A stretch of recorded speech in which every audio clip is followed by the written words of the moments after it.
Elementary. Assistant detectivist sir. Derek, thank you so much for the 50 bits. Hello, everybody. I hope you all had a fantastic weekend. Happy Tuesday. Welcome to the Tuesday stream.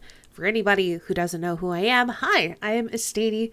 I'm a variety streamer and art streamer, and in case you couldn't tell by the bit message, we're going to be playing more Sherlock today. But first, I'm going to say hello to everybody. So hello, HD. Hey, Saint Guard. Hello, Outro. Good morning to you, Kelsa. Hello, Derek.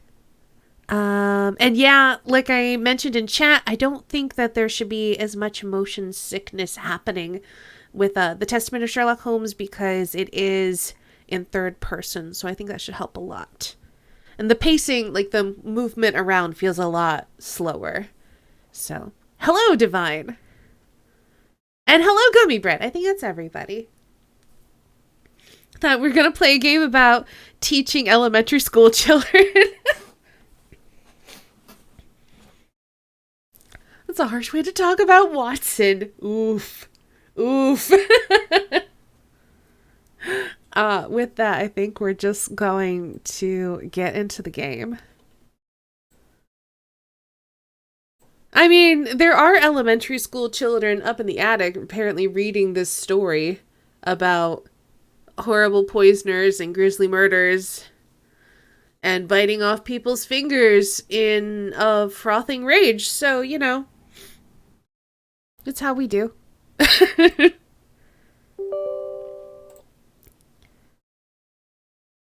Oh, also, the latest Sherlock game, The Devil's Daughter, went on sale. So I bought it. So we'll also be playing that later at some point.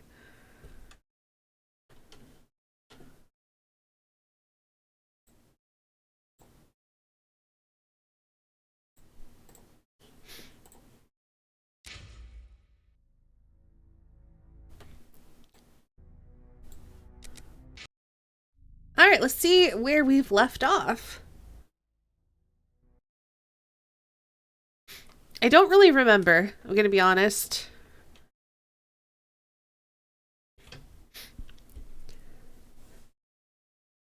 I know that there was a poisoner.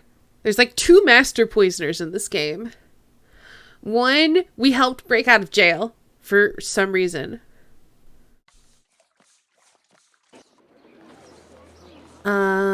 And then the other one is responsible for whatever the heck is going on.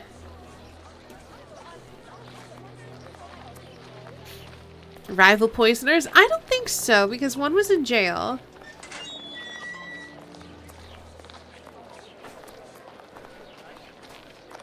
Alright, was this the... Yeah, that was the dispensary. Let's search for our opium den, Holmes. Okay, so we're looking for an opium den. Did we have any clues on where it was at? Hold on.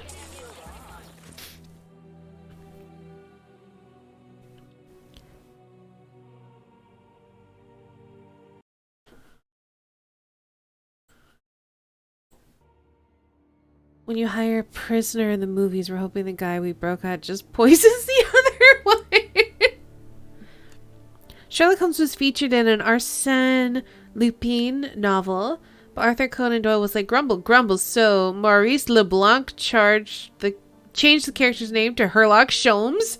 I did not know that.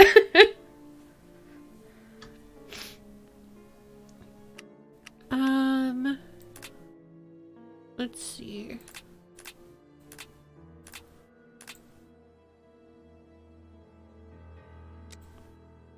Okay.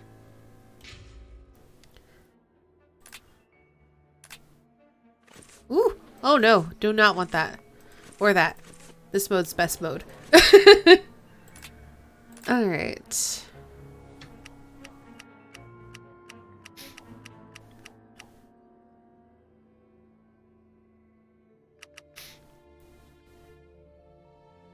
Oh, we got a thing out of his stomach. 15 Burner Street.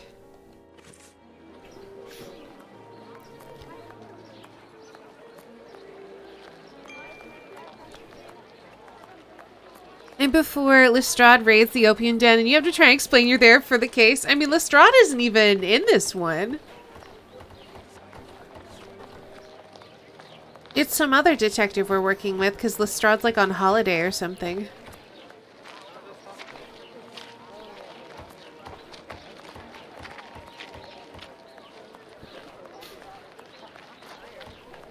Learned that in one of the class events in Persona 5 last night. Interesting. Fun and educational.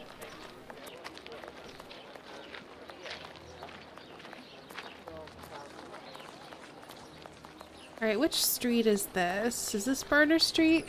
Yes, okay, so we're looking for 15 Burner Street.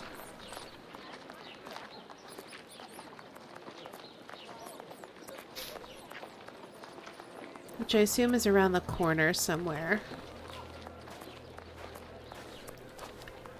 Oh, it's definitely gotta... Oh, that's 13. I was gonna say, it's definitely gotta be this place, but it's...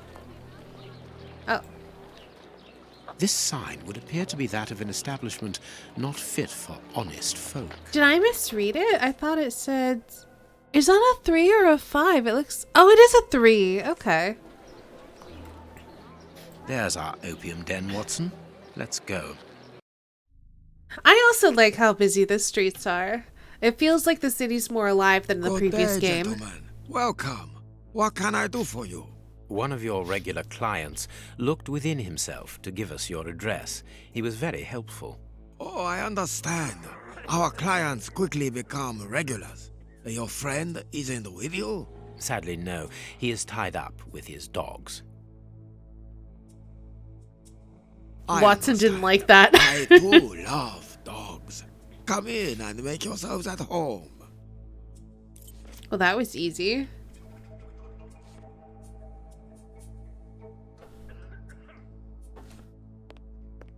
Alright, let's... By making ourselves at home, that means that we're gonna look at everything.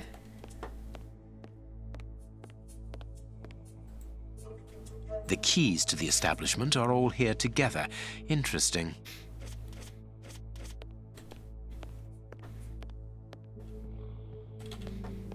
Dirty water. This bowl is used to wash smoking tools. What did he mean tied up with his dogs? He means that he's dead because his dogs tried to eat him.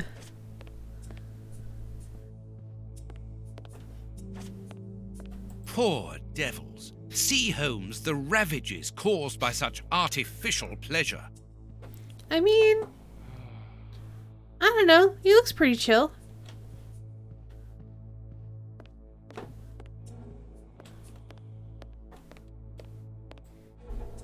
Jasmine tea, judging by the aroma. Poor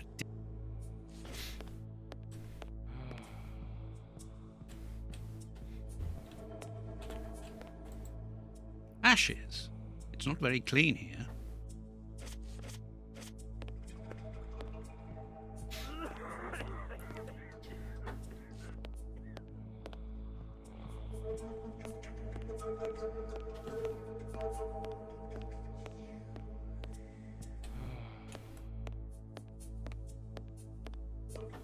But yeah, basically we discovered last time that the guy was given... You can't come in here. It's private. Please excuse us, sir. poisoned opium, and his dogs were given poisoned meat, and then they fought to the death. And then they all died. Poor devil. Okay.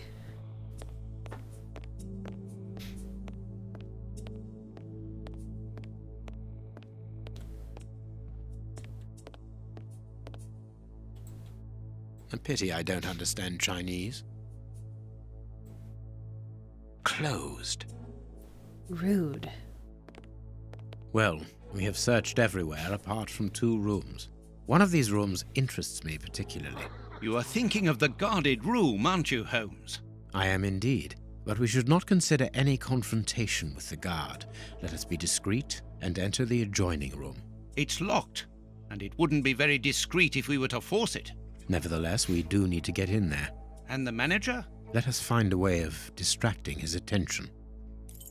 Alright, before we do that, I'm going to look at the room again to see if I can preemptively memorize these letters or characters. Let's see if there's a key matching that so I know which one to grab.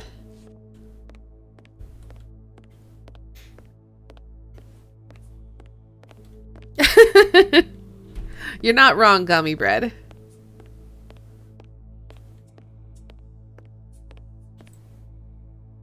Ashes. It's not very clean. Oh, are we gonna give him tea with ashes in it? Oh no. Oh, yeah, it looks like it's the one on the bottom right. Okay, good to know.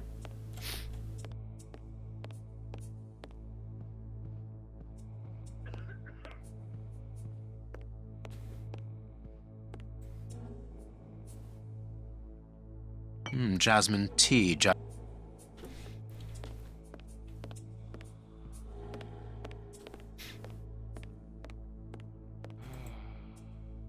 Dirty water.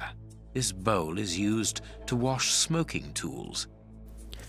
Okay, so I have dirty water, I have tea, and I have ashes. Dirty water and ashes and tea. Lousy booze! Perfect.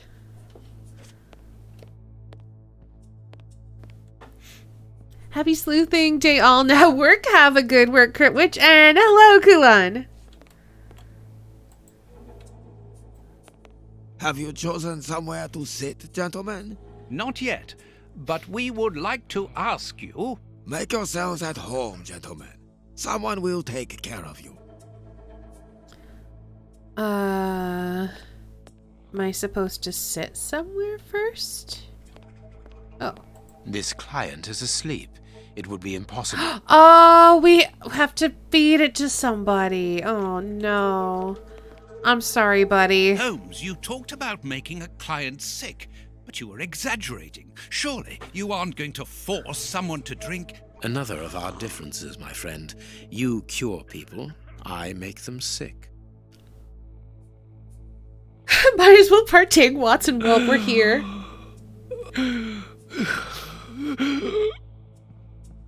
Oh, no. What's the matter? Are you ill? Hey, mister! It'll be all right. Breathe. The Chinese waiter is busy. We can go. Let's do it. Do do do boop bop boop be doo be doo.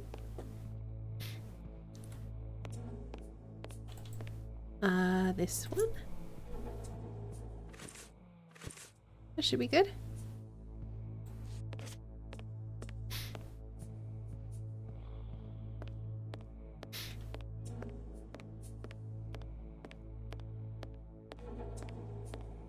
Let's see. Does this have writing on it as well? It does. We should probably take that key as well. Girl from Impanina? Yeah. That's my my go-to like waiting music or inconspicuous music. Oh. I don't know if is it this one? I think it's this one.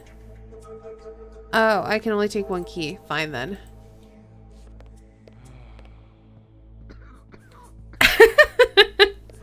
How'd you know, Derek? How did you know? I guess because most people would just take all of the keys if they could.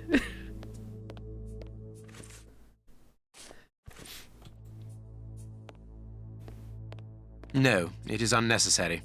What do you mean? What should we do next? The Chinese waiter is... I can't do that. What?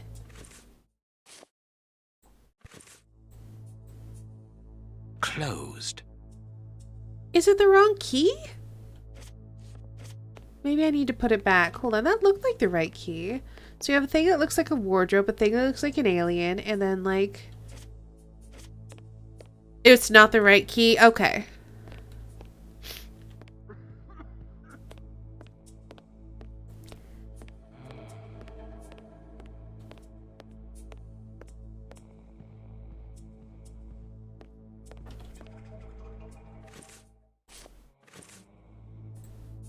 Oh, yeah, okay. Because I had the guy that looks like the alien, but not the wardrobe. There we go.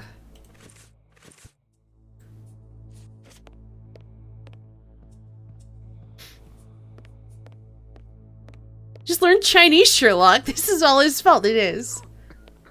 If he just learned Chinese.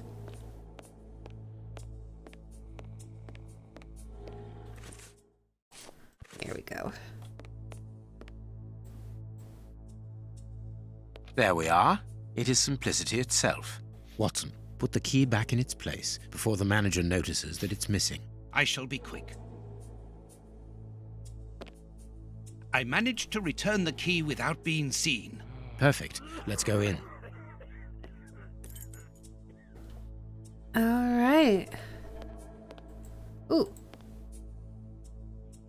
This billhook is very thin and solid. A ventilation window. This stick will serve as a weapon or for something else. Hey, Ice Bunny.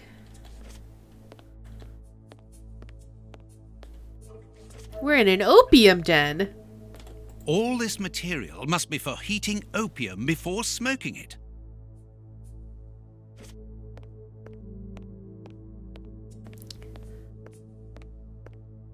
Phew! What a stink! This bottle is full of barbiturate acid. We use it in medicine sometimes as a tranquilizer. Stay at Holmes! Oh, that's very good.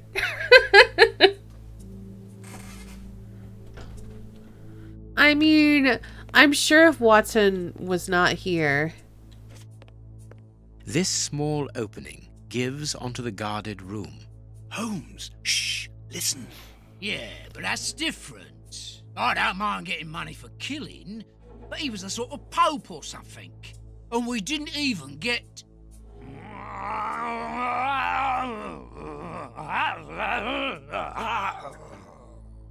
Yeah, I know. I got nice rich man's boots. They must be worth about £20. But even so, and the boss ain't happy. And when I see him unhappy, I'm afraid. I don't fancy ending up like Kurtz. Eels in his belly. Perhaps you're right. But we'll have a chance to make up for it. We just have to get it right this time. Because he won't forgive us so easily next time. They are the bishop's murderers, Holmes! The fiends! Calm down, Watson. We'll have to take care of the guard at the entrance. I think we should be able to find something in this place that would put an elephant to sleep. Very good. But then what? Then we take care of those two devils. Okay. Let's do chemistry. Phew! What a stink! This bottle is full of barbiturate acid. We use it in medicine sometimes as a tranquilizer. A syringe that could be useful.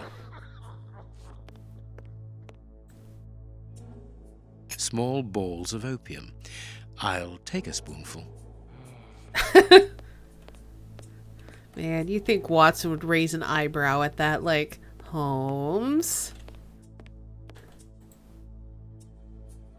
I need something. Well, what is it first? Can't you tell me what the things are when I click on them? Whatever.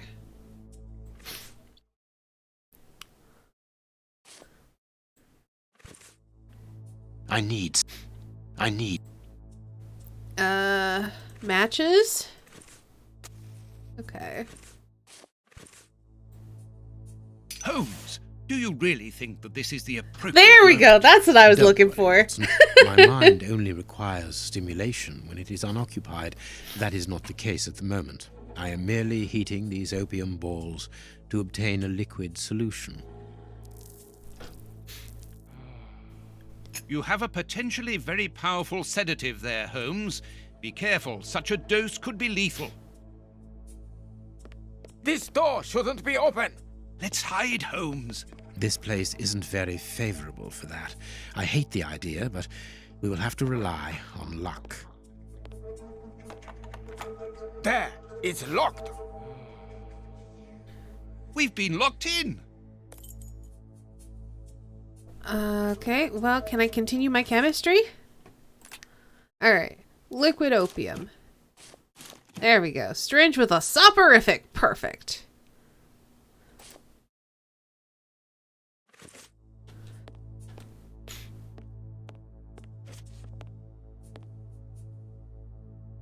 I think that window is large enough for us to squeeze through.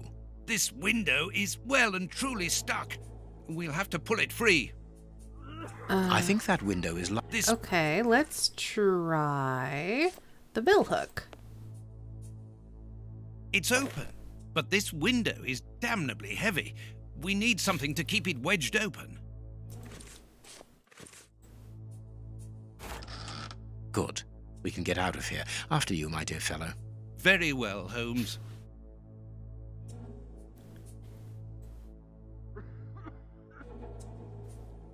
Hydrate, I will. He didn't even close it. Close what?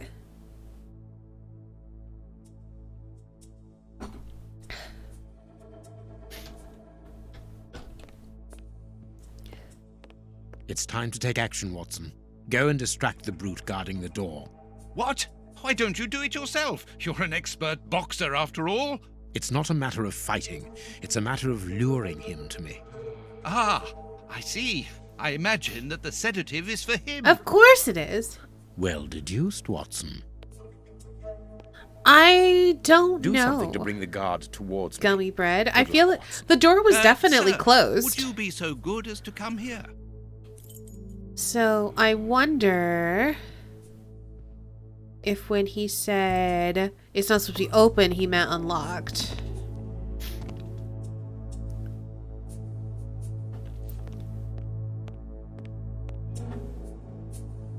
Ooh, and we could go upstairs, but No, first... not that way. We must... Let's get to the corridor. Oh, alright, let's go upstairs. Woo! And then we'll fall through the floorboards. Or something.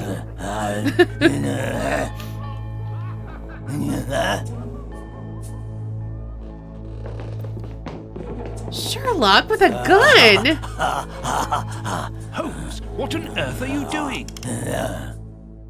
No! Stop! Put your hands up! Don't try anything clever!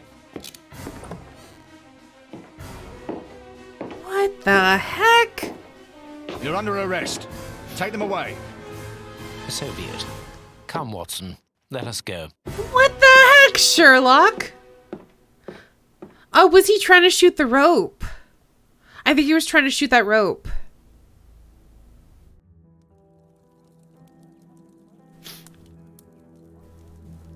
But why have we come back to Baker Street? It would have been better to join Baines to interrogate those criminals. No. In the hands of the police, those crooks won't talk, and you know it. They risk being hanged. Oh, so all that for nothing. Hey, look! It's the weird they kids! Didn't find anything. Sherlock Holmes isn't a nice man, is he? I don't think I like him now. Look what I found.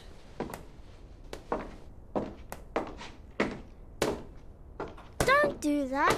We don't like him, but you shouldn't hit him like that. Give that back. It's only a doll. This is Sherlock Holmes's attic. All this must have belonged to him. I want to know what happens next. Keep reading. I hate this. 3 trails and 2 dead ends. The poor nephew is dead, but Baines has the bishop's murderers. The only one left is the rat killer. Have you questioned him? No. May I ask when you're going to do it? When I have found him. What? You're not trying to tell me that he's escaped again? Yes, but this time it's not your fault. Nor mine, for that matter. It really is, You've Ice been Bunny. using me, Holmes. I unwittingly aided one of the most dangerous criminals in the kingdom to escape. So please tell me why. An explanation would be futile. It would only lead to further pointless questions. But do you have even the slightest notion as to where he might be hiding? Forget Hans Schielmann for the moment, Watson. Just concentrate on the fact that the bishop is on the chessboard. In any case, the news has spread like wildfire. Look at the headlines. All the papers are talking about it. And the Globe Explorer, their editors must be jumping for joy. Let the dogs bark with the pack, Watson. But how could Farley be so well informed? Look, he also mentions our visit to the opium den. and in great detail. How did he know?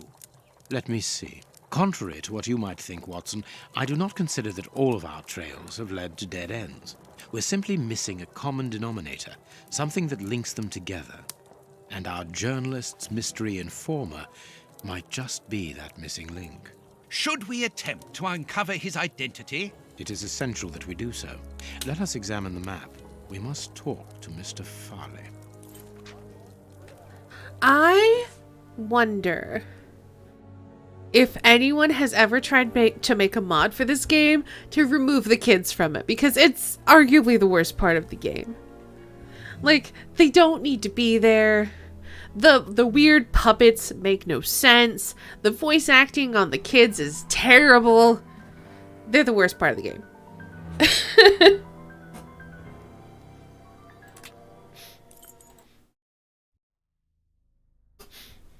Here we are at Farley's office. One cannot say that ethics play a very large role in his life. Look at the headlines pinned to the walls, like trophies of bad taste. Perhaps we will finally begin to understand the reasons for his persistence in tarnishing your reputation. Perhaps. They might write it at the end, who knows, have no idea. Maybe it'll string together at the end. At the end, the big reveal will be that the little girl was Sherlock in disguise the whole time. Or, you know, maybe all the kids will get murdered. That would also be okay. Coffee. It's still hot. I don't need any. Sherlock does not need more stimulants. This is an electric box. Interesting.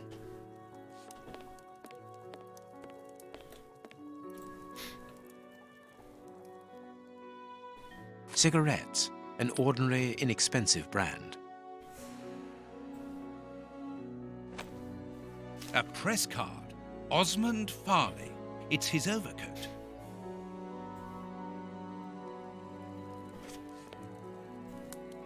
This door is locked. Is Farley afraid of being interrupted suddenly? I must go out for a while, Miss Jean.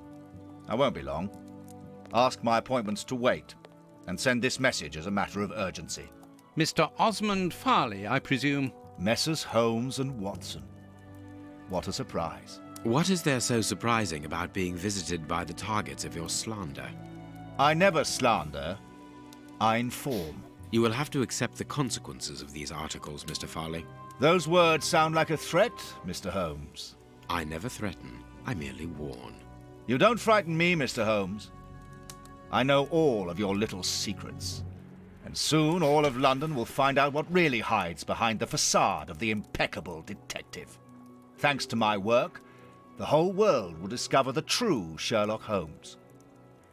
Gentlemen, I don't wish you a good day. Wow. What a bore! Even to the point of refusing to shake our hands. Which means that we can avoid having to wash them. Did you notice the crumbs on his jacket? He had just finished eating and his hands will be covered in grease, the same as his mouth. Slovenly habits. That's quite disgusting, Holmes. Do not be deceived, Watson. The workmanship in those tailor-made clothes indicate that he is a man who takes pride in his appearance. If Farley has left without brushing off his jacket or washing his hands, then it is because he spotted our approach and wished to avoid us at all costs. But why? We will find out by searching his office. The secretary will stop you. Please reassure me, Holmes, you don't intend upon knocking her out?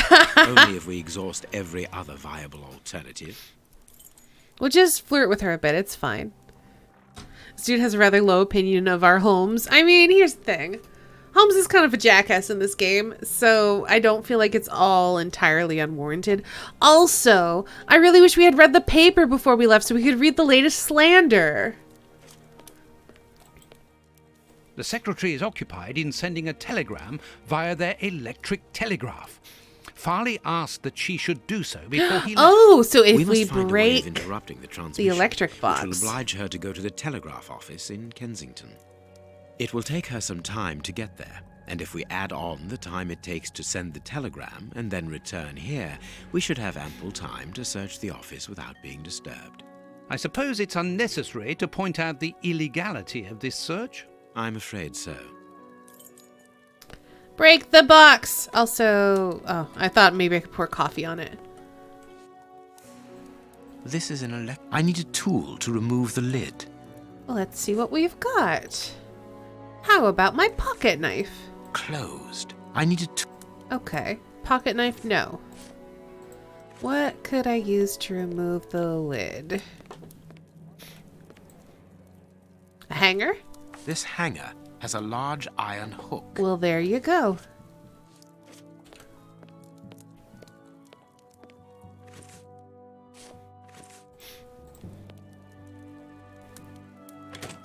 I can hear an electrical humming.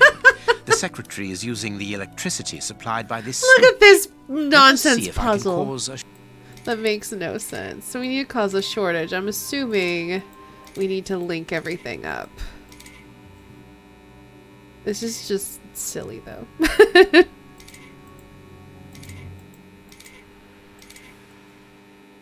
And then link it to down here, I guess?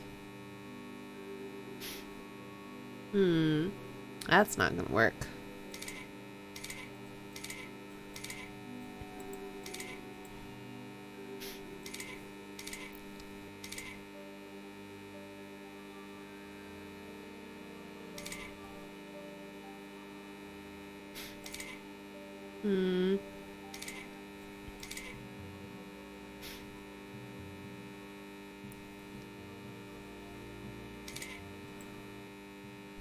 Either way... Oh, I guess I could do this.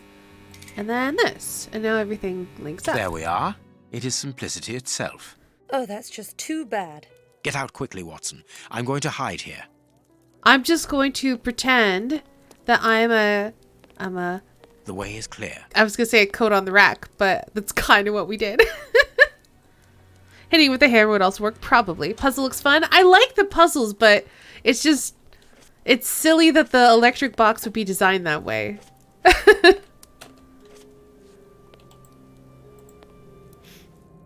Let's go, Watson.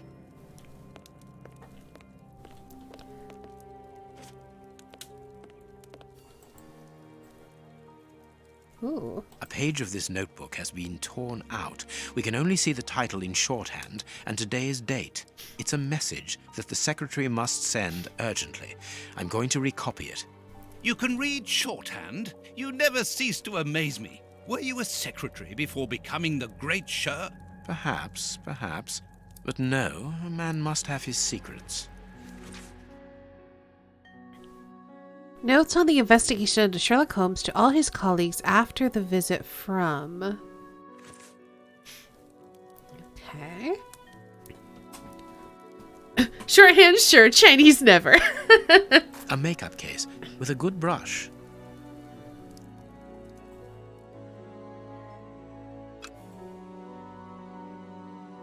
Ooh.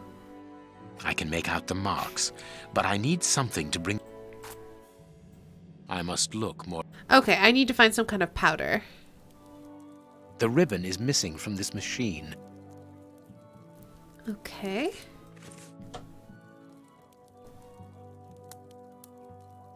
The secretary has just changed the typewriter ribbon. There are smudges of dark blue ink. That's what we're gonna use, maybe. Here is Farley's secretary's telegram. Nothing special here.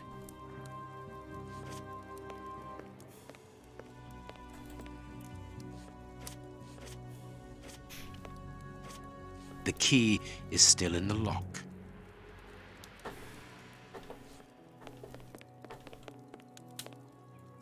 This armchair is out of place. This ashtray is worth examining. Ooh. This ash comes from an ordinary, well-known brand of cigarettes. It is still warm. We can maybe use the ashes, then. Oh, wait, is there more to... This cigar is of a fine quality. It must be very expensive and difficult to obtain. Huh. And it is not even finished. What a waste. Well, Watson, you could finish it.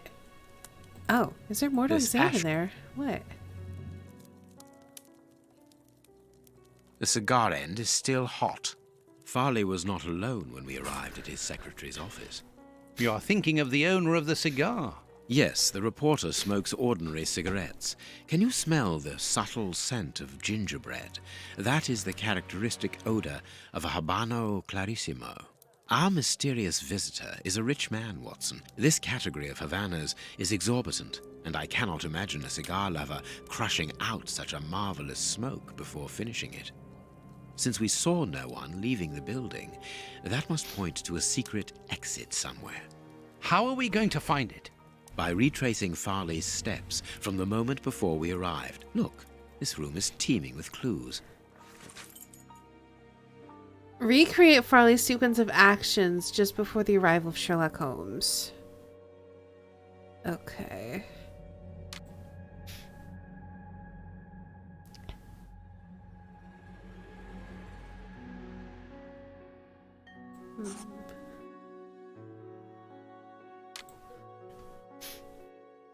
The journalist visitor smoked a cigar. So I feel like the journalist is sitting here. His visitor smoked a cigar. I think this one.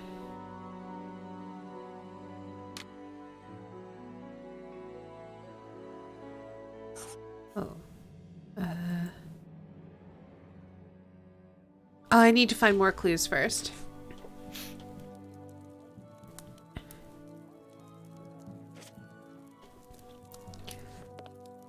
We added roundabouts to the roundabout so you can roundabout while you go around a roundabout. Wait, what? Oh no. What is happening here? Is this an actual thing? Why?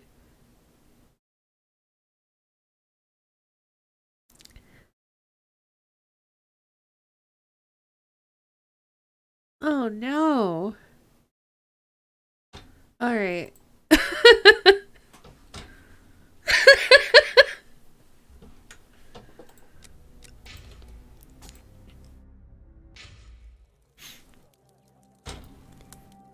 Congratulations, Ori. And also welcome. Hello. Someone closed the curtain, as though he wanted to maintain his privacy. Okay. But we can't open all of them. We must know what we are looking for. It's the kind of thing I built in freeways. I mean, whatever works, I guess. This cabinet has a lot of drawers, each marked with a letter. There is surely a great deal of information in them. But we... Okay, there we go. A bunch of keys, a telephone, a technological marvel. A number was written next to it quite recently. A fine, educated hand. Holmes, this number seems very familiar. Yes, but let us dial it to be sure. Miss, get me 1313, please. It is Scotland Yard, of course. I'm beginning to understand. Lucky you. Judging from all the notes on the board, our reporter is an assiduous and organized worker.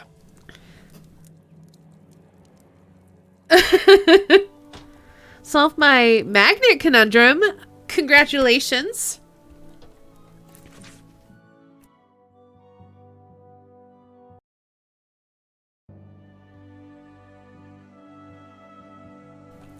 For the Globe Explorer, mystery surrounds the body drowned in the Thames.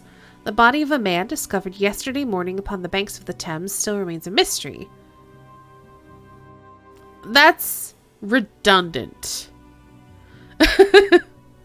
An autopsy has revealed that the amount of water in the victim's lungs confirms the man's death by drowning. However, many gaping wounds upon his body point to a savage aggression before death.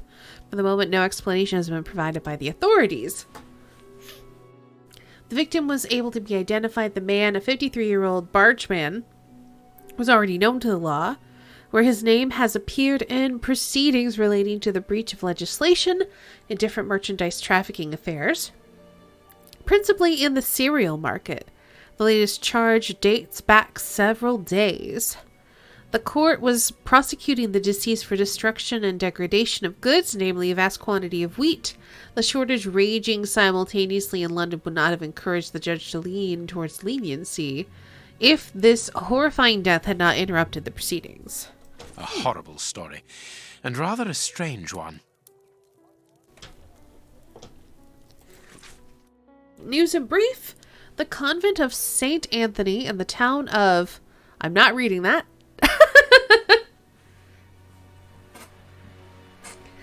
on the Isle of Anglesey, Wales, was the scene of a macabre discovery last Sunday.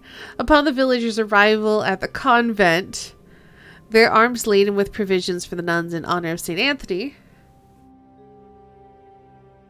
patron saint of butchers and good meat, I've been there is now effectively Mechanic's Heart, and effects for We Can Do This got moved to Natural Born Leader, and We Can Do This allows you to spend more stress when assisting to give them plus effect. Okay.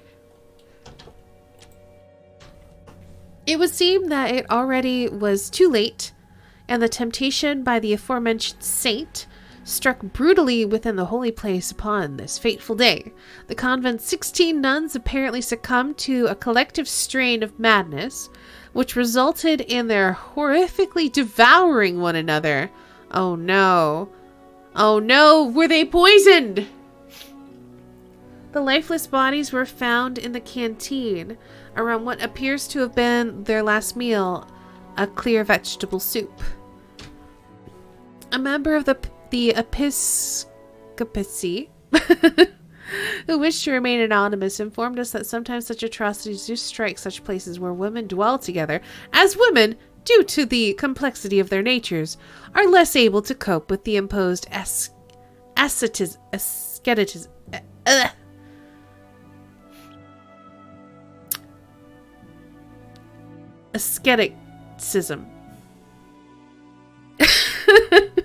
that precedes St. Anthony's Day. It must be said that it was not necessary. For just one more day, and this drama would most probably never have happened.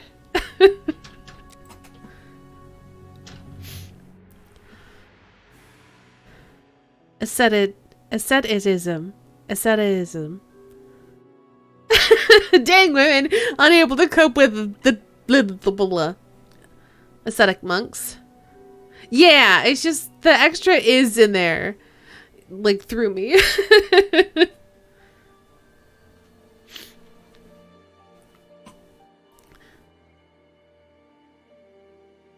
Messed up on the phonetics?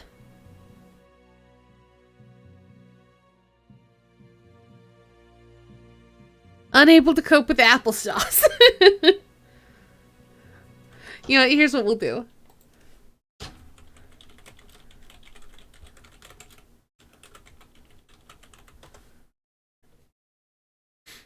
Asceticism.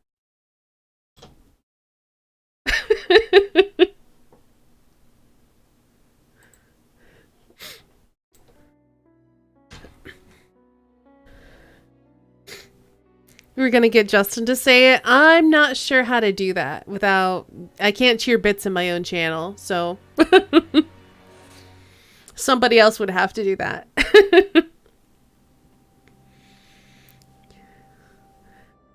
The relic of a sausage offered to St. Anthony by an angel found in 987 during the Third Crusade and brought back from Constantinople remained untouched, a sign that the nuns, even in their madness, were able to remain respectful towards the Lord. This member of the high religious authorities told us. Okay. Here's what is strange. An attack of collective insanity.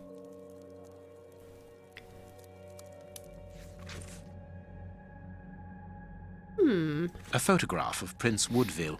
Farley is evidently also interested in this affair.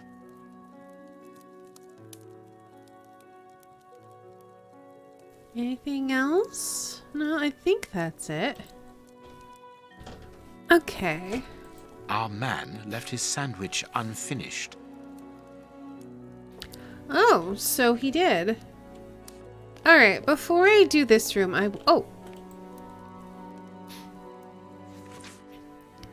will call on you this morning. Destroy this letter. Well, you failed at that. Received it urgently. Your revelations regarding our man's true schemes are incredibly A Machiavellianism of the sword. This paper only just escaped the flames. But who is this note about? And who wrote it? I will deal with it later. This book has fallen down from the shelf. Oh. The Adventures of Sherlock Holmes. My word, it's my stories about your investigations. A real investigative reporter must have read them, my dear Watson. All right, then. My adventures have fallen from this shelf.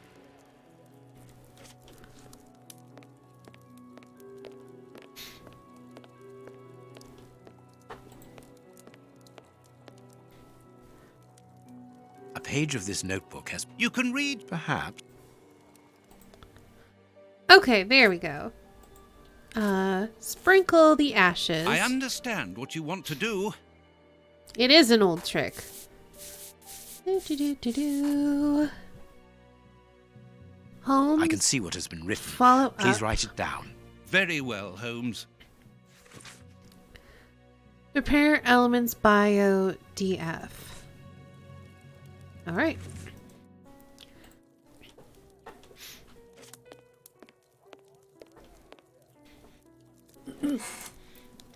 People never making sure their incriminating notes are fully burnt. I know, right? So we're playing a game where some random kids are reading a story about Sherlock Holmes in which they happened upon... Asceticism. Gummy bread. Thank you so much for the 6 months. Justin. Thank you so much for the asceticism. Reading a story about Sherlock Holmes in which the happened upon a book Dr. Watson had written about Sherlock Holmes. This is one layer too deep for me on a Tuesday evening. Fair. Just ignore the kids. Eliminatory. Eliminatory. Elephantary. Uni, thank you so much for the 20 months.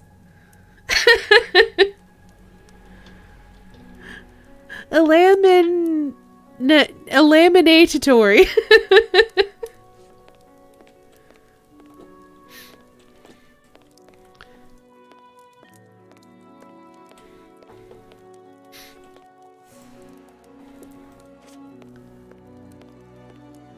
This armchair.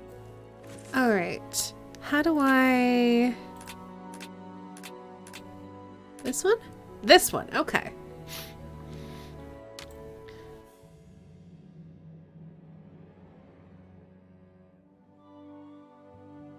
I feel like the book...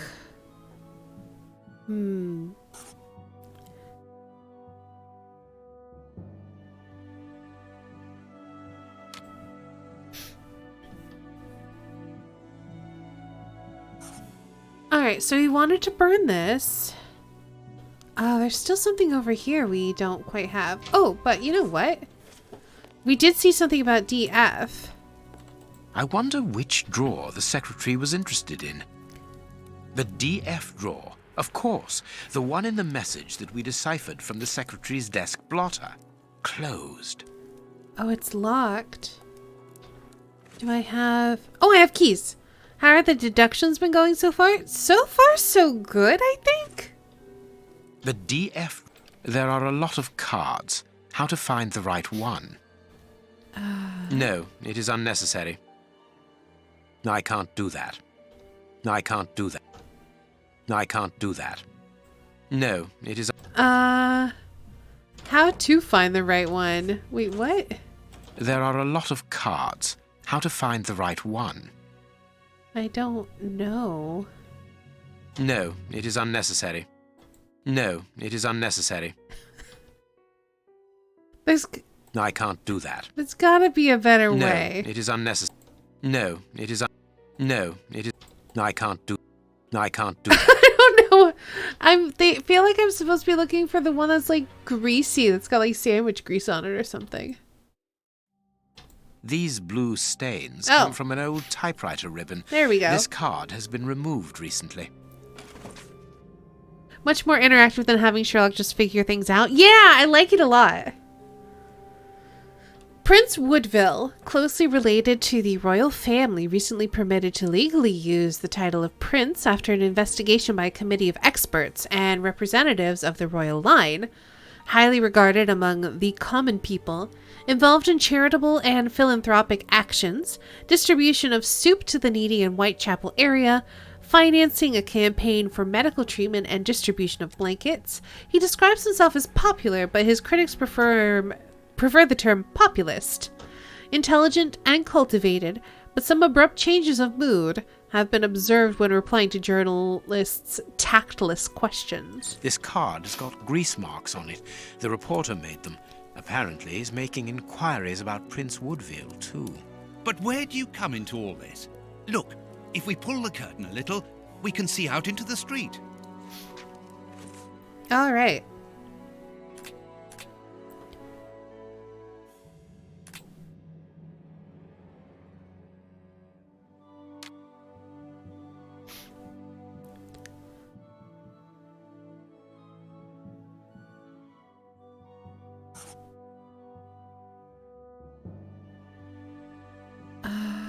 These are both listed as one, so that can't be right.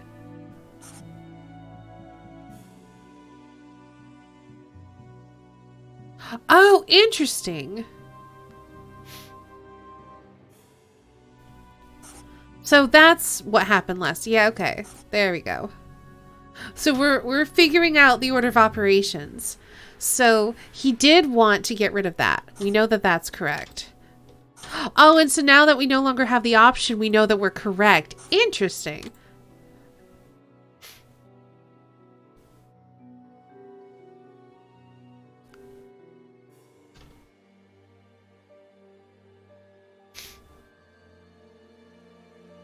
All right.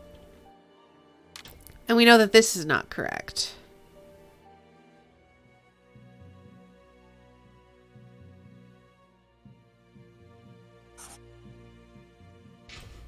Oops.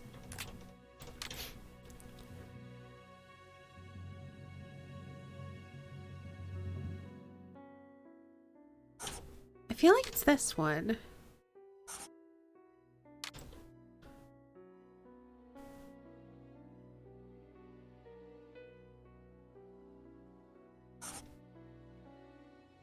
Oh, but these both can't be 5, and we know that that one's right.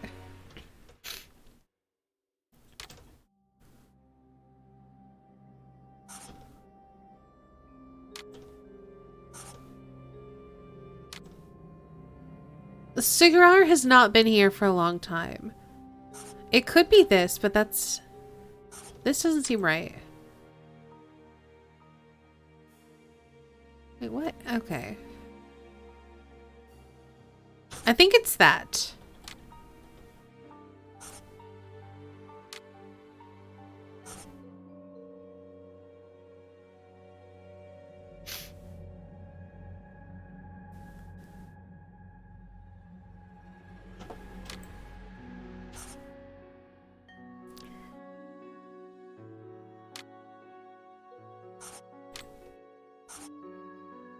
Okay.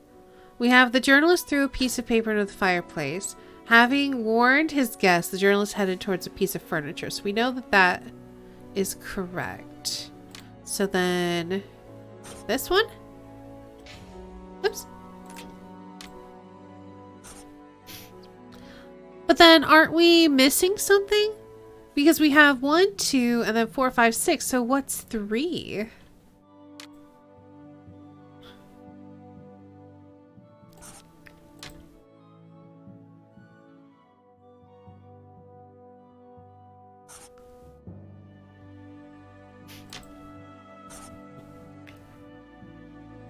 Missing a clue? Maybe, but there's no place on here that's like a circle that's dimmed out. So basically what happened, what we saw before, is we saw this circle and I think this circle, or there was like another circle. Maybe it was this one. But yeah, I think we need to look around a bit more. We're missing an order of operations. I'm surprised it's not the telephone.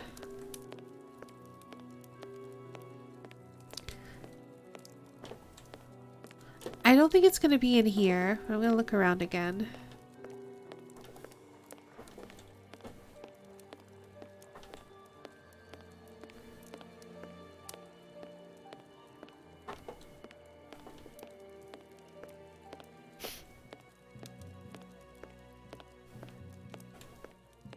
I'm not seeing another clue.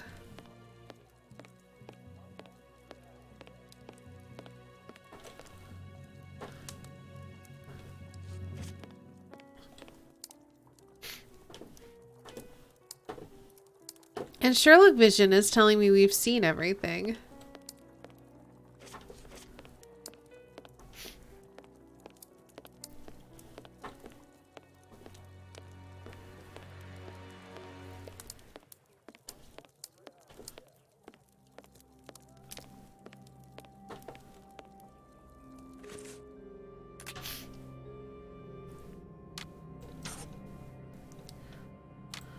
Alright, so we know that that one's correct.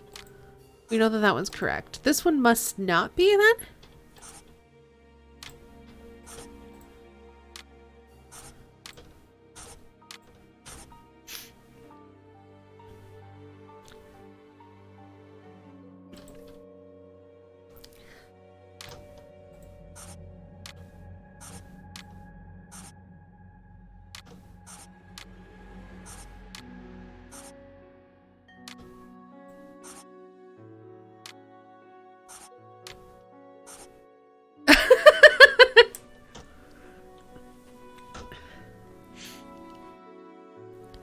Got a closed flashback, so I made a clip.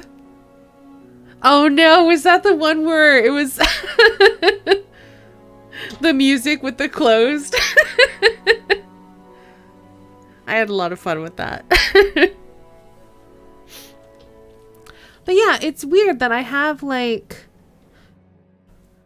I'm gonna be missing a connection somewhere.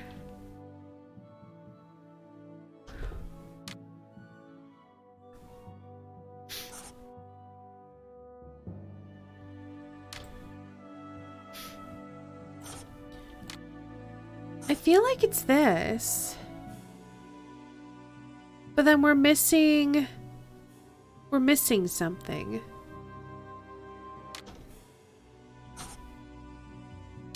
Because yeah, he looked out the window and saw Holmes. He pushed the armchair when he ran.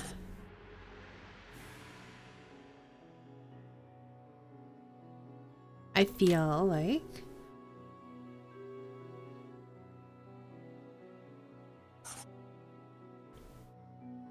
Because otherwise, this would have to be the journalist smoked a cigar and cigarette at the same time, which doesn't make sense. Or the cigar has been here for a long time, which also doesn't make sense. We know that the journalist visitor smoked a cigar. So I feel like that has to be the first one. The visitor smoked a cigar and sat opposite the journalist is also possible. However, we know that he looked out the window and saw Holmes, and that's why he was darting away. That clip. I had fun with that. Yeah, the cigar was still hot when we got there, right? So it can't have been here for a long time. The guy just left.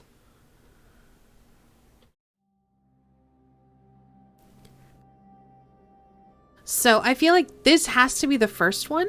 This has to be second then. Because if the guy is smoking, he's going to be sitting here next to the ashtray.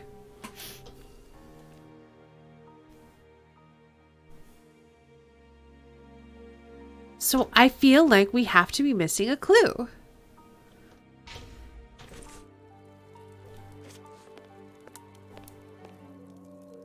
We must finish our... Yes, I know, but we're missing something.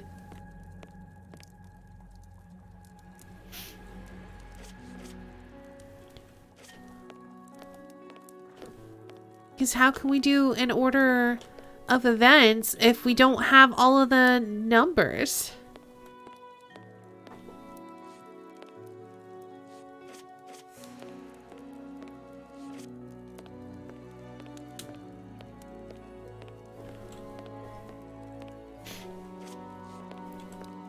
Our man left his sandwich unfinished.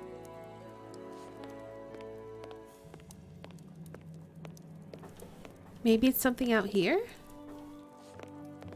Already looked at the hot coffee. I cannot leave now. Are you sure? I bet we could.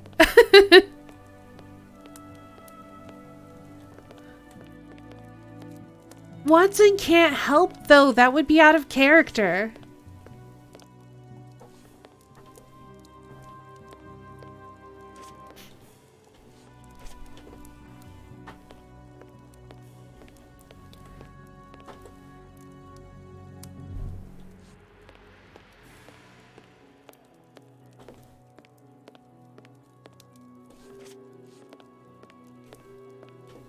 Where else?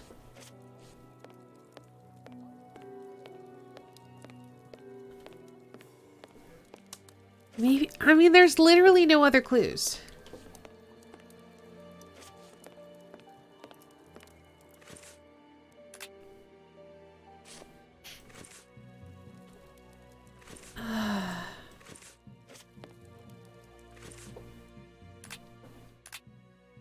So how does this work? I can't undo this. So I can't undo either of these. We know that these happened last. But I can't lead to them because I don't have like a 3.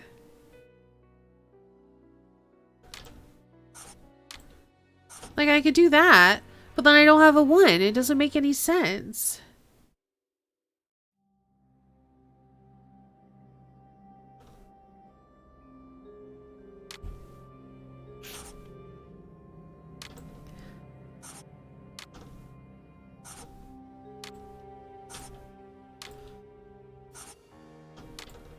So I could do this, but that doesn't make sense either.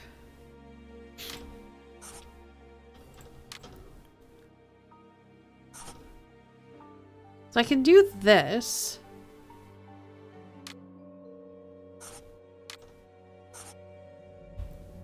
Again, I'm missing a piece. I don't... Oh.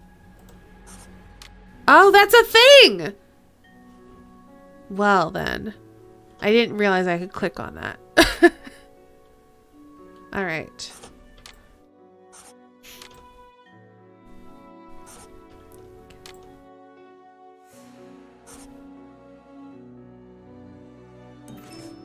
Farley consulted a card while he ate, which was given to him by his secretary just before she changed the ribbon on her typewriter. The reporter's greasy fingerprints are all over the card. When he went to file it away, he glanced automatically out of the window and saw us in the street. He closed the filing cabinet and rushed to lock his office door. In his haste, he pushed his chair aside, but didn't think to return it to its place. Precisely. He then hurried to tell his visitor of our arrival and showed him the way out. He then threw a piece of paper into the fireplace. But we still don't know how the cigar-smoking visitor departed. The answer lies in the direction the reporter took, Watson. At a certain moment, he would have been in a place where he had no logical reason to be. Look at our deduction board, and then let us go to the place where the reporter should not be. All right, let's look at our deduction board. Okay, so we have the journalist saw Sherlock through the window, ran to the door, and locked it. Went to warn his visitor of Holmes's arrival over here.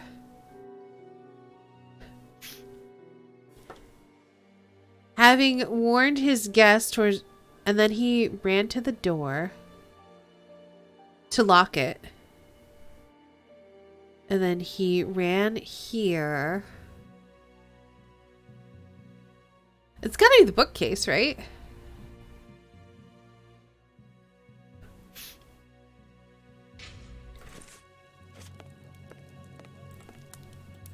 My adventures have...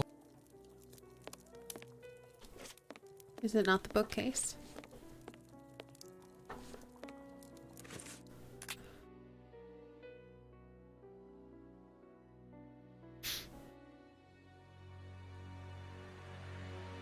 He did move the chair. Where would this chair normally be? In the corner?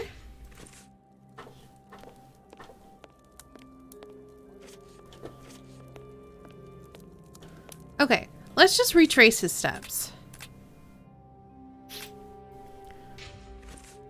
So he's here.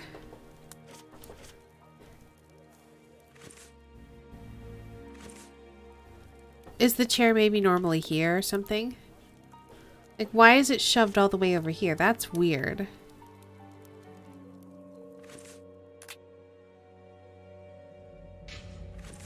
And then he runs here to lock the door. And then he runs back here.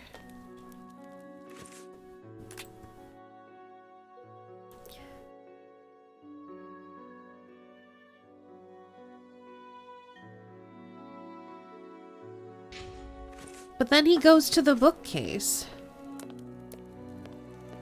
Which seems weird to me, but apparently that's not it. Alright, cool, we'll see you in a bit. And then he throws something in the fire. And the book's fallen from the shelf. I guess he may have grabbed the bookcase to throw the thing on there. So what's the weird part?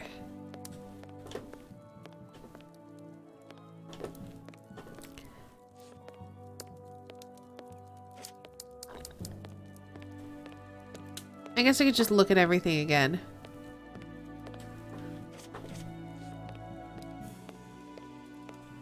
Yeah, I know, but I would assume the hidden door would be in the bookcase. Unless it's... No. I thought maybe it's the wardrobe. Because it's definitely a hidden door. It's just a matter of us... We're trying to figure out where the hidden door is. Do we see a door behind that? No, I think it's just wall. That's just wall. What kind of sandwich is it, though? Hold on.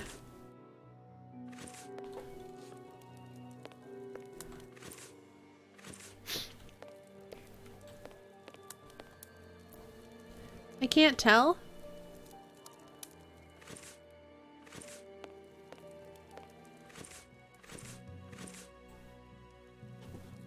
It's apparently very greasy and crumbly, yes.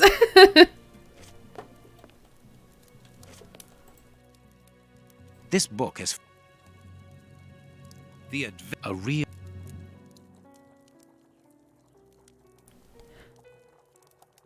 What's the point of looking at that?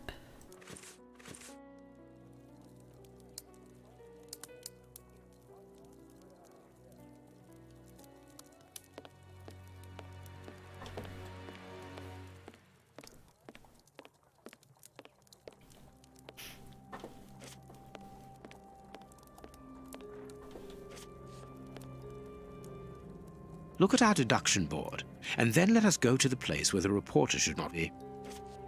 Well, I mean, what do you mean by go to the place? I've literally walked all around this room. This armchair is out of place. Someone closed the curtain.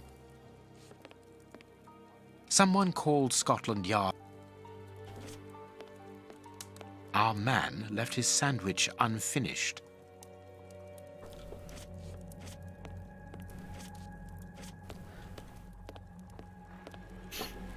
Getting a late night snack.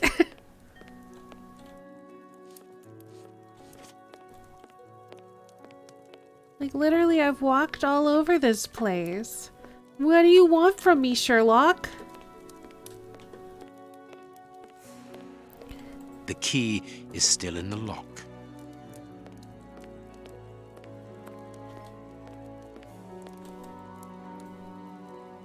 The ribbon is missing from... A page of this notebook... You can read... Perhaps.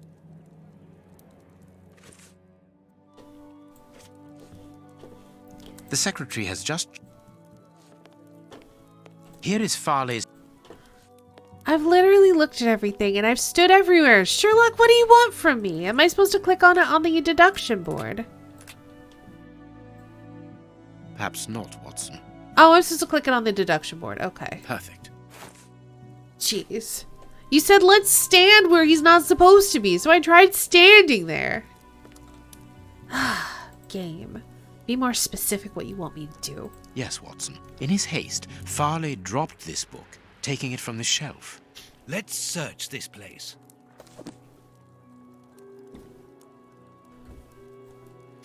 There's a control box built into the filing cabinet. This box must open the secret door. We don't know the combination, Holmes. The answer is perhaps within the question, my dear fellow. +6? Alright, let's see what our options are. That's not right. Okay. 4d10 plus 6, and then I can move these? I can move these, okay. Oh no. Oh no. Oh no!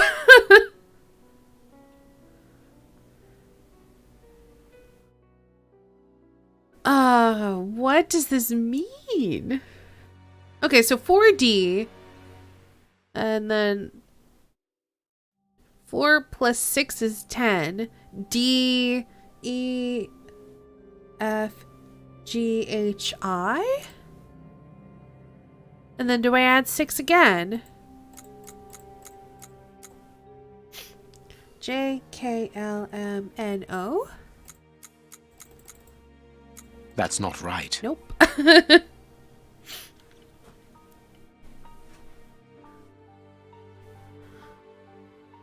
Okay. A, B, C, D. E, F, G, H, I, J. This should be J. I have that wrong. And then K, L, M, N, O, P. There we are. It is Easy. simplicity itself. Let us go and look at this secret exit, Watson. Ooh, there's a hat!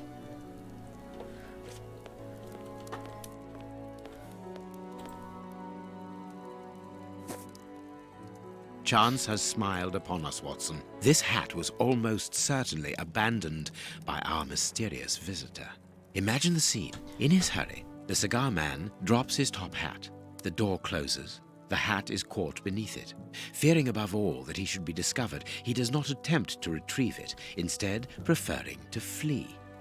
Who would take such action to avoid meeting us? I cannot tell as yet, but it is certain that he carries the advantage of knowing us. We must discover his identity in order to redress the balance, and this hat will help us. Let us return to Baker Street. I can't poke around in there? Hold on. No, I'm poking around in here. Oh. Really? Sherlock, you won't step over a toolbox? Fine. Yeah, it could be Moriarty. I don't know. It's Fancy Boy.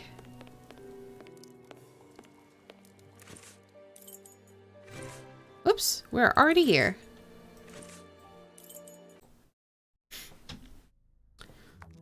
Let's hope that an examination of this top hat will reveal to us the identity of its owner. It will, you can be sure of that. For once, I must insist that you allow me to work alone, Holmes.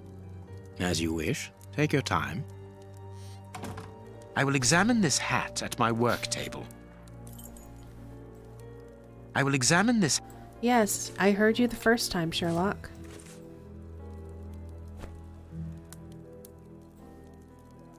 This hat is of an exceptional quality.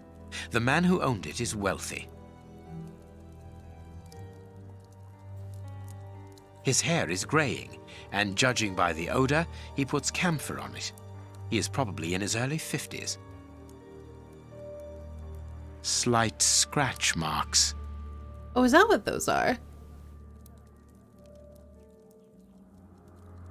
This hat was made to measure by a well-known hatter located near the Old Bailey. Heat marks and a strong smell of tobacco. A cigar smoker, which confirms that this hat belongs to the reporter's visitor.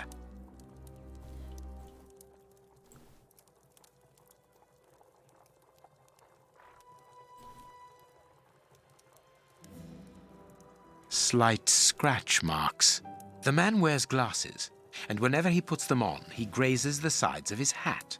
This would suggest that he is educated and long-sighted rather than short-sighted. Someone has changed the ribbon for another, more modern one, which shows a certain taste for current fashions. Not a mistress, but someone who pays attention to details. This man is married. I now have an excellent description of the man that I am looking for. The journalist's mysterious visitor is in a profession highly placed on the social scale. He is rich and married. He must have called Scotland Yard in Farley's presence. He frequents the law courts, from which he makes his purchases. This man is a judge. Let us look through my files to see if I can identify this judge. I have a memoir on the most influential judges. Would not mind a top hat. A collapsible top hat? That sounds fun. Also, what's camphor?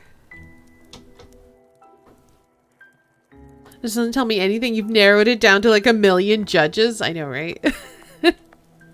Yes, I know I can run, but maybe I choose not to. I have found my file. I must place it on my work table. Maybe I just want a casual stride. Huh? You ever think of that, game?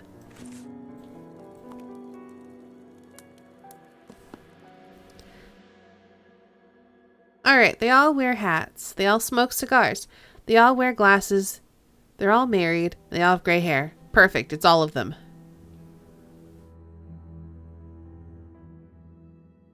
But this hat looks correct, whereas I'm guessing these wigs are considered hats? Oh wait, no, there's this hat. Where's your hat, sir?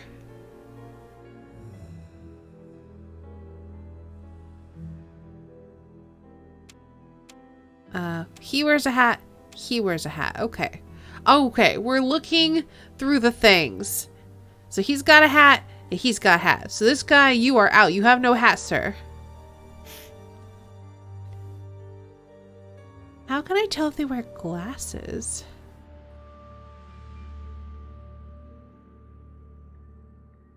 I guess I'm looking for... Okay, he's definitely married.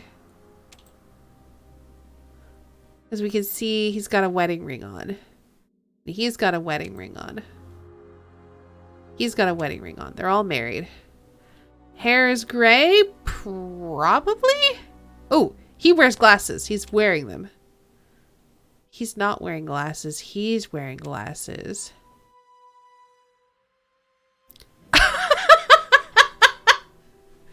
This is dumb. Ooh, look. Magic cigar.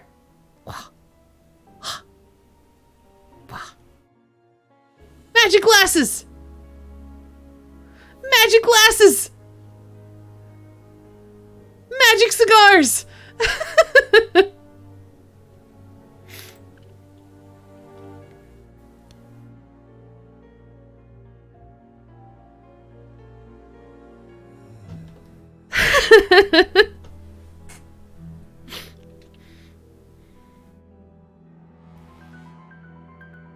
Middle picture looks so much like my college piano teacher.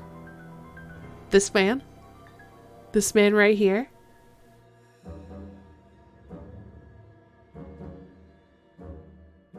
I can't tell if he has a cigar or not because the hat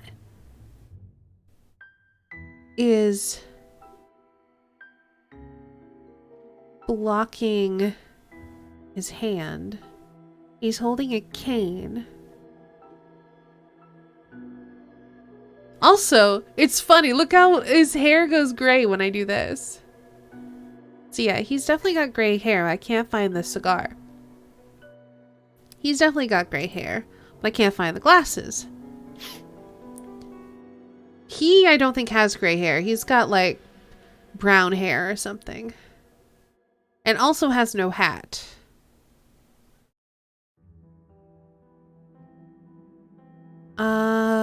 Is this a cigar?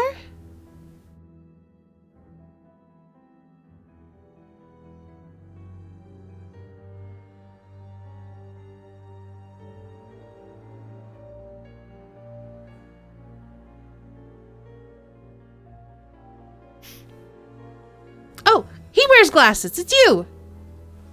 He's holding them in his secret hand. Judge Beckett. Have you discovered the top hat's secrets, Holmes? Watson, this hat belongs to Sir Coots Beckett, a judge of the court at the Palace of Justice in London. A judge? Wait, did you say Sir Beckett? That name rings a bell. Yes, that's it. What an extraordinary coincidence. Holmes, I was reading something about him in the Globe Explorer only this morning. Decidedly, this Beckett seems to have solid ties with the gutter press. I bought it from a rascal who ran off without giving me my change. I'm sure that I've seen him before, and... Spare me the details, Watson. Show me the article. Do you have a cigar in hand but doesn't prove that they smoke them? I guess. What a coincidence! I don't understand why we have a magic, like, magnifying glass. A generous lady, Lady Kathy Coots Beckett, wife of the Honorable Judge Coots Beckett, is an exceptional woman who freely gives her time and her money towards the education of deprived children. When most of the city's great families close the doors of their luxurious mansions to the poor, Lady Beckett opens hers and has created a school for illiterate children. This class has been open for 8 years now, and according to our estimations, nearly 150 children in need have learned to read and write here. 150 children who, thanks to this woman's generosity, have been able to avoid the plight of the beggar and have found worthy jobs. But that is not all. As well as enabling their access to culture and education, Lady Beckett also takes these children on vacation along with her servants, whose help is needed to assist with an entire class of students. Multi-purpose lens that magnifies and also photoshops? Nice. I still don't know math. True, but they don't need to know math unless they're accountants. This year, she has taken them to Portsmouth. For most, it will be the first time they have ever seen the sea. Exceptionally, Judge Beckett will not be going along for the trip. The eminent magistrate is retained in London by important current files. We wish an excellent holiday to the devoted lady and her pupils, and we thank her for her generous undertaking. So, Lady Beckett is on holiday in Portsmouth. That means her husband is at home alone. Good. We shall pay a courtesy call, Watson. With a little luck, we shall leave with a few habanos clarissimo. That you should interest a judge of the High Court isn't surprising. You have solved so many criminal affairs that there are 1,000 reasons Not anymore, why a Derek. magistrate should be interested in you. But why should this one feel the need to act in shadows? It's true that it's surprising. Perhaps he simply wishes to avoid being seen in the company of this Farley fellow. Mr. Kirby, our local postman, owes me a favour. He'll give me Beckett's address. At this hour, he should still be at the post office. I'll go there, Holmes. Good, Watson, but be quick about it. While you're gone, I'll make preparations for our visit.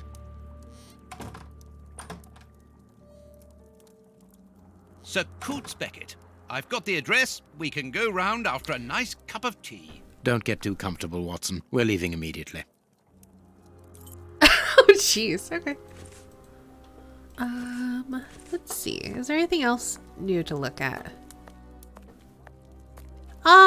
You have been a great help, dear Toby. I'll ask Mrs. Hudson to send you up some fine giblets. Toby. Best dog. I loved it when we were Toby. No time for a cuppa, correct.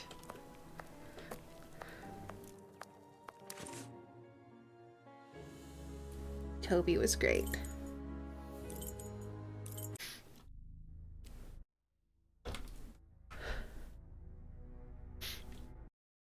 The front of Judge Beckett's property.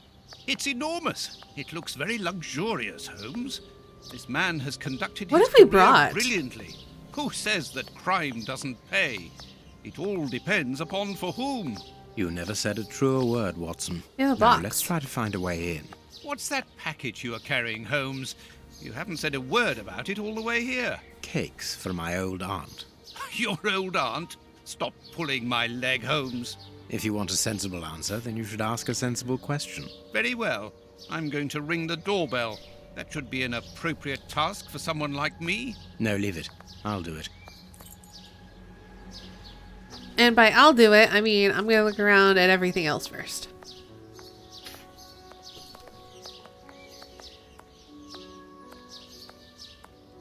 Mr. Holmes, Dr. Watson. How nice to see you again. Do you remember me? Of course, Miss Lucy. How could anyone forget so pretty a smile? You are looking lovely. Watson, we have things to do. Holmes, you remember Lucy? We met her during our last investigation in Whitechapel, on the trail of Jack the Ripper. I remember only the essential details of the case. This brief meeting has been very pleasant, but sadly, I must leave you, my dear Lucy. I'll see you soon, Doctor. Now I'm sad that we couldn't do the Jack the Ripper one. Okay, so we are probably gonna end up having to go through here. Another bank that has gone bankrupt. If this carries Maybe. on, the whole country will be ruined.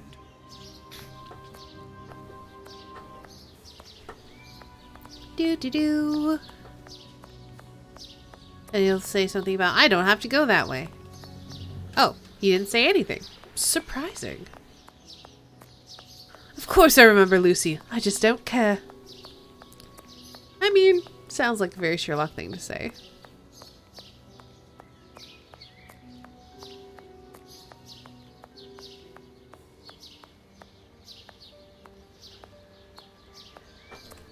Alright, maybe we just do ring the doorbell.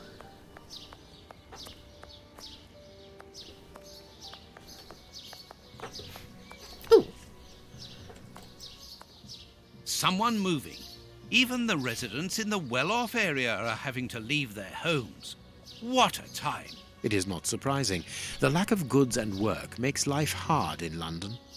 Aw, sad family. Oh, I guess we're not going that way. Wait, was there something else? No. That ladle almost looked like the little hand thing.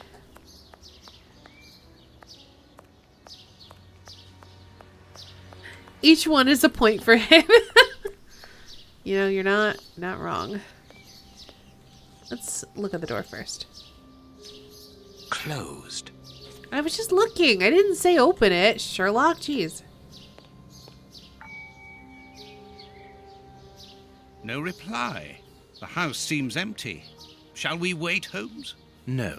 We shall enter discreetly. The judge's absence is a blessing. It means that we can investigate without being disturbed. You're thinking of breaking into the judge's house? Have you gone mad, Holmes? Don't worry. I shall be careful to remove any traces of our visit. Listen to yourself, Holmes.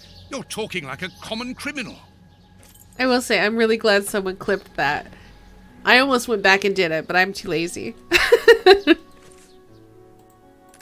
Alright, let's knife the door! Oh. Knife the bell. We must find a way to get into this building. Very well, Holmes. PR Cargill, thank you so much for raiding. Hello and welcome.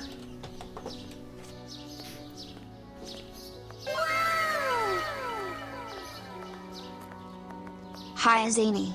Hi, Chad. Islanders Caper, hello, welcome. Thank you so much for the 4 months. The Invulnerable Tide, hello and welcome. PR Cargill, how was your stream? I hope it was good. If shoutouts are working, can we get a shout out?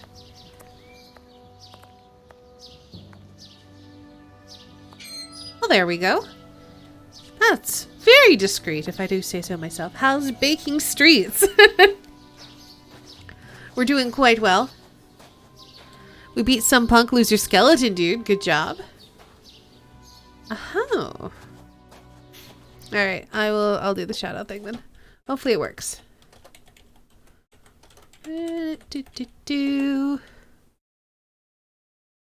Guacamole. Let's see here. I don't know much about it. This lock should be easy to pick. Let's see. I need a supple pin, Watson. Can you find me one? Very well, Holmes. Oh, I finally control Dr. Watson. We're gonna get one from Lucy.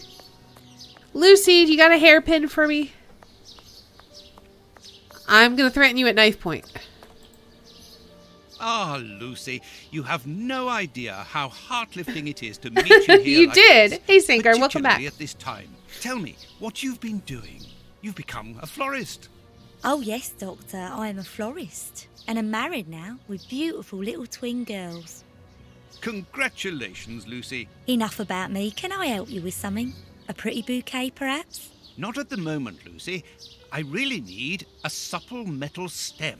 A plant prop should do. Oh, I see. Is it to open a door or a window? Aha, Lucy, you are a surprising lady. Let's just say that the lock on the door to my flat gets stuck, and I should like to get in through the window.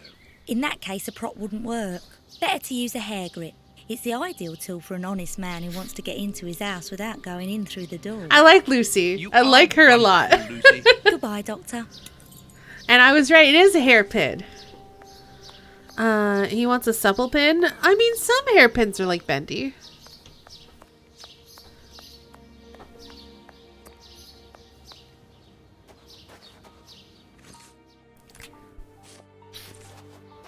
Here you are, Holmes. Perfect. This lock should be easy to pick. Let's see. I think it's gonna be, yeah, it's the same thing where I have to bend it.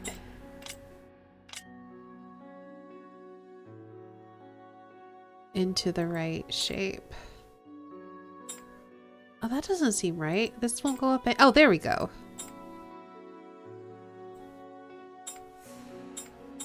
Like that.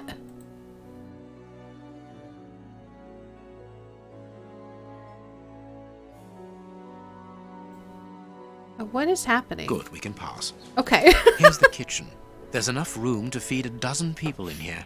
Yes, according to the newspaper, the judge's wife also feeds her pupils, in addition to teaching them. Pins are so useful. Hairpins for picking locks, hat pins for stabbing. Yeah. Alright, let's look around. I'm really curious what's in the box. Cooking oil.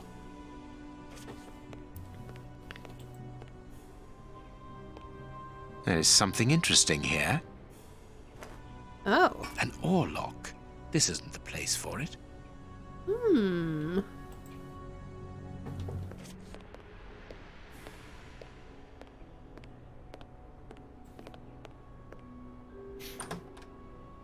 That lock X-ray vision he has is pretty useful too. It definitely is Spaceballs. These children are very lucky. Oh, they got like an abacus.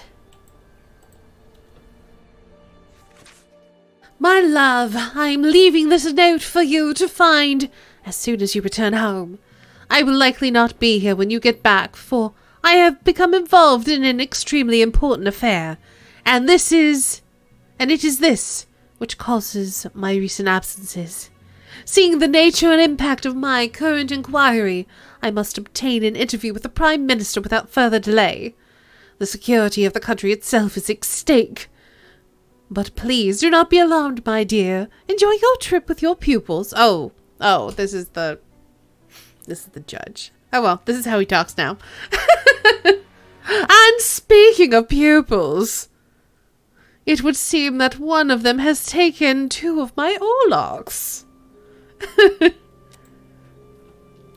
You know how much these souvenirs mean to me. They represent the greatest triumph of my youth in the New York Boat Race Championship. I should be grateful if you would do everything possible to find them. I also noticed that the sweet cupboard has been vandalized.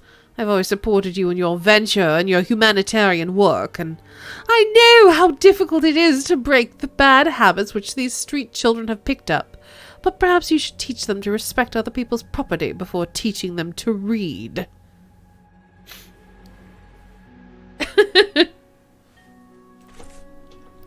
Alright then. Can you hear that small metallic sound? There is something inside there. A present from Lord Benegard to Miss Becca as a keepsake of the blessed day of your marriage. We do not have the clues yet to open this. I am missing some information. I'm aware. This photograph was taken on Judge Beckett's wedding day. This is a photo of the judge and his wife.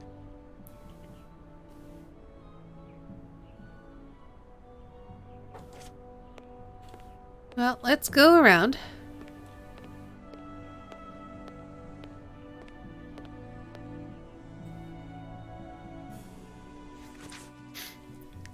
My dear daughter, by marrying Lord Beckett, you have made me a happy father. What better husband could I wish for my only daughter? None. Lord Beckett is an honest man who believes in justice. He is also honorable and incorruptible, a rare quality indeed. When I recall my initial reticence at allowing you to depart for India, I regret, so they must have met in India. I regret my paternal protectiveness, for I have come to admire your perseverance and strong will.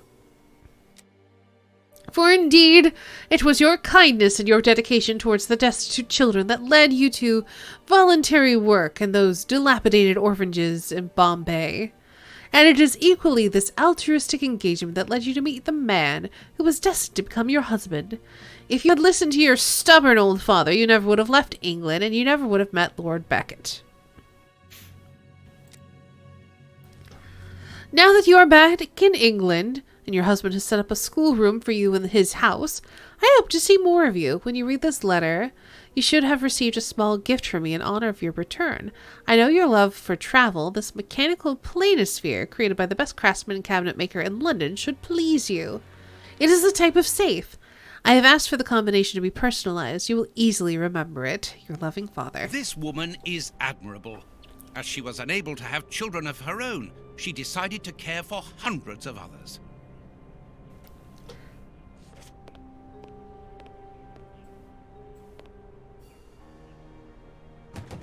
This screw is stuck. It is preventing the picture from turning. The blackboard shows the last lesson given to the children, ancient Greek.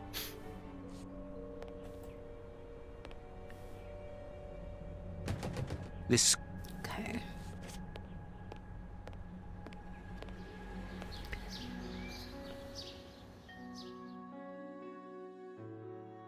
Something plus 3. Oh, these have to equal each other, maybe? These are plus 3 as what? Wait, what? The task. Find the logical sequence in Roman numerals using all the available shafts. Now the number should be greater than 10. Each sum must be larger than the previous one. You can use the number X only once. Okay.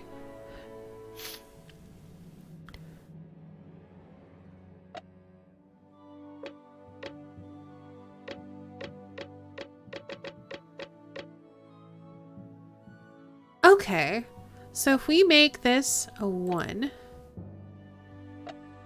we could make this this is, do I have to use all of the things though? To say using all of the available shafts. Okay.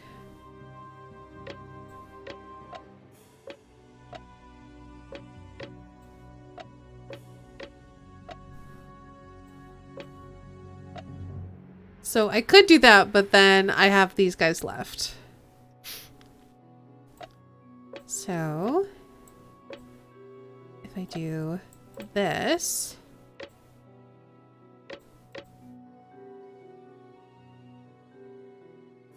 that's still not enough.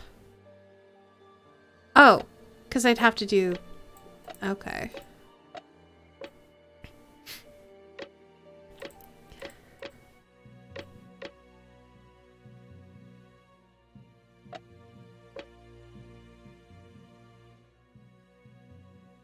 So this is 6. So we have what? 3. We have 5, 6. But I think it has to be like a logical sequence.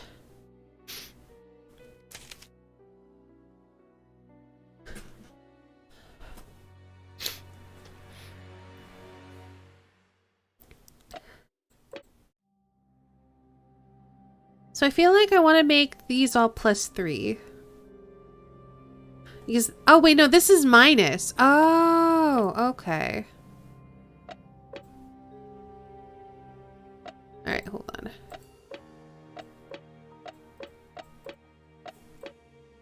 When it said all of the sums, I naturally assumed they were all going to be sums.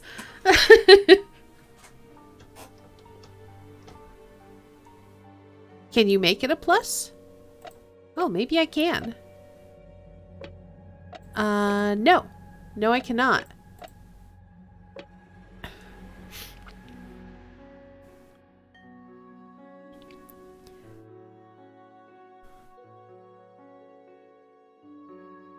So I feel like this is gonna be where my X goes. So this is 5 currently. I can make this either 3, 4, 5, or 6. Alright, hold on. Or I guess I can make it even more than that. It's gonna be at least 3.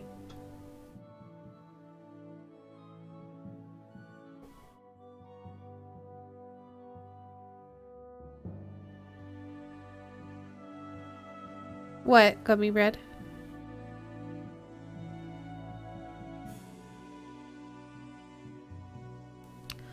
I already had it solved. But this was a minus. And it also has to be in a sequence. It says find a logical sequence.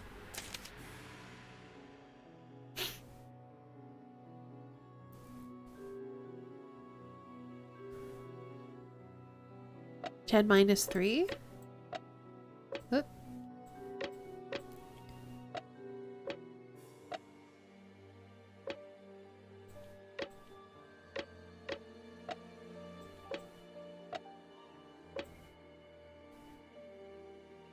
So we have 5, 6, 7, 9.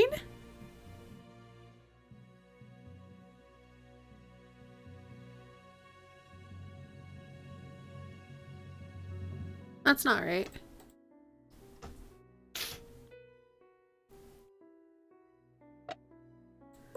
Because it's not a sequence.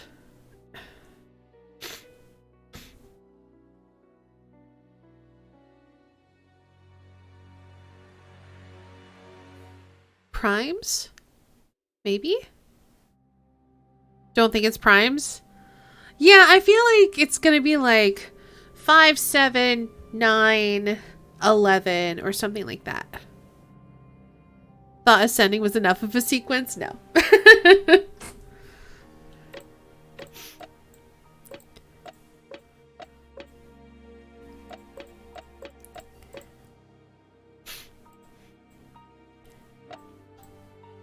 Is that like the... Wait, what? 1, 2, 3, 5, 7, 11, 13, 17?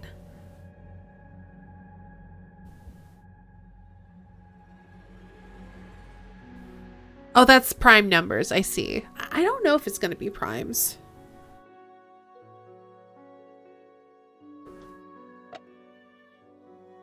We can get 13 here. We can get 5 here.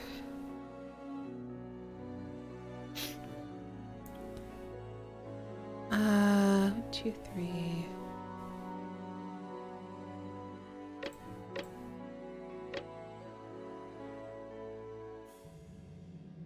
Let's see if we can get primes. So I need to get 11 here, which is not possible through subtraction. So it can't be those primes. Maybe it's a BS Fibonacci. Could be. Wouldn't be the first time. Maybe it's just they increase by 2. So let's maybe set this to be 7. Let's try to get 9 here. And then let's try to get 11 here. So if we get 8 here, which would be... Oh, we can't. I don't have space for 8.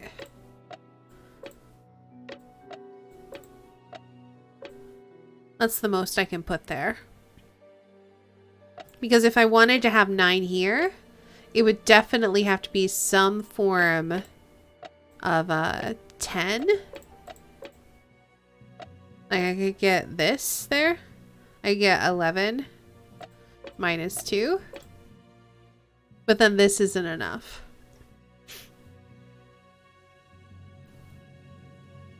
Does 5, 6, 7, 8 work? Possibly. I don't know if I can fit it.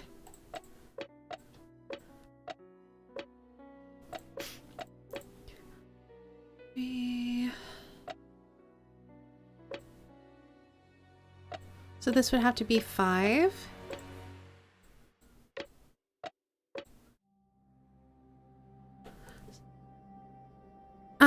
So this is 11. So then where does this extra guy go?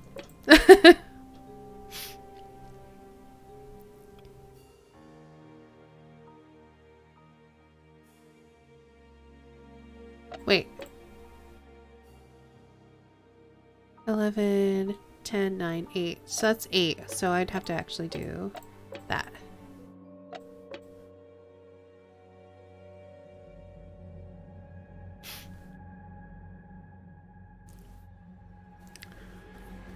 Yeah, I think we tried odd numbers. We could try even numbers. So we have 4, 6, 5, 6, 7, 8. Well, I can get this to be 9. I don't think I can make this 10.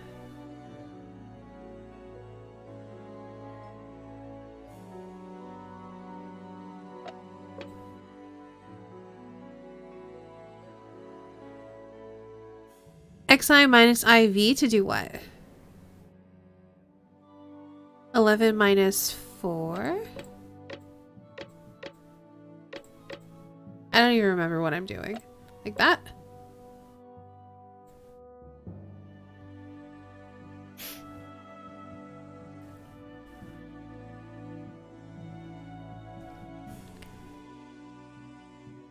Apparently that's not right either.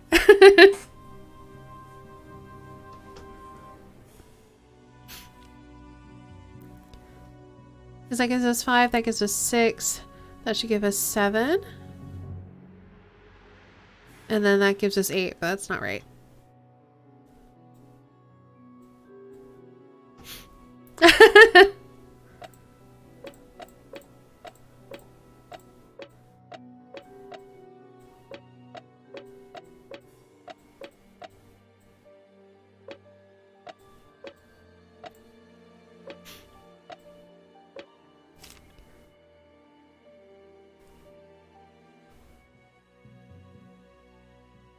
None of the numbers should be greater than 10. So this can't be 11. That was where we went wrong. So we could put 10 there. Then we could put 3 here.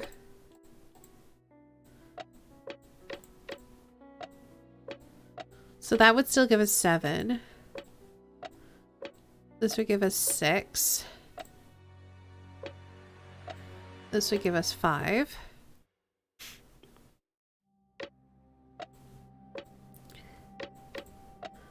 Then we can do this, but we have this guy left over.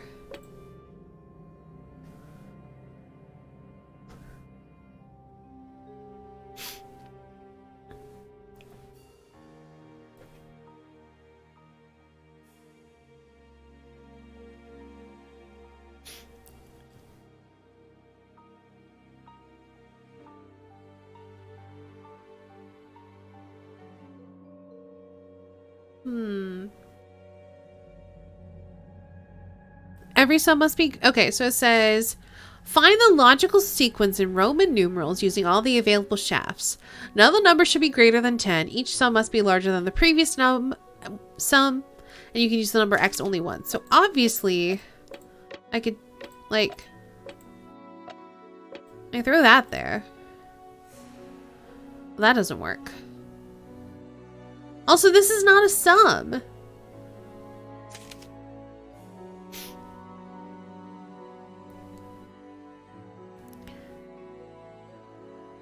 So we have 5, we have 6, we've got 7, and then I've got, like, I have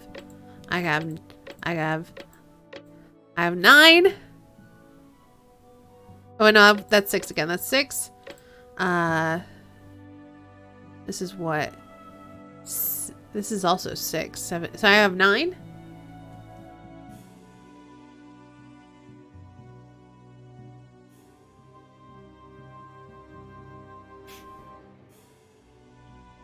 Six is pretty much the same as 9.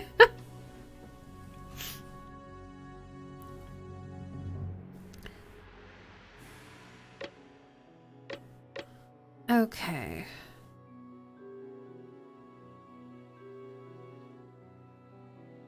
Maybe they want the sums to be larger? So, okay. We could... This is 6. This is 9. And this is 7.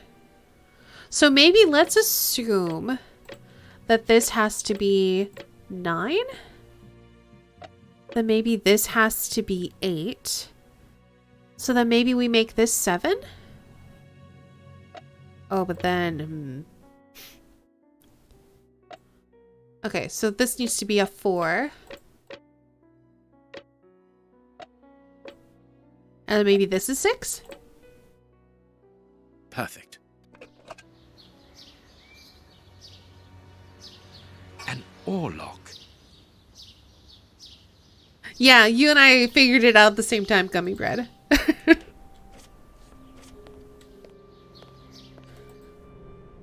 The door handle has been removed.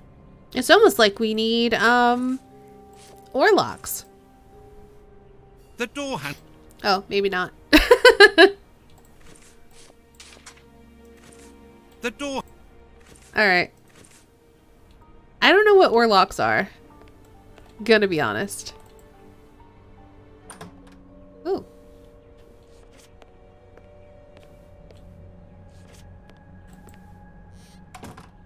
This overall belongs to the young James. Sweet papers fallen from a pupil's overall pocket. Ah, James, you stole the sweets. This plan is useless.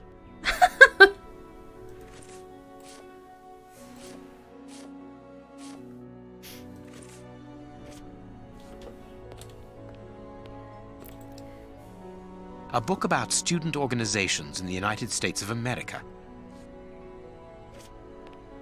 They're what you put the... Oh, on a rowboat so you can leverage against it. I see.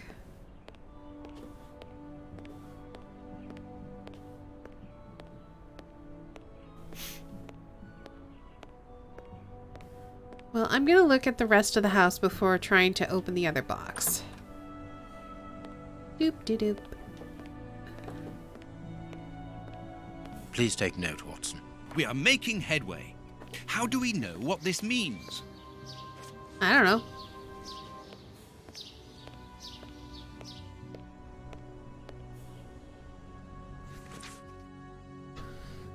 Okay, so we already have that one.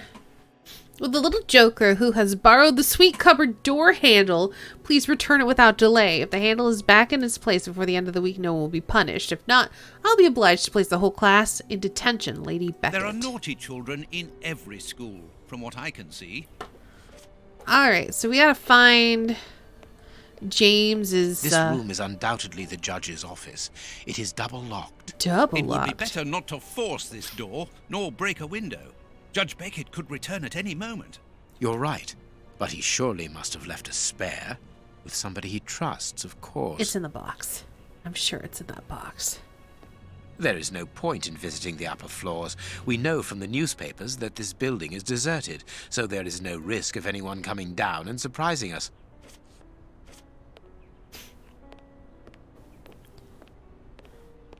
Okay. This plan is useless. It's not going to be useless, though, because we're going to have to find James's desk. And then we're going to look at his desk, and the sweet cupboard handle is going to be in there. Whatever. Okay. To the most romantic evening of my life in the heat of Bombay. The clock points to 6 p.m. Interesting. Okay.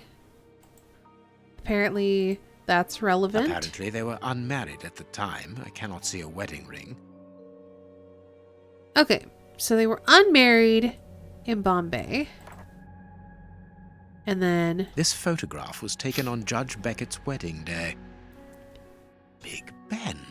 The judge got married in London, and early in the morning, as it is just 10 a.m. This photograph was...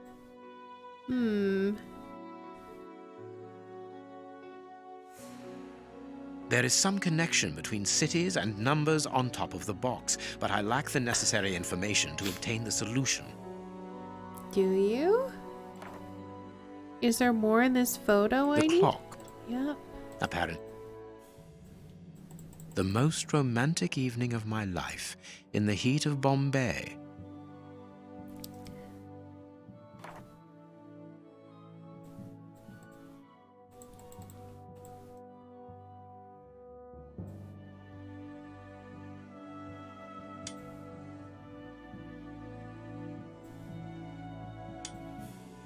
Uh-oh. We are definitely missing something.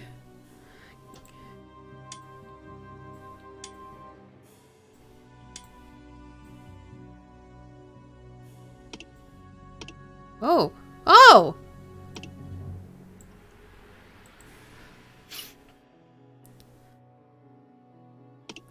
Okay, bless the day of your marriage. She got married in London at 10. Perfect. You're not missing. It is a wedding present. It must have a special meaning for Miss Beckett. Okay.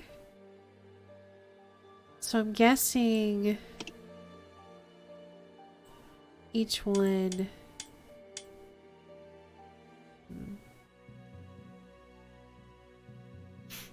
Is North America on this map? Let's find out. Yeah. I know the guy went to New York, but I don't remember... Is this in New York? Where is this? Big Ben. No, it's Big Ben. So we got that one already. We also got a photo of Bombay at 6. I think we're missing a photo.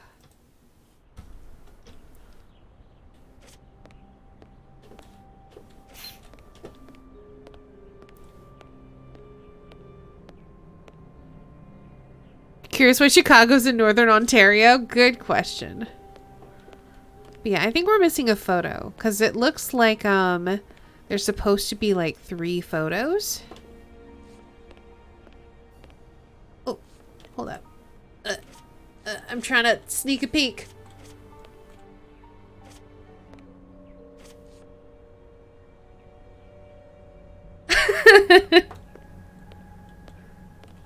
Alright, maybe we can get some oil from the kitchen to unstick the pins. Ah, yeah, good old Chicago, Ontario.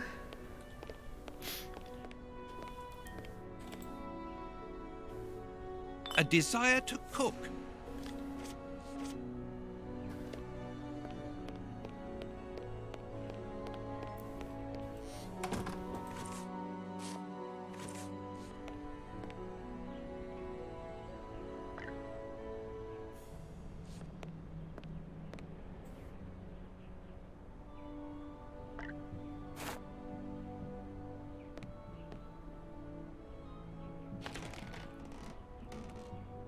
Greek letters. Copy them down, dear fellow.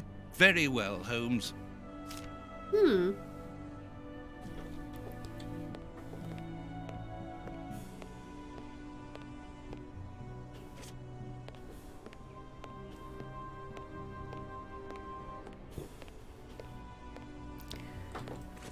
we have 2 photos. We have Lord Beckett's note, which I apparently am not allowed to read. We have a school book. We have the Greek alphabet.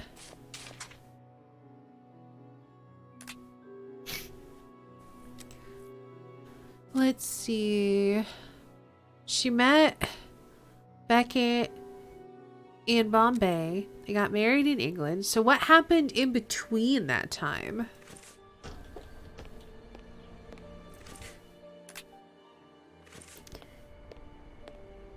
Been in Canada this whole time? Apparently so. This plan is useless. Alright, if you say so.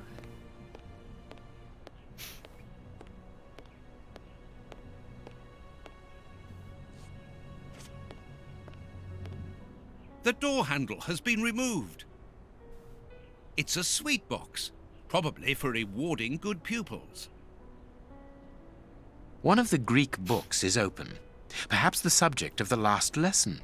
Everything points to someone who does not wish us to open this cabinet, which is a good enough reason for opening it.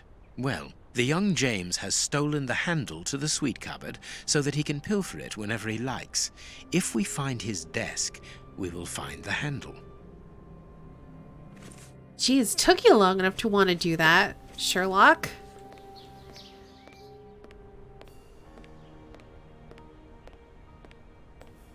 It's a plan of the classroom. Thanks to this plan, we will know which desk belongs to James. Oh, geez. Okay. What does this say? It's important to make the children feel responsible by giving them small tasks. Ensure, if possible, to assign a task based on the physical and intellectual capabilities of the child. The row leaders are represented by the flag. Others have small images that correspond to their task. For practical lessons together, the children are grouped 4 to a table. Okay. So we have someone who's going to take care of the fish, someone who's going to take care of the plants. We got our row leaders here. We have something that looks like books, and then cleaning, I guess.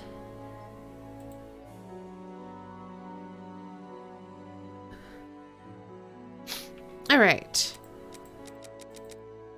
So we know that these people are going to be in the red group, and these are going to be in the blue group. Okay. Lewis has good eyesight. He surprised me when he saw an airship from the sky. This gave us the opportunity for a lesson about the conquest of the skies. Okay. Young Damien is very smart. Saved from his wretched life, he was working in a textile factory and lost the use of his right hand. He is now one of the brightest in the class. Always put him on the left side if a table will allow him to write comfortably with his left hand. Okay. Okay, so... Oh, interesting. The row leaders are in the back. You can't just check their desks. Nope, we gotta do a puzzle. It's fine. Simon and James come from the same village. I put them together with Simon on James's left. So, alright, I might need to start writing this down. Do I have spare paper? I should throw these away. These are pretty much written on to the point of being useless. Hold on, I'll get a piece of paper. I'll be right back. Would deprive Holmes of these exciting brain exercises. That's true, and he probably solves them much faster than we do.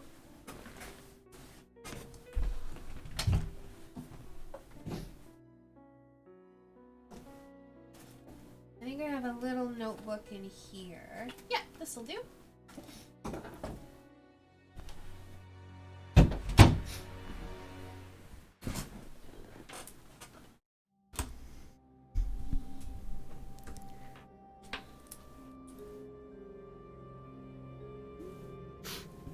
She put all the good students in the back. Sounds like it. It's one of those riddles. I'm so bad at these. I like them. I'm pretty good at them. I will say I hated being in the back. But mostly that's because throughout most of my schooling career I had really terrible eyesight but no glasses. Why was I drawing a penguin? Or why is there a penguin in this notebook?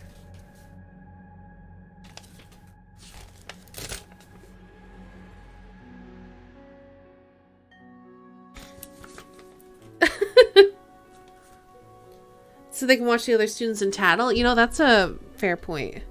Penguins are adorable, but like, I still don't understand why I drew it. Okay, so we know that Simon is on the left of James. So we know it goes Simon, arrow, James.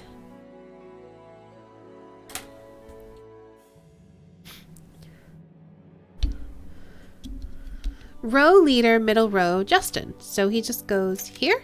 What?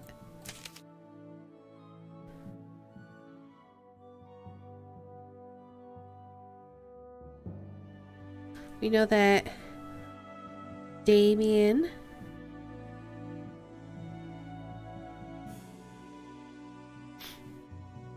used to be on the left.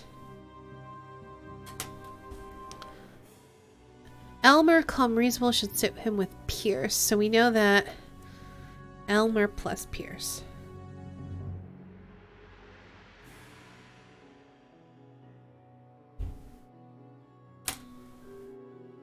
We must pronounce it penguin. Alyssa plus Talia.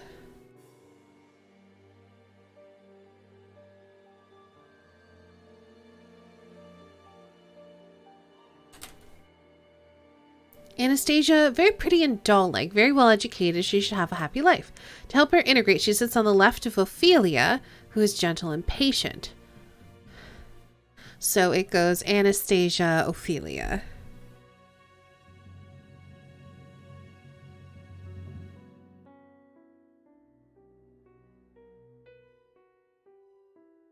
Okay.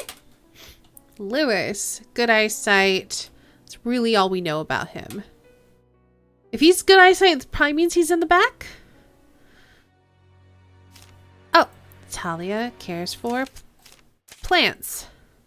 And then we know that Elisa sits with Talia.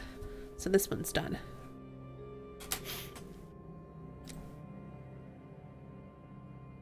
Aaron has suddenly grown, so I put him in the back behind Fergus, who is as tall as him.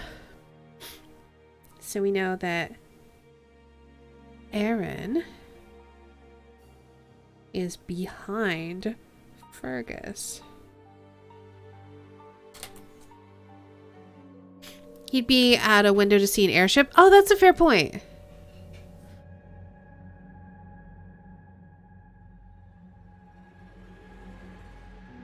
Window?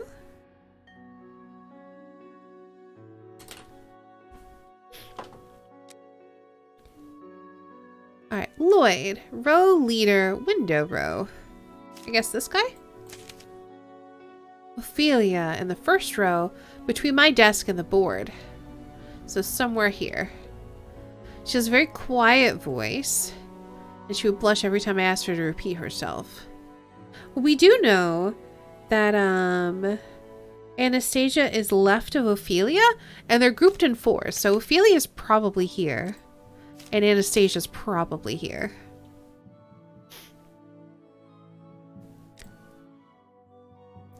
Since the arrival of Anastasia, Orson seems captivated by her. I have to make him change places.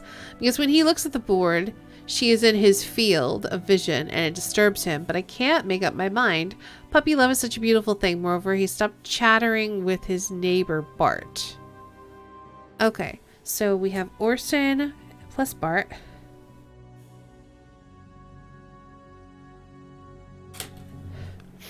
So he could be here, or he could be here. Yeah, he's got a crush. Pierce is one of those children who takes a little time to accept the rules, but he is a nice boy and I like him very much. Put a stop to any problems by putting him near my desk behind Anastasia and next to little Elmer, who is very mature for his age.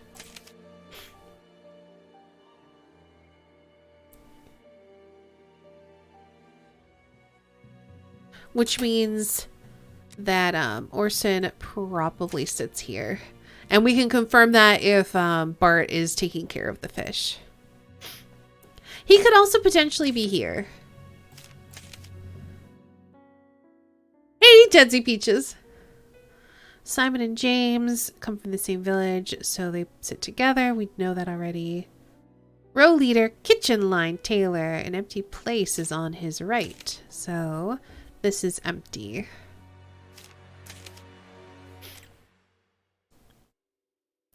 Charles is still waiting for the glasses I ordered for him. Because of that, he needs to sit in the light and close to the board. I changed his and his neighbor's Eddie places. So he's probably here. And Eddie's probably here. Hold on.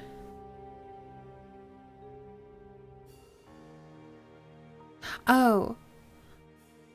Wait, so like this? Cool, and now that they're done, we get ticks.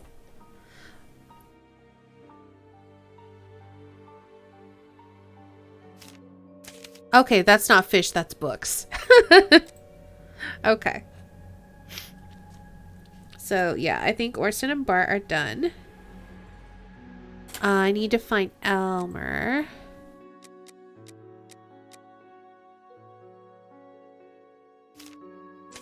There we go. Pierce plus Elmer's done.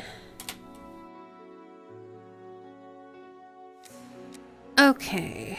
Lewis is by a window. We did Aaron. Simon is next to James. So then Jasper Mark. Jasper's often sick, so he's close to the kitchen. Oops. And then Mark goes here. And those are good done. What's this say? Oh, I think I did that. Okay. Fergus. Blackboard cleaning. Boop. Who's next to Fergus? Oh, Aaron is behind Fergus. So that one's done. Anastasia and Ophelia are done. Elmer and Pierce are done. Okay.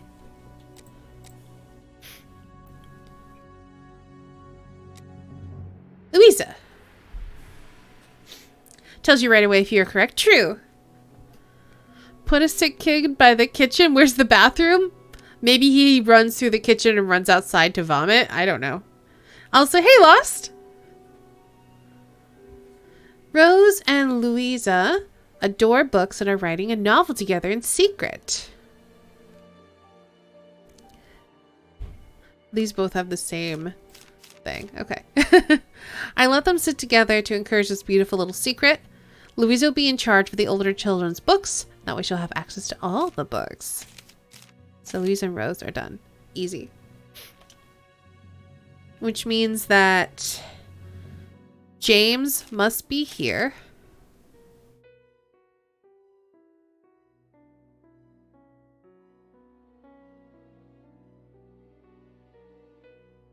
Damien is probably here. Lewis is here and Simon is here. All right, let's open James's desk. Easy. Oh, because the kitchen's warm? You know what? That's probably right.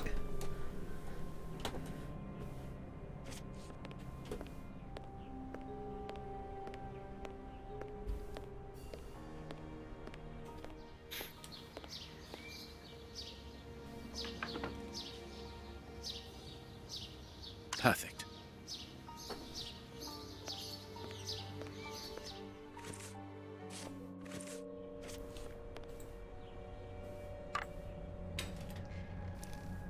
It's a sweet box. We can't steal some candy. Fine.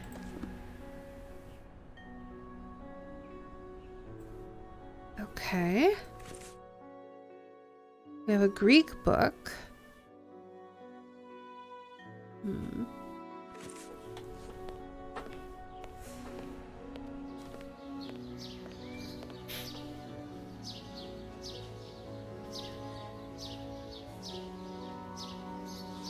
Have a good night, Divine. You know, with all this stuff related to Greece, maybe that's going to be related to how to open the lock?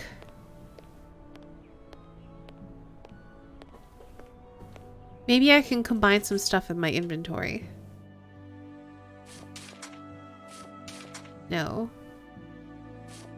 What?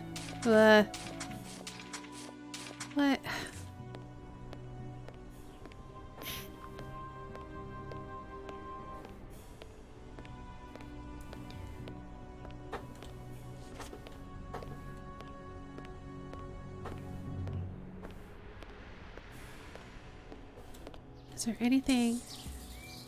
Just the door, it looks like. All right then.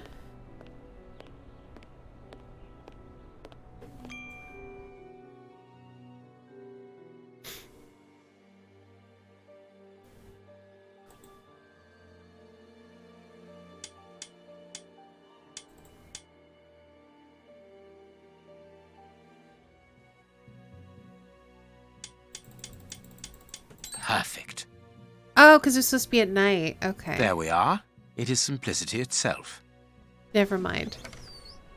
A key. All right. Yeah, I just am not used to military time or 24-hour clocks or whatever.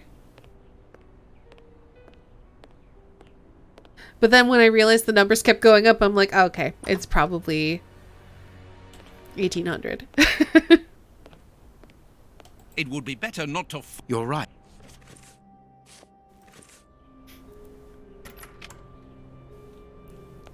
We are in the judge's private office, Holmes. What are you going to do?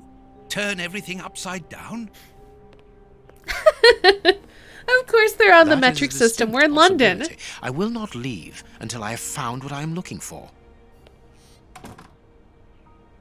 Time to look at everything. Oh, look, it's that same painting again. Don't forget your cakes when we leave, Holmes. Of course, Watson. A Habano Clarissimo cigar.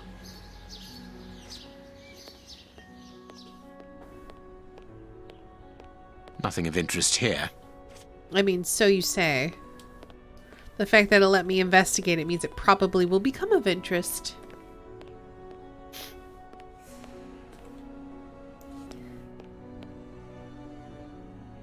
Nothing but trophies.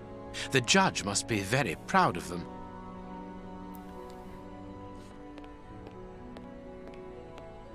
This door is very solid, and there's no lock. The best thing to do is to carry on exploring this place, Holmes. I'll tell you what there is. This thing. This gentleman certainly likes oars, to the point of exhibiting them in his office. Did you switch fraternity Judge Beckett was a member of? Okay. The list of symbols of the American universities. Probably one of the ones in New York. Because he was a rower in New York, right?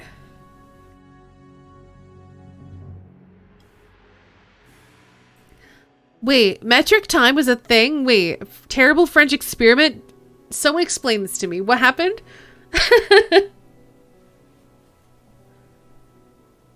Okay.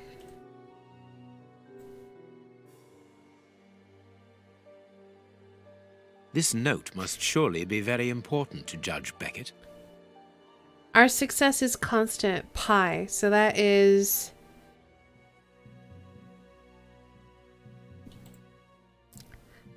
this one? Maybe? Because that means pi. Yeah, and it was doing that. So... okay. So this one is going to be... I am missing some No, you're not. It's pi!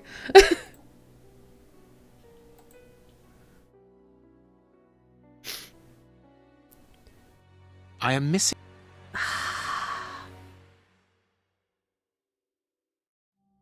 Decimalized time. What does that mean? This note must surely... Alright, I must need like another clue, even though I feel like it's pretty obvious.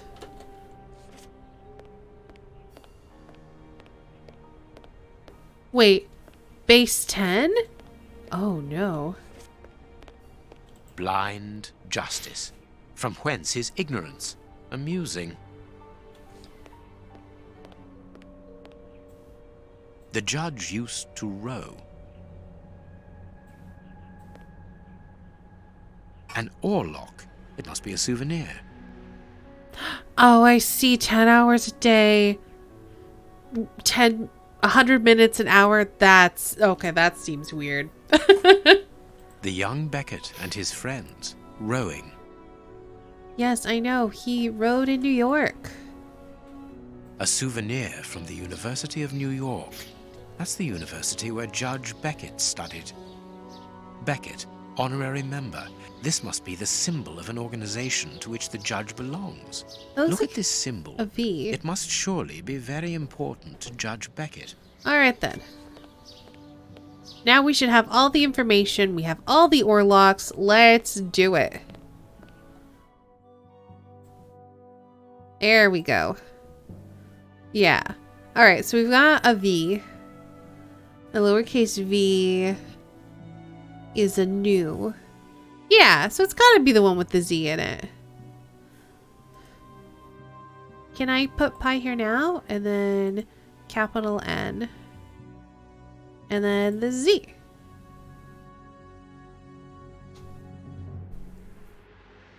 The zeta.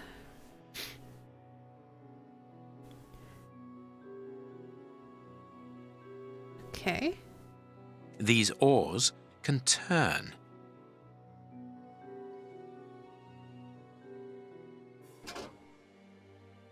I can make out a mechanism at the bottom of each of these holes. Watson, this really is the most ingenious system. It controls the opening mechanism. Very ingenious. But do we need to enter? Judge Beckett is very rich, and the room perhaps only holds valuable objects which he wishes to protect from thieves. Doors are made to be opened, my dear fellow.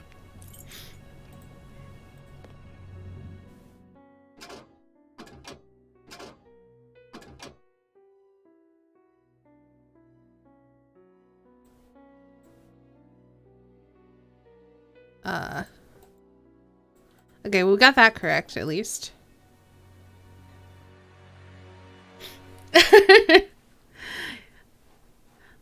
You'd say, I'll meet you for lunch in a deciday, which was the replacement for hour, as 1/10 of a day. So in about 2.5 hours. And then you had centidays and millidays. No, that's no. I can see why. I mean, I can understand why they would want to do base 10 for everything. And I'm sure if we started with that, it would make sense.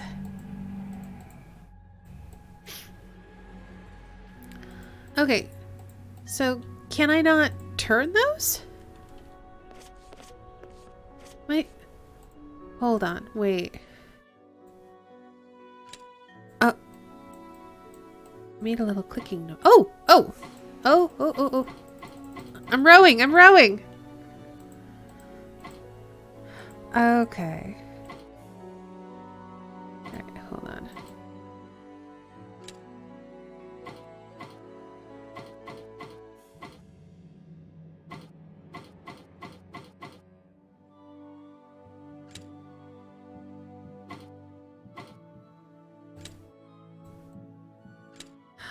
Oh, wait. Okay. Oh, what? Oh, I have to make the shapes.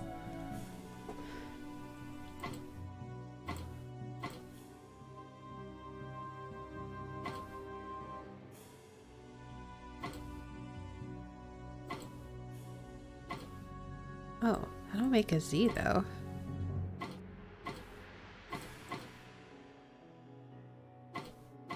I can maybe make a pie?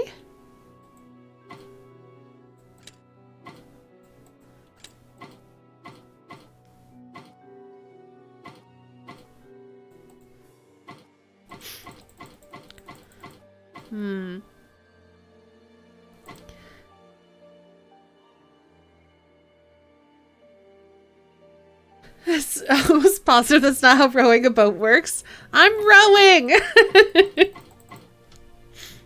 Then they tried to do 20-hour days to keep AM and PM so it was close to a standard hour, and that didn't work either. Yeah.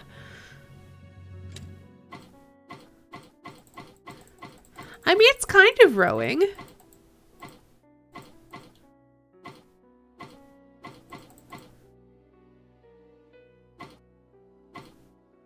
Oh! Oh, okay.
You don't use 3 oars at once? I mean, maybe one's like a rudder oar. I don't know.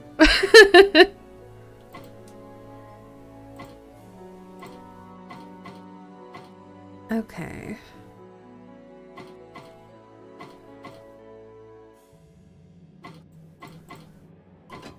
Oh, there we go. We got the Z. And now I gotta get the pie.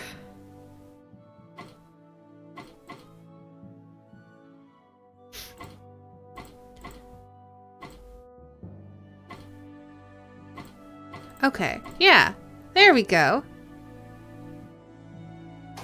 Well done, Holmes. The pie was much easier than C. Incredible. Masses and masses of files. Holmes, these files, these cards, these reports, they're all about you. Look, it says fraud on the wall. So it would seem. Your whole career Robbery. is mapped out here, investigation by investigation. Look, a detailed report about your work in Whitechapel Intimidation. during the Ripper affair. And there, your relationship with a certain A. Lupin. Murder. And here, the details of your methods and transcriptions of your conversations with the greatest violent criminals. My God, look at the titles of the files. Fraud, deception, corruption, forgery, murder. What does it all mean? It means someone has a vendetta against us. Quiet. Let me concentrate. Concentrate? This judge has the reputation of being the most honest in the kingdom. He has built an overwhelming pile of documents as high as Big Ben about you, and you talk of concentration? To open his chest to what end? Quiet. Holmes, answer Shut me. up, Watson. What We're is the real thinking. reason for our being here? Did you know what we were going to find before we came here? Evidently. So that is the real reason behind this break-in. You're only interested in the contents of the chest. All the rest of it was nothing more than lies and manipulation. The most important is the one in the chest, Watson. He's in the pocket of Moriarty. He might be. To be fair, in all of the Sherlock games that we've played so far, Moriarty has not made an appearance.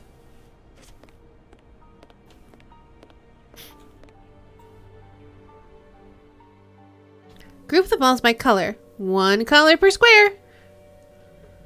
All right, then. Oh. Ooh. Okay.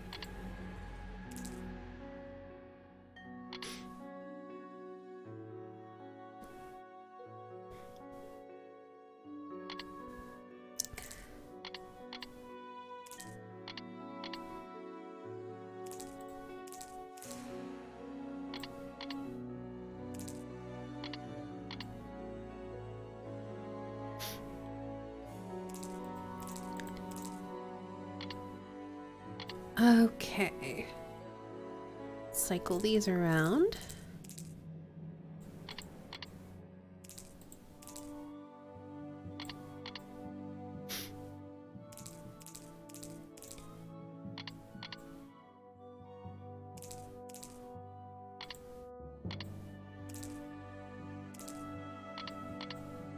Okay.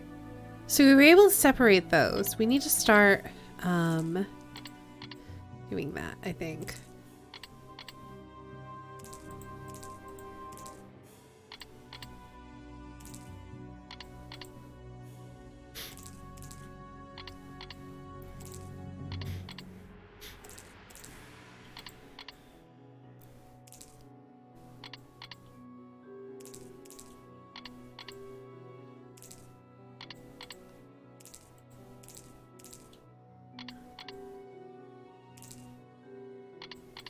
Okay, so I think the blue ones are going to be in the middle then.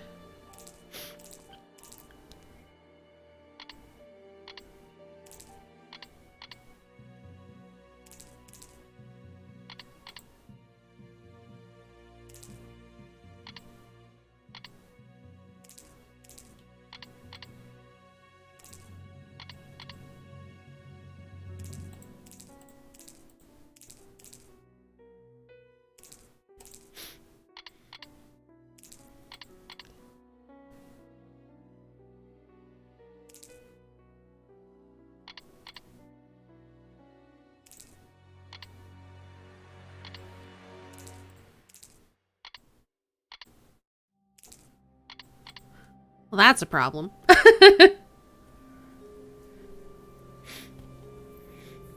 This puzzle's just the game Zuma. Arsène Lupin was the archetypical gentleman thief, the way Holmes is the archetypical detective. He directly inspired the anime Lupin III, who was Lupin's grandson. I see. Also, he hardcore flirted with us all through, like, Nemesis.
Okay.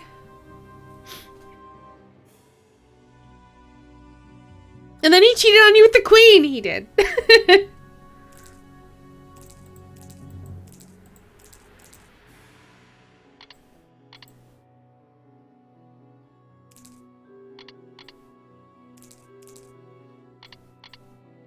There we go. Easy peasy. There. I have what I came for. Show me the file, Holmes. It is unnecessary, Watson. It's a file about you, isn't it? Is it so compromising that you don't dare show it to me? You came here to steal the research about you carried out by Judge Beckett, Holmes. It was the only thing that interested you. We'll see about that later. We must put everything back in its place. No one must know that we've been here. Help me. Go and put the paddles back into their original position, and I'll deal with the rest. I gotta look at everything first. But that's the plan of my flat. I mean, our flat. Sherlock's up to something. That or he's just a terrible person in this game. Quick, Watson, we must get out of this house. Immediately. What? But... Be quick, man. It's urgent. Oh, because of you, we have to flee like common criminals, which it seems we have now become. I only hope that the game is worth the risk. Show me the file right now. Let's find a cab as quickly as possible. We can't stay here. Why are you in such a hurry? You... Wait! Look over there. Judge Beckett. Yes, it's him. Let's go and talk to him. Oh, no. It's too late. Do as you wish, Holmes, but I need to hear an explanation about what was in that armored room. I'm going. All right, bye. No, stay here. That's an order. Okay. Your giving orders Jeez. changes nothing. I'm going to talk to Judge Beckett, and you will not stop me. All right, bye, Watson. Enjoy prison.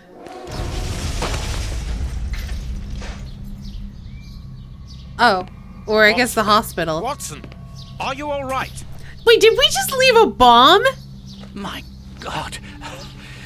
What happened? Wait, did we just murder him? Lucy. Oh, Lucy, poor girl. I must do something. Holmes, What the I need heck? your help here. Forgive me, Watson, but I'm afraid that I must leave now. What the heck? What the devil do you mean? Holmes, come back here. Holmes!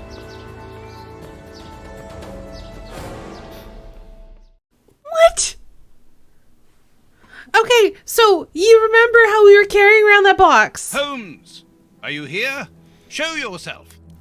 No one. Perhaps it is just as well. I don't know what my reaction to him would have been. How dreadful. We were carrying around a Poor Miss package. Lucy hanging between life and death. We Luckily, I told was able to place her in good hands. we told Watson. But how the devil did Holmes I know don't think it that a bomb is. was about to go off? And what's more, It's an he seems to have imposter. taken advantage of the tragedy.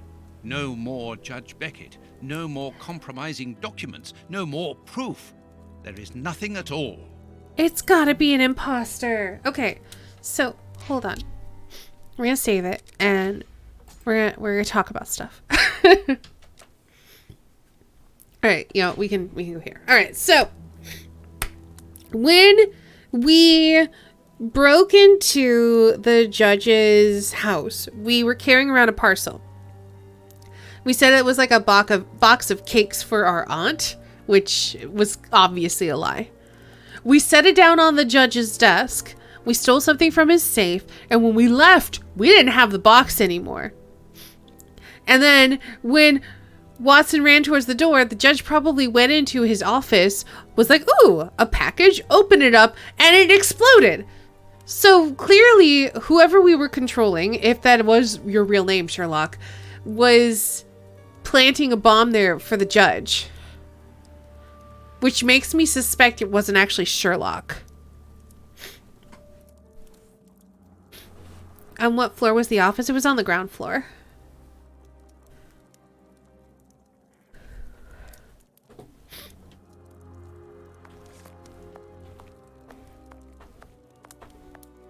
Locked. The paper Holmes used to wrap that mysterious package that he left at the judge's house just a few minutes before the explosion. No, Ice Bunny. The guy went inside.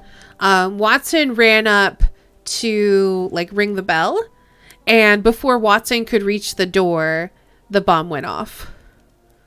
So I mean, unless I missed it, and you all can like watch the VOD back to find out.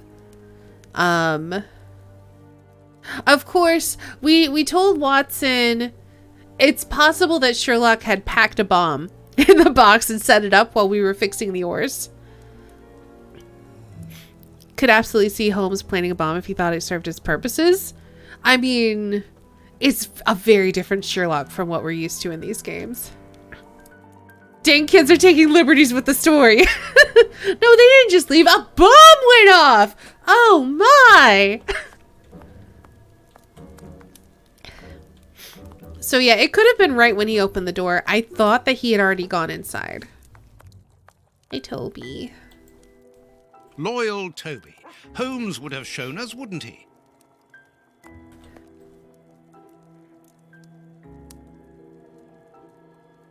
Kurtz's pipe. So Holmes took it with him. I wonder if he would have fired at those fiends in the opium den. A few days ago, such doubts would never have crossed my mind. But today, I find myself asking if he could have killed in cold blood. You know, that's a point. He pulled out his gun and fired a shot in the opium den. Why did he do that? Is he poisoned by the madness poison? Did he poison himself to see what the effects would be? A fountain pen, just like the rat killers. Today, that dangerous maniac is free. And what's more, it is Holmes's fault. That inquiry at Westgate was a total failure. That does not seem out of character. Well, I mean, according to Watson, Watson is suggesting that the things that Holmes is doing is out of character. Like, we broke a master poisoner out of prison. We nearly shot some guys in an opium den. And then we blew up a judge who was looking into Holmes. It is possible that Holmes has been replaced by an imposter. Oh, taking the poison to see what it does. Oh, yeah, I see. Yeah.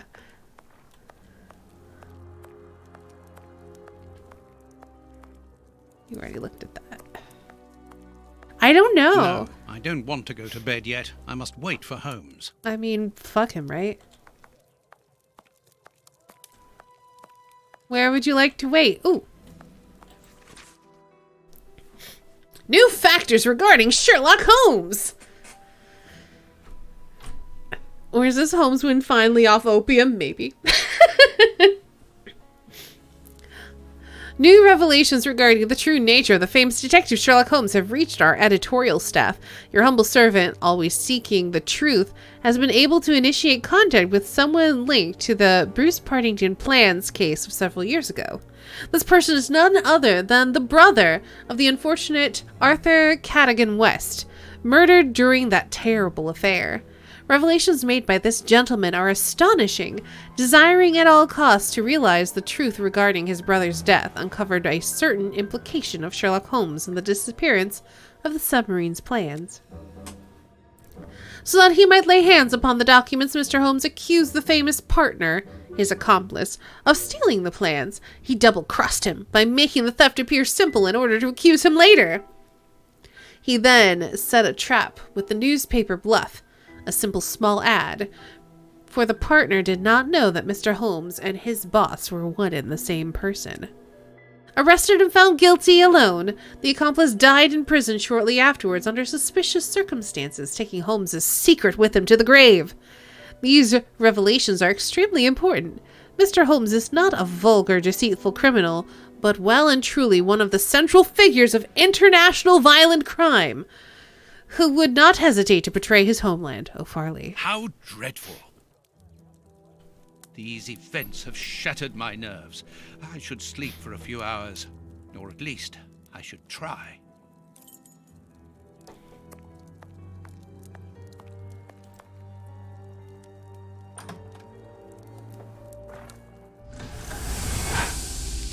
Oh.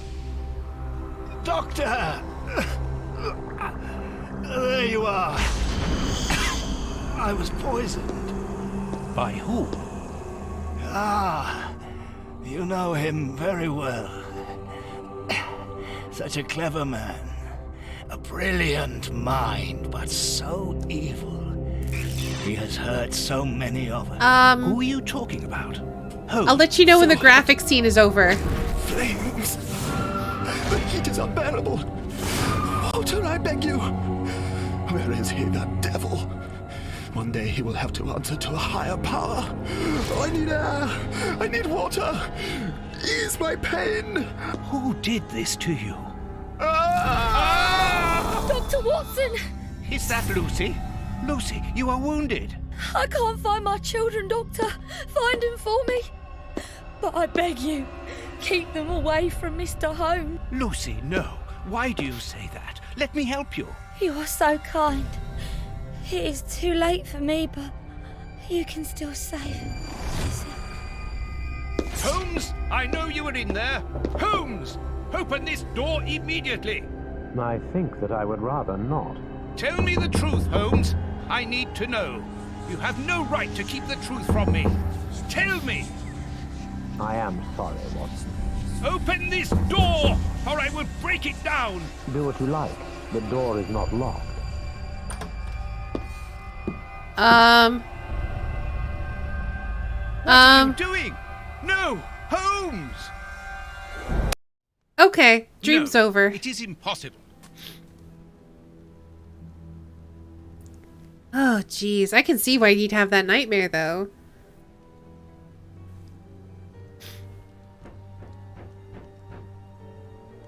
What's going on?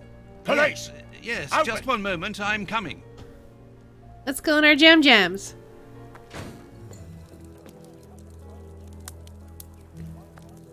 Dr. Watson, is Mr. Holmes here?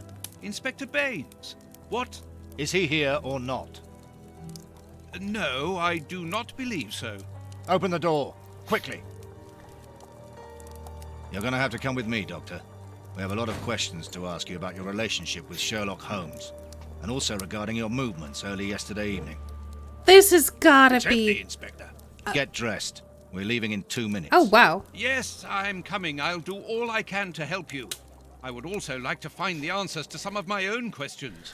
Sergeant, I'd like you to stay here with some of your men and search the place from top to bottom. If there is one clue here that will lead me to him, then I want you to find it. We're just friends, I swear. Doctor, you must understand that I am sorry about this situation, but if, as we believe, Holmes is a murderer, I won't hesitate to arrest him. What did you say? A murderer? You heard me, Doctor. The Bishop's murderers informed us that they were following orders from Sherlock Holmes. What? What? This has got to be an elaborate... Oh, no. Oh, no. Baines and his men have ransacked the place during my interrogation at Scotland Yard. I would never have imagined that I should be put through such an ordeal. I have always fought on the side of justice, but to be interrogated for hours like a common criminal, having to proclaim my innocence over and over again. Baines is convinced that Holmes is guilty, but who can blame him? Everything seems to point to him. I had thought that the worst was behind me, but here I am, as a suspected accomplice. All I need to There's do gotta is to be a find guy Holmes, pretending to be Holmes. and when I find him, I'll decide. I'm going to search the flat. Perhaps Baines overlooked some clues. I mean, given their track record, Baines overlooked some clues. This disguise evidently belongs to Holmes. I bet he's been hanging around in disguise while some other guy impersonated him or something. This disguise evidently belongs to Holmes. That's another disguise. This disguise... Okay, great. Oh no, did they kill Toby? Ah, Toby, who knows where Holmes is. Okay. Well, can't we just track him with Toby then? This did... Oh my goodness. Look at everything. Look at this mess. And you know who's gonna have to clean it up? We're gonna have to clean it up. This...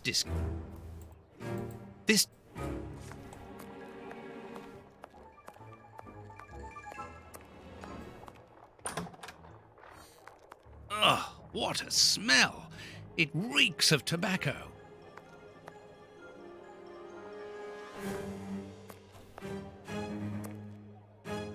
Yes, you're just gonna say the same thing over and over again. This is what Holmes was wearing yesterday. Okay. Holmes has left his tweed suit here.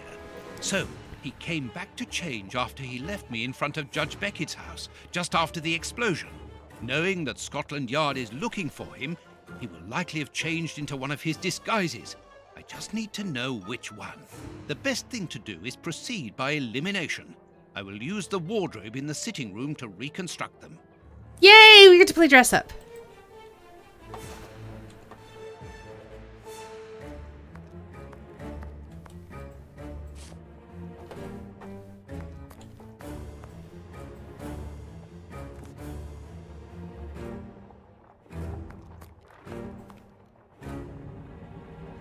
Holmes's tobacco. A hole. There must be a false bottom. I need something thin to prise it up. Do we have anything? I mean, you can use a pencil. There's pencils right there. Alright, do we have anything? Nope. Alright, we'll come back to this.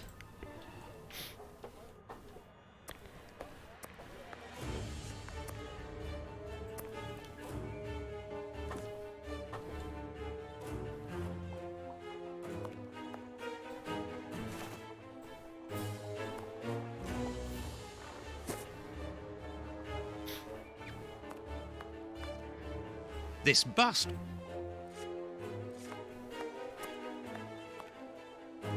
And you know who's gonna have to clean it up? Mrs. Hudson, the poor dear. Well, time for me to go out to dinner. You know, that's a fair point.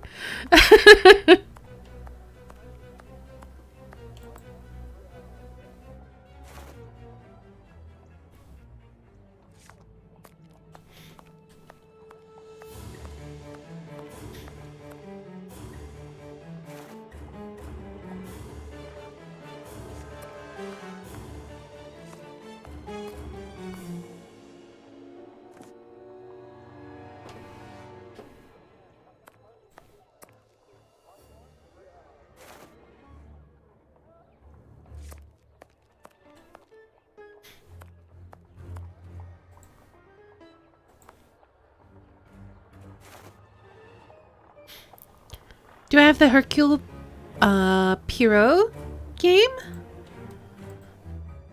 I don't think so. I don't know what that is. I must collect all... Okay, I think I'm missing some pieces. Also, I still need something... Baines's men have more or less spared my bedroom. How kind of them. Oh, we're not a prime suspect, are we? We got our typewriter. I don't see anything that I can use to prise open the false bottom. Oh! Wait. Poirot. Oh, Poirot! Oh! Someone was talking about that last night to me. Who was... Oh, right. I was chatting with one of my friends because I bought the latest Sherlock Holmes game because it's on sale for $5. And, my friend mentioned that there were Poirot games and asked if I had ever heard or played of them. Heard that of them or played them. And I haven't. I didn't know that they were a thing. Are they good? Should I check them out?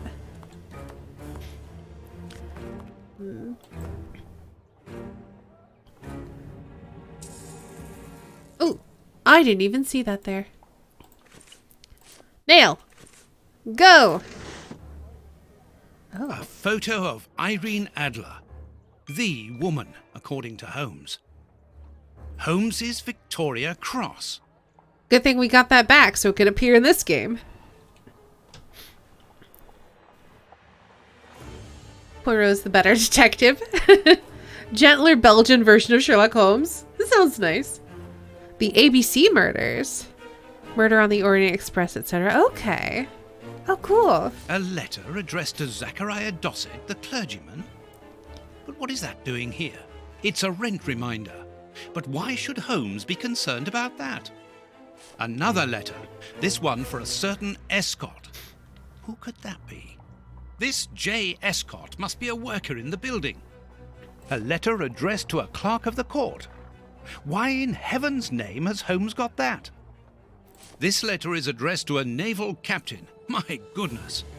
All these carefully hidden envelopes were addressed to Holmes under various identities. The addresses are therefore those of his hiding places. Holmes has never told me about them. I suppose that he goes there regularly and discreetly to pick up his mail. I cannot waste precious time by going to each of these addresses. I must refine my research. Don't worry, Watson. We got this. We're gonna put together some cool costumes.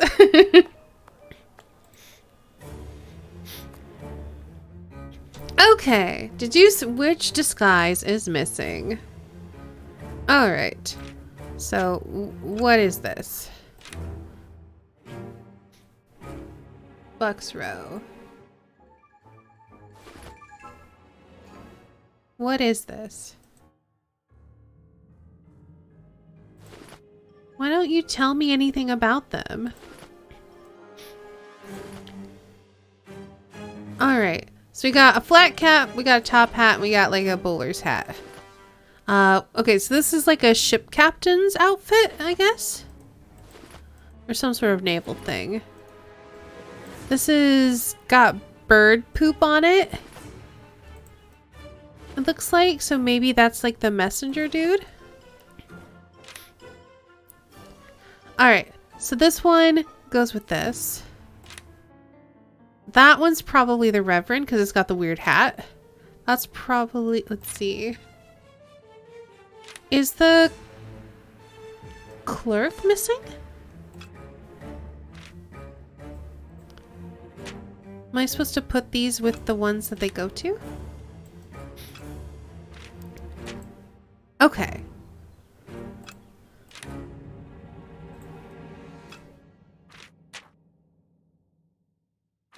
I must put the right name to... Okay, apparently that's wrong. What about that? I must... Nope. Okay, maybe you're this one? I must put the... Nope. What about I that? must... Nope. What?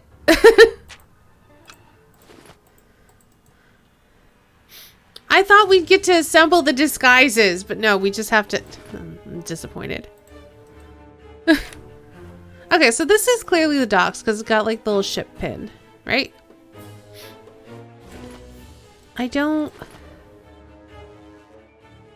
see anything particularly telling about this disguise. I don't know what this is supposed to be. This is clearly some guy covered in stains. Like, this could be ink and bird poop.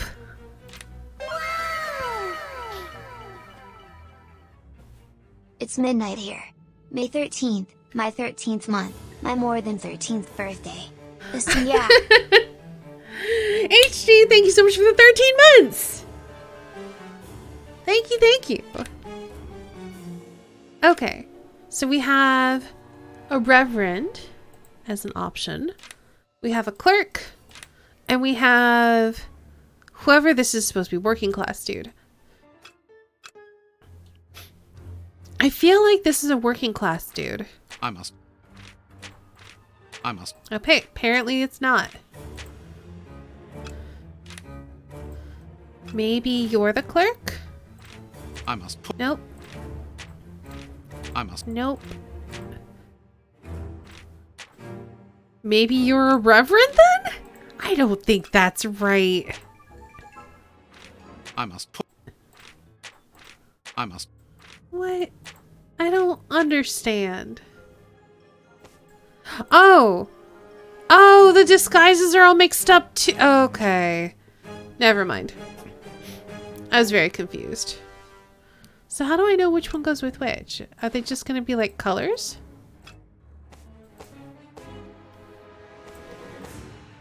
Like the blue one goes together and the one that looks like it's covered in poop goes together?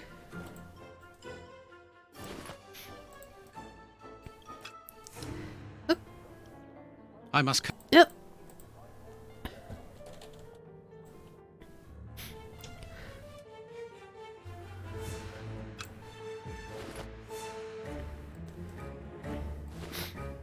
Okay, these boots definitely look like the worst shoes. These ones look like the most waterproof, so maybe these ones go here. I don't like that it's not like giving me any information about each item though.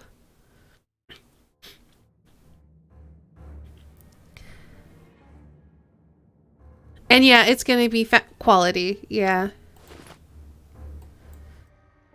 So I feel like all the blue things are going together. And then these look worn, but like more waterproof. And then these are like clearly the worst shoes. And these are like nice shoes that I would see like a clerk or a priest wearing. And then we got the stained trousers, the stained thing, and the shitty hat. Okay. I think the disguises are correct now, at least. Two men living together solving crimes. They both have to have high fashion sense. Okay. This one. Alright. And then Whitechapel. This one. And then I still feel like that's a reverend. I must put the right.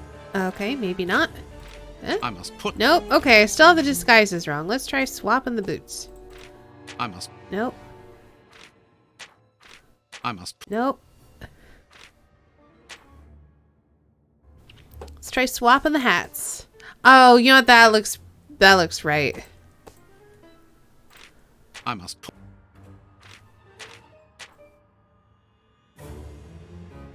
I must. Okay, try swapping the boots. I must. Nope. I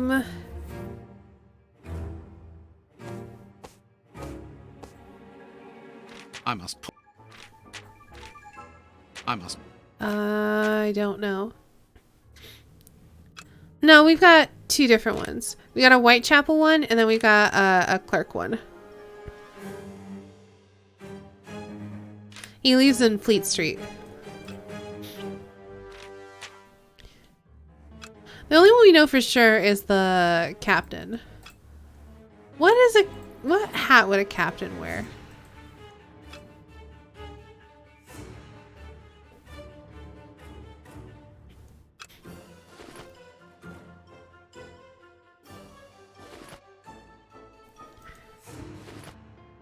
Okay, I feel like this is all correct, and then probably like this.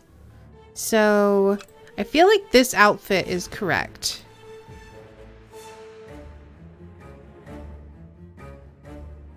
One of Holmes's covers lives in the same building as him? What? I didn't think we saw one that was Baker Street, did we?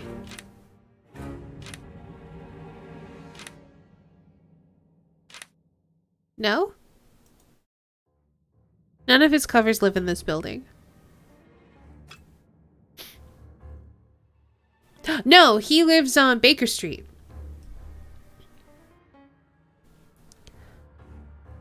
Which is not in Whitechapel. So maybe the hats go like this? I'm confused. I could try swapping the pants. I feel like this is correct.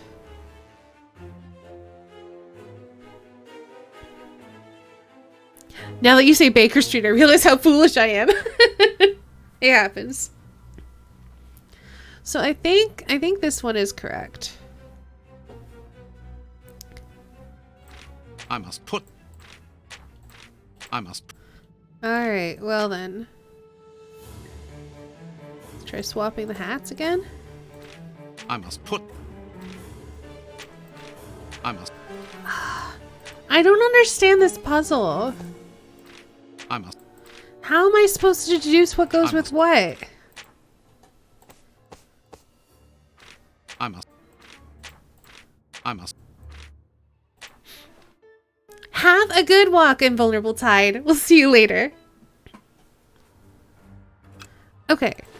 So we know that this is a captain's coat. But what are a captain's pants? Oh, you know what? These probably go here. Because they got ink stains on it. They probably belong to like a clerk. They're like nice pants, but they have ink stains, right? I must.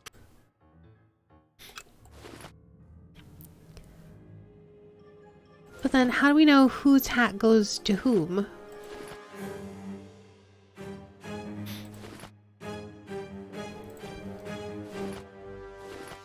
But these pants seem too nice for this guy.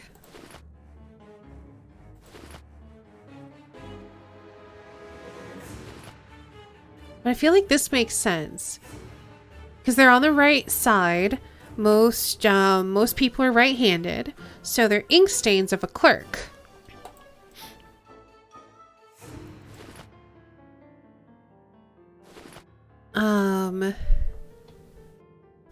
I don't really see anything distinguishing about these pants. These pants have a belt. Maybe that suggests that they're like a poor fit.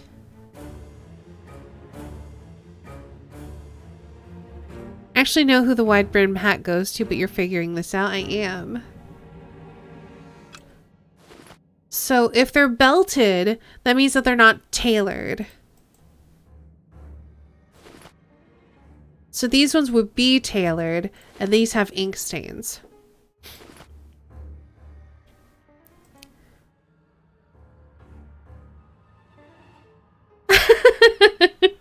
If this were a puzzle that involved tank tops, Daisy Dukes, sweatshirts, sweatpants, fedoras, flip-flops, and Converse, it'd be so much easier.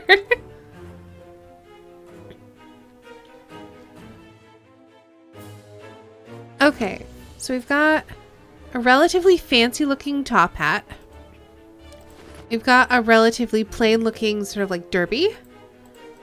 And then we've got a wide-brimmed hat, which I originally thought was like a reverend's hat, but this guy's like a clerk. Sherlock's disguised with apple-bottom jeans and boots with the fur.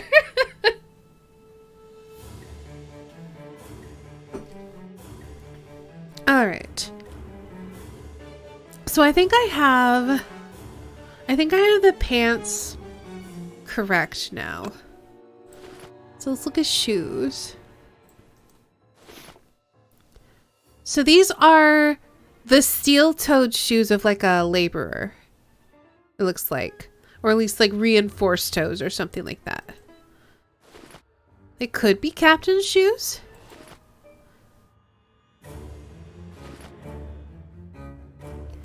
These shoes look fancier. But they don't have any laces. Are these shoes fancier?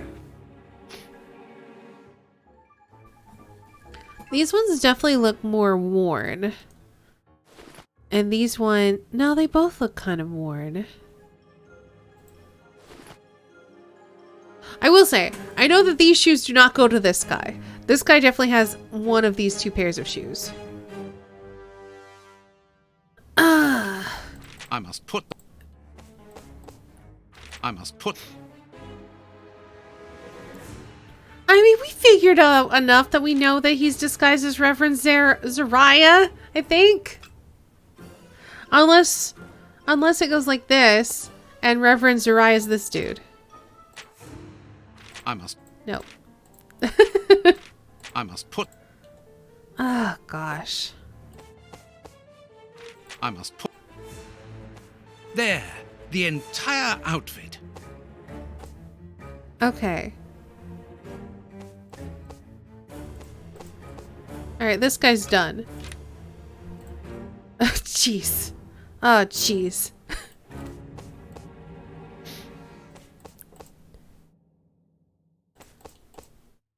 There, the entire outfit. Oh, jeez. It seems that something in this disguise is missing, but I'm not sure what it might be. Something in this disguise is missing? It took us that long to get a single outfit, right? Yep! Well, here's the problem. I kept thinking he was wearing these pants, but he's wearing these pants. That was my bad.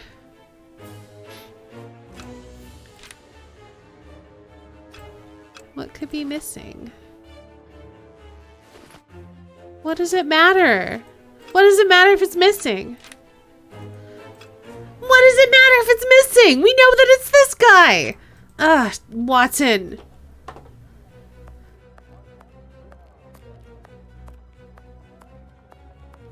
It's not a priest. The priest is the one who's missing.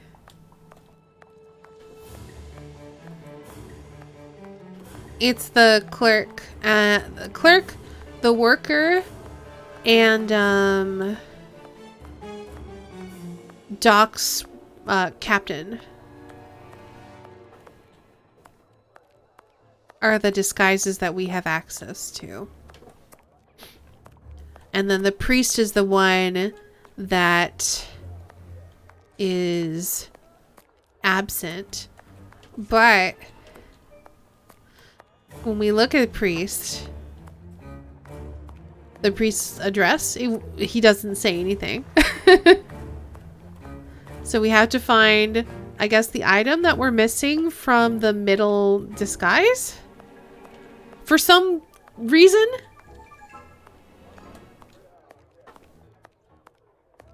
I don't know. I'm very confused.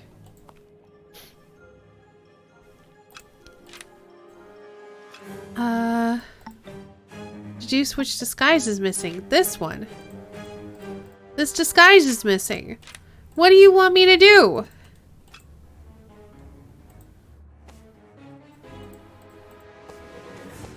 Yeah, I can still move stuff around in this one. Oh. Oh, was the Reverend? The Reverend's covered in poop? Why is the Reverend covered in poop? Now I know what Holmes looks like, and I know where to search for him. Let me take a look at the map. It does look like a vicar's hat. Okay, so good to know at least. Why is the Reverend covered in poop? It's probably candle wax. It would be helpful if the game would tell us. It would be better if I took some money before leaving. One can buy a lot of things with notes in Whitechapel. I gotta take money? Wait, I feel like I missed something while I was complaining about the game. Hold on. Nope. It would be better if... Okay. So where's your money, Watson?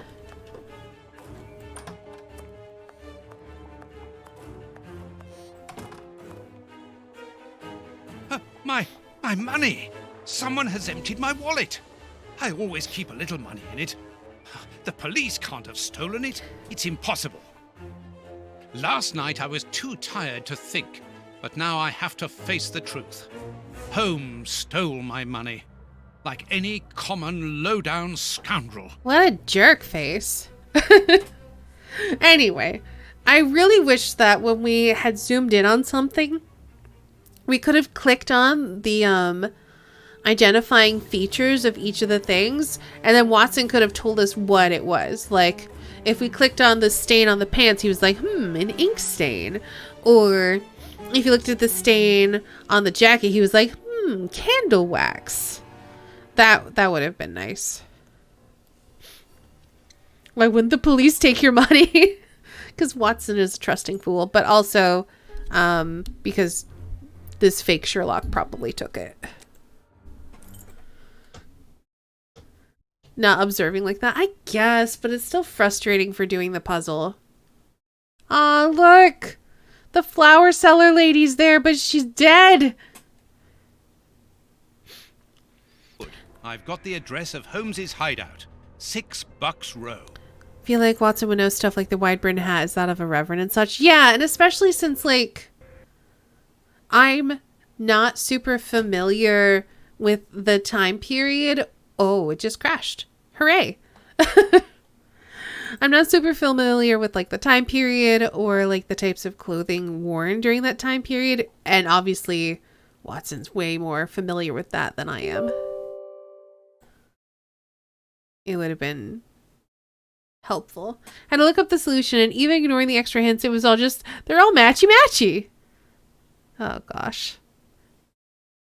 That didn't work. Hold on. To make sure it's actually closed.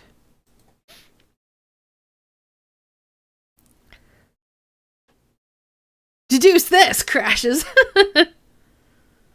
Alright. Let's go by CPU. No, let's go by name, because it's called Game.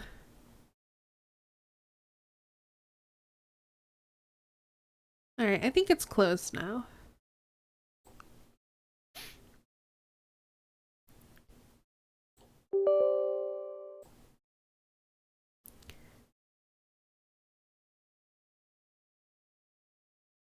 It's like a poorly described puzzle in a TTRPG where the GM expects you to know stuff the character would know. Yeah. And then you ask the GM for information about that. And the GM's like, well, you know, you just know what you know.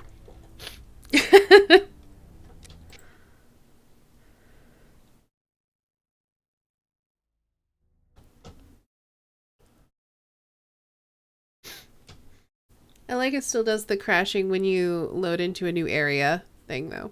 And by like, I mean don't like. You don't know the big bag evil guy's inseam length? What kind of player are you? I thought you were playing a tailor. Okay. Oh no, I have to do this whole section again? Fine. I don't think it'll be as bad. Ugh, what? This is what Holmes has, knowing that... Because at least now we know what goes with what.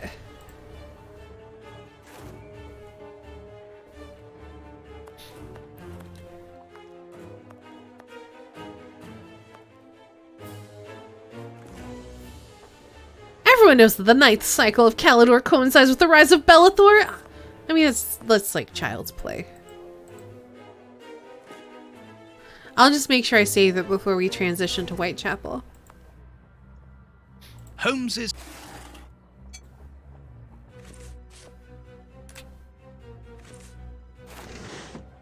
It's a... This... All Holmes, I cannot...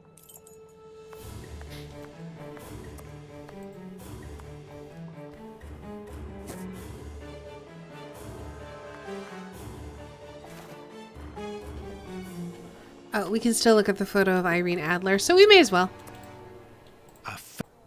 Holmes?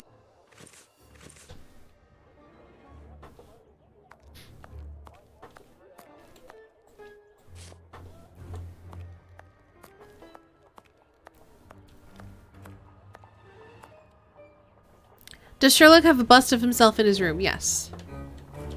And if you'd like to know why...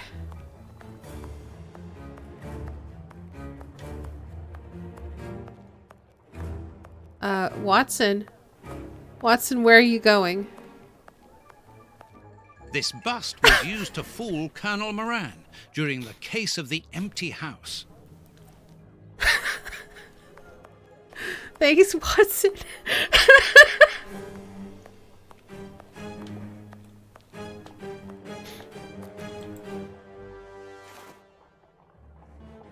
No, I didn't do that.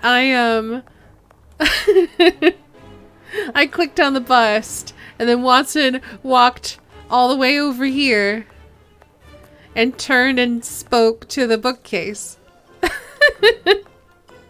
I mean, he is really mad at Sherlock right now.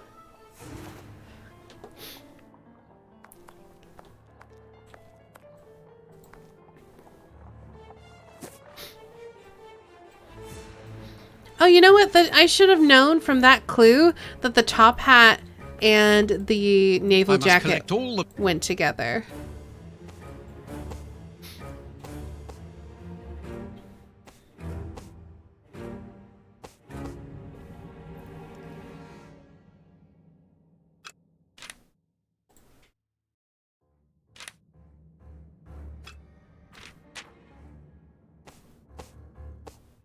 There. It seems that something in the...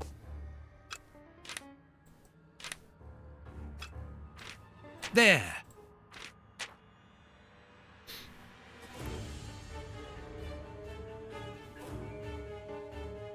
Perfect.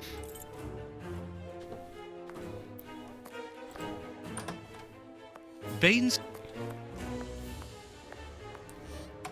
Oh, I have to click on the door and then he has to be like, money! It would be... And then I can find out that Sherlock robbed me. And then we'll save it. Yep.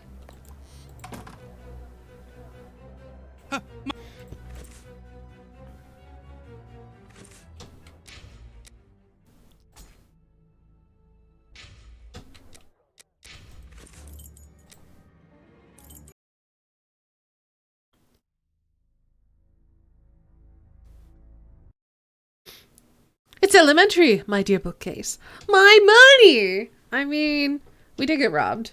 I would also be upset if someone robbed me. I've got the address of... Alright, autosave. Don't fail me now. Alright, I think we're good. So, it was something Bucks Row, I'm pretty sure. And I think this was Bucks Row. It's like 5 or 6, something like that. I was gonna say, we'll know when the game tells us. Here it is. It looks like a boarding house. I can't knock on all the doors. Holmes will hear me and escape. As I've the advantage of surprise, I'd better use it. All right.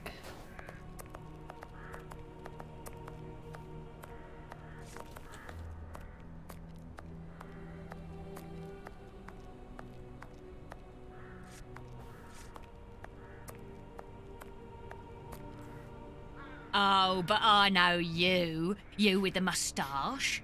I met you back when Jack was cutting up all those girls around here. So you've come back to do some slumming. Danny, you are no longer, I mean, you've given up the, The game? Yes, my dear, I've given it up. Sorry, are you?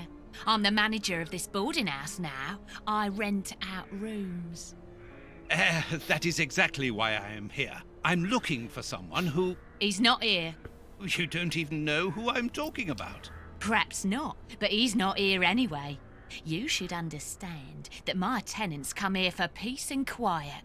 Quiet and discreet, my hotel is. Just like me. And I, Danny the Anvil, 11 times champion of male wrestling in Whitechapel, I guarantee their peace and quiet. I really must insist. It's very important. Hey, Sock.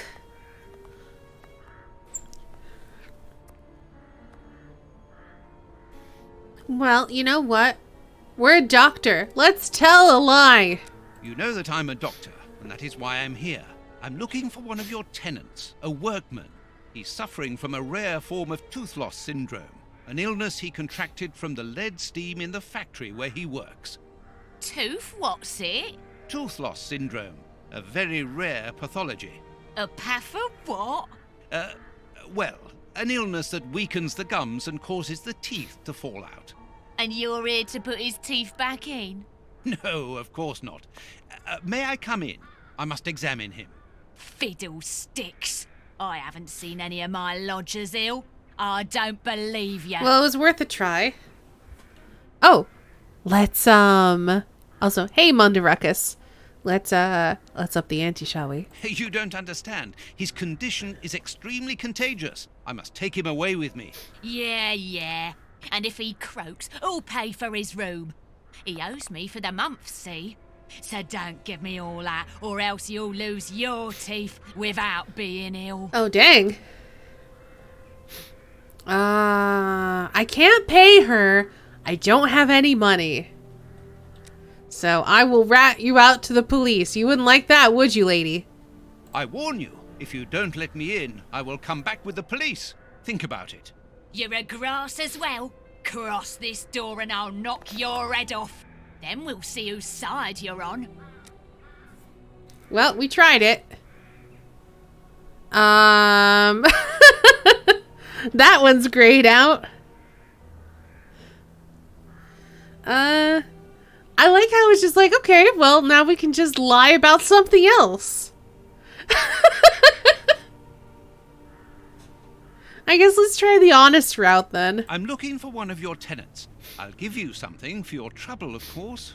All right, get your wallet out. I haven't got much money with me, but I can give you what I have. As an advance, of course, and the rest. The rest? Do you think I'm the Queen or something? Get lost. Okay, that one doesn't work.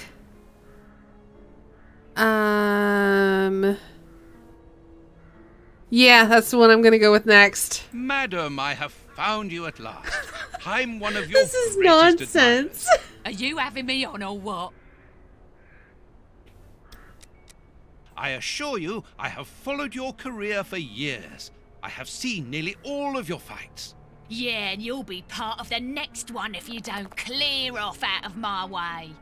But I'm a biographer. Dear lady, I'm a biographer and also an artist. Your hotel is quite exceptional. I would like to put it on canvas and perhaps write about its history, which I'm sure must be fascinating. If you're drunk, you better go and sober up somewhere else. Oh my gosh, this is nonsense. You are so very unique. I would like you to permit me to sketch your portrait. My portrait? What for? What for? But to immortalize the champion that you are, of course. All the great wrestlers are doing it these days, even Pudding, Nutcracker, Stomping Jenny. Yeah, that's true. If those big cows can have theirs done, why not me? The light here isn't good for artwork. Let me see some of your rooms. Perhaps we will find a better light, without disturbing your tenants, of course. Don't worry about that. Most of them are out this time of day. And if they're not happy about it, I'll explain it to them gently, if you see what I mean. I'm sure that they will understand at once. Yeah, gosh. come on then.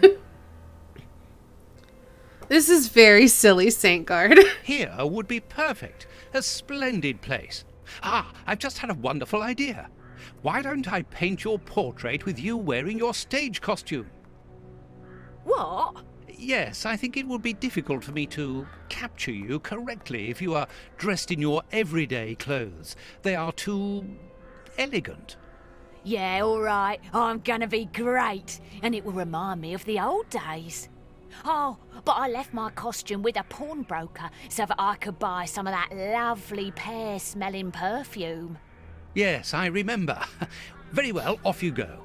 While I'm waiting, I shall concentrate and soak up the atmosphere here. All right, but don't touch anything. The bloke that rents this room isn't very easy going. You'll have enough time. The pawnbroker's shop isn't close by.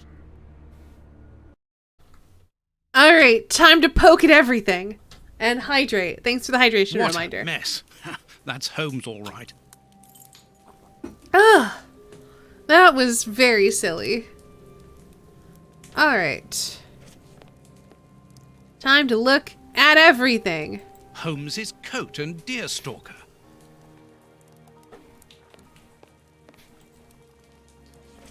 Dirty water. Holmes must have washed something here. These crystal glasses are magnificent.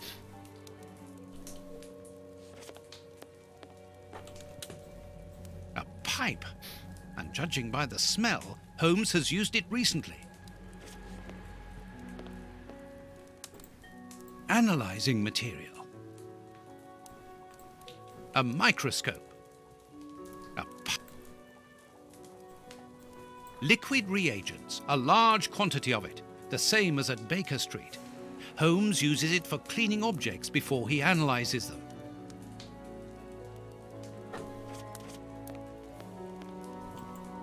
A few files, books about criminal cases, the books Holmes usually reads. A sheet of blotting paper. Yeah, so basically Holmes has kind of gone crazy. He, so I think he's being mind controlled or something, because he keeps getting accused of doing things that are out of character for him, like for stealing a necklace, for hiring some thugs to murder a bishop. And then, oh, what was the thing? There was something before he blew up the house. Yeah, the damn monkey. So, it culminated with us investigating this judge. We broke into his house and we're poking through his stuff. Oh yeah, he almost shot a guy. He shot at a guy. Like he was gonna murder the two guys who ended up saying that Holmes hired them to murder the bishop. So yeah, then we broke into this judge's house and we went through all of his stuff. We found all these files that the judge had collected on Sherlock, basically being all like, hey, Sherlock is a terrible person. So it was like fraud and murder and like other things I don't really remember. And this whole time Sherlock was walking around with a package which he ended up leaving on the judge's desk. He's like, okay, we have to get out of the house now. So we get out of the house. The judge goes in. And Watson's like, no, I'm going to talk to the judge. You can't stop me. And he goes up to the house. And then it explodes. And then Sherlock runs off. We're laying on the street. We end up going home. Sherlock's not there. And now he's basically on the run. So this is a whole thing. Tobacco. And a lot of it. There is no doubt about it. Everything would suggest that Holmes has been using this hiding place for a long time. But yeah, we've learned about poisons that can cause insanity and poisons that can cause mind controlling effects. I'm suspicious that Sherlock's being mind controlled, or there's some sort of imposter, something to that effect. This suitcase is closed with handcuffs, which in turn are attached to the sofa. It's impossible to force the suitcase. It's armoured. These handcuffs are extremely solid. You need a code as well as a key to open them. Alright, well, we don't have either of those. This suitcase holds something which Holmes believes to be important. I must open it. It could be the chance to find out the truth about his intentions. You remember Monkey? It was pretty ridiculous. Apparently, Holmes is packing his suitcase. Okay. A nice plant. I'm surprised that Holmes has taken care of it. I'm discovering new sides to his personality. This pot is empty. Okay. Each of these scores bears a piece of music by a different composer. Holmes wanted to learn them all. There's Mozart, Beethoven, Paganini. A violin. Holmes often plays. It helps him to think. But it's out of tune and the sound is horrible. Holmes must have become annoyed with it. That happens quite often.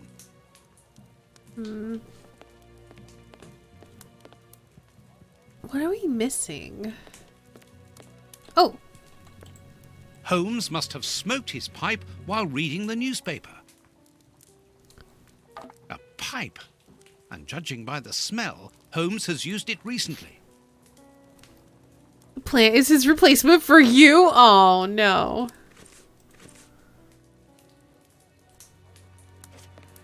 Wait. Is there still something to do Holmes here? must... Oh.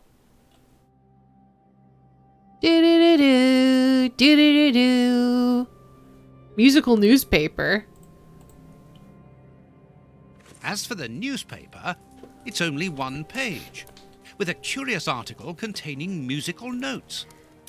This is what Holmes was reading without any doubt. Why?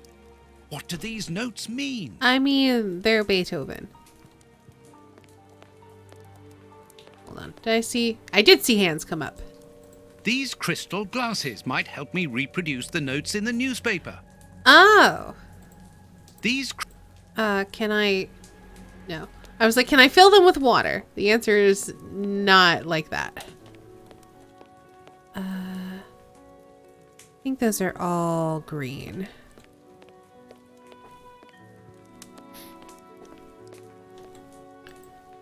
Even if the notes on the page are simple, this untuned violin isn't going to help me reproduce them.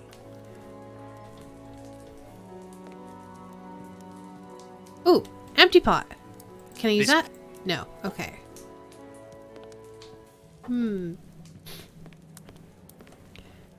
Even somebody who can't read them, it should be obvious. I mean, you'd think so.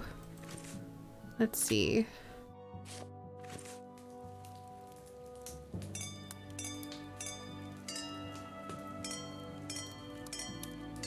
That's so silly.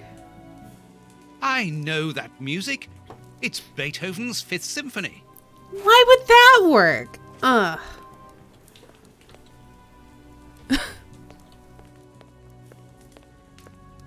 There, I found the score corresponding to Beethoven's Fifth Symphony. There is a strange stain on it. I must examine this stain more closely. There, I must examine... Okay. Okay.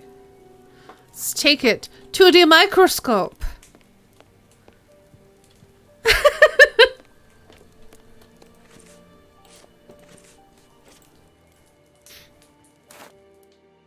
This stain hides an inscription. It wasn't there by any accident. I need a reagent for cleaning this stain.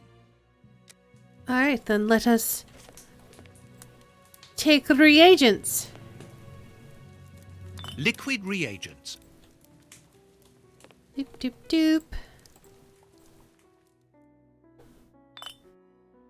This reagent is too strong. I'm afraid it will eat the paper away at the same time as the stain. That's fair. I'll have to dilute it with water. I know it's still legible, but you know what's going to happen when we get rid of the stain? There's probably going to be a secret message underneath. Something is missing. Yeah, is it this? Good. The reagent is weaker now.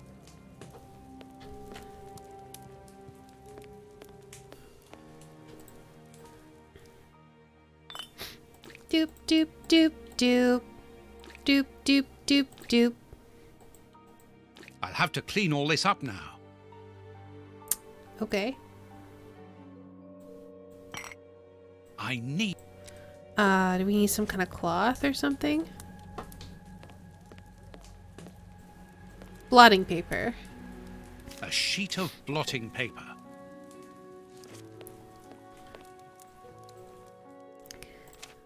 Doop, doop, doop, doop. A number. A number. A number. Ha! I called it. Numbers will magically appear. 359.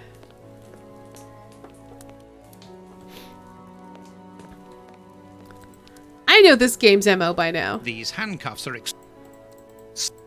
something. Oh, I have to use the... Oh, I gotta find a key first then. Okay. Alright, maybe I'm silly. I thought the pipe was gonna go in there.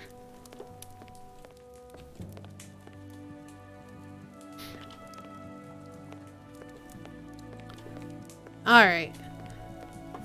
If I was a key, where would I be?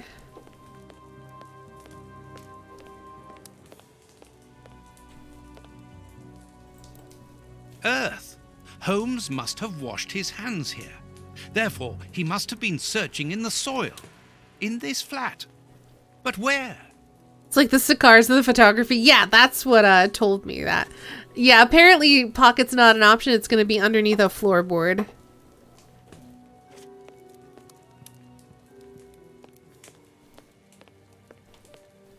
Well, we can't move the rug.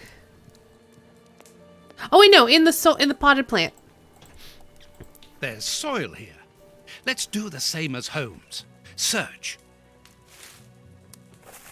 A key. Well, that was easy. I just want to keep digging. Let's just keep playing.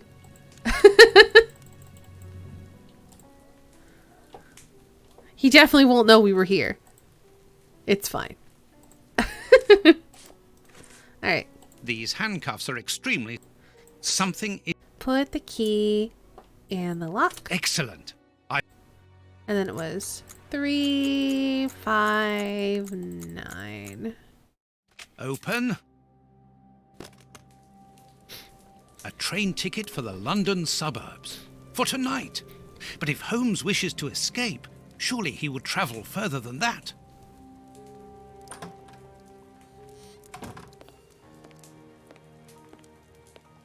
Ah, there you are. I've got you.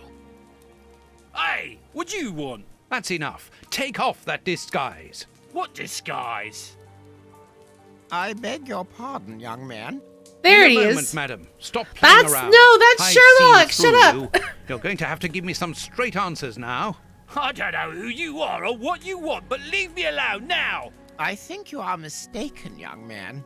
Your ridiculous accent and your filthy clothes don't fool me, Holmes. What on earth have you been eating? Your breath could kill an ox at 10 paces. Right, that's it. You're going to get a thrashing of your life. Calm down, Mr. Hooper. I think that this young man may have mistaken you for somebody else. He obviously does not have a good memory for faces. On the contrary, madam, everything is crystal clear to me.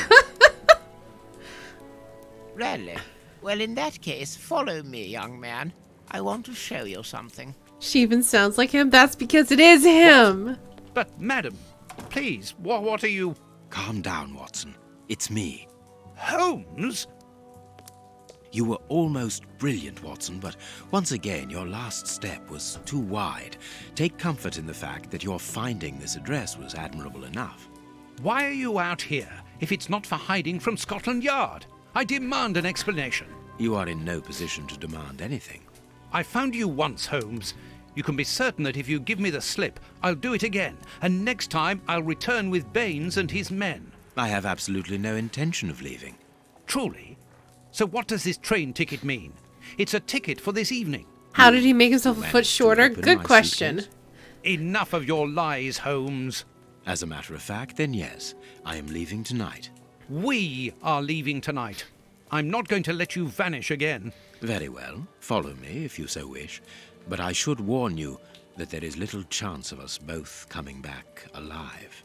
I won't leave you for a second, and I accept the risk. I'm going to say it's because, you know, he implied that he's standing up straight, but he's not actually standing up straight because they didn't want to change the model and give him ankles underneath there. And so he's just like bending his knees the entire time. He straightened his back, but he's keeping his knees bent beneath the skirt. It's poofy enough, it could conceal that. What an exhausting journey. I didn't even have time to collect my medical bag, and you haven't said a word for hours. I have been thinking. What is this place? A mill. I can see that, but what are we going to do here? It'll be more interesting to see what you are going to do. I won't bend to your will anymore, Holmes. You have gone too far. Shh, Watson, not so loud. Why? Does somebody live here? Yes, 3 men. Take out your revolver and try to keep them below while I search upstairs. Are they dangerous? They would kill us if they could.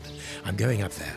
Take care of them and make sure that they do not leave the ground floor. Oh, dang. This is getting intense. Holmes, wait! Oh, no. Oh, I didn't save it. Okay, good. The autosave is fine. Oh, no. Oh, no. I don't want to.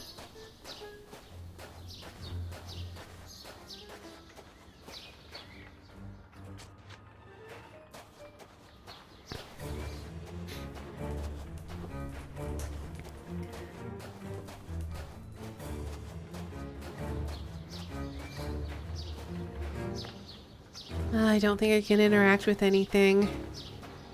I think I just have to go in there with my gun. I don't wanna.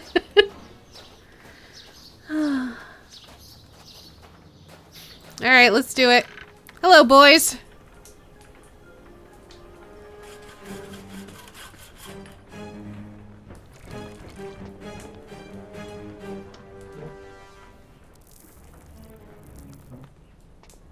Tam? Oh, gosh. What the heck is...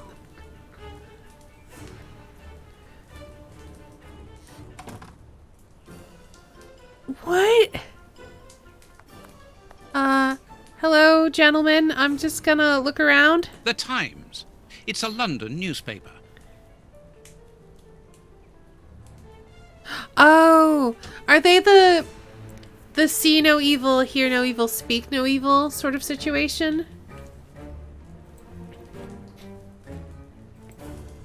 I'll have that. Vodka. There's only a drop left. Well, I'm taking it. Ничего не понимаю. Ah, you're deaf. This man is seriously injured, and the wound is infected. Tam? This poor devil has lost his sight. Yeah, it's definitely the see no evil, hear no evil, speak no evil thing. This poor man is mute. Stop playing games. You were reading the Times. You understand me perfectly well. So, you found us. What do they want, Alieco? Have you come to finish off your sordid work? I don't know what you're talking about.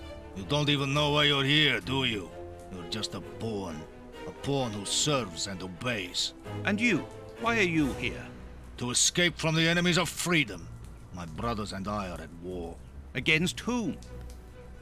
Against order, liberticides, the ruling classes, and those who exploit the people. Against the torturers responsible for our misfortunes. Against you and others like you. I'm not at war against anyone. Then why are you pointing your gun at us? Get out! I cannot. That's what I mean. You're nothing but a pawn. We've nothing more to say to you. Don't move from here. Okay, well, I tried being reasonable. Ooh, to select a character, open the game menu by... Oh, so I can swap between Sherlock and Watson, I guess. Let's look at everything first. A medicine cabinet. Oh, it's like a sitar or something? A large, strong paintbrush. Okay. Yeah, I'm gonna... Game, I get it. But I want to look around first. Stop trying to make me do things. A gear. This axle links the wheel and the grindstone, which must be in the attic.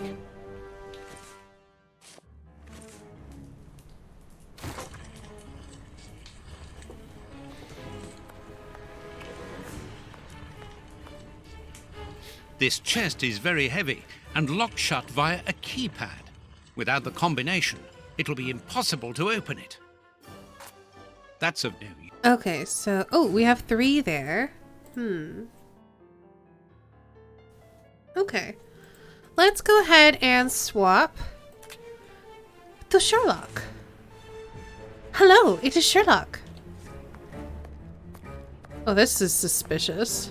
This wall does not seem to be very solid. It is not made of brick. That is just a coating. This wall sounds hollow. These Whoops. What? Well, this wall. I guess that's not important. I was trying to look at this. This piece of iron juts out from the wall. You saying something about the bags. I'm sure it's not important. These boards crack under my weight. Interesting. Let's jump up and down. These boards have been broken and hastily repaired. All right, we're going to take something heavy and probably smash it down there. Oop. Oh, you know what? We've been going for 4 hours. Let's take a break.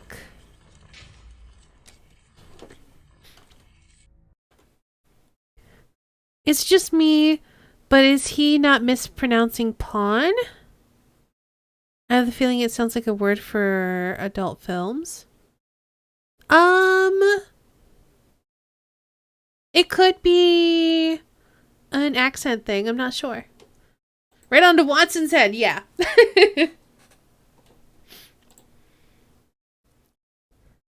Anyway, we're going to take a quick break. We'll be back in about 5-ish minutes. So get up, stretch your legs, grab a snack, get a drink. That's what I'm going to do. And his accent makes it sound like a porn star. All right, we'll be back in just a few. So have a good break, everybody.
everybody. Welcome back. I hope you all had a nice break.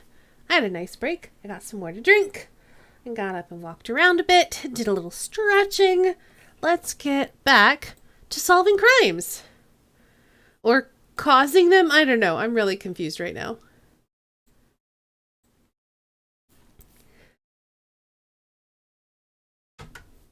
One second. I gotta clip my microphone so I don't accidentally yank microphone.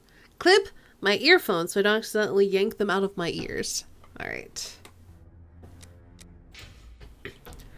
All right. All the lamps are out of order. How rude. Oh, rope. A strong rope made of hemp. Good quality. Where are we going to be lowering stuff down to each other and raising stuff Petrol up? for the lamps. Petrol. Oh, well, can I take a... Whatever. This chest is strange. Its decoration would indicate that its origin was in show business. Let's see.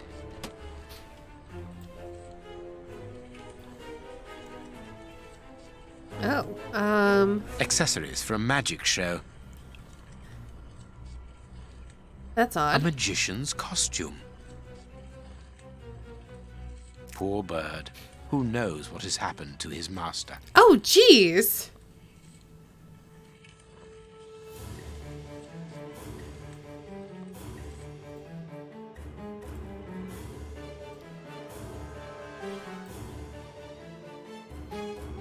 I was not expecting to find the skeleton of a bird in a pocket. Ideal for a magic trick.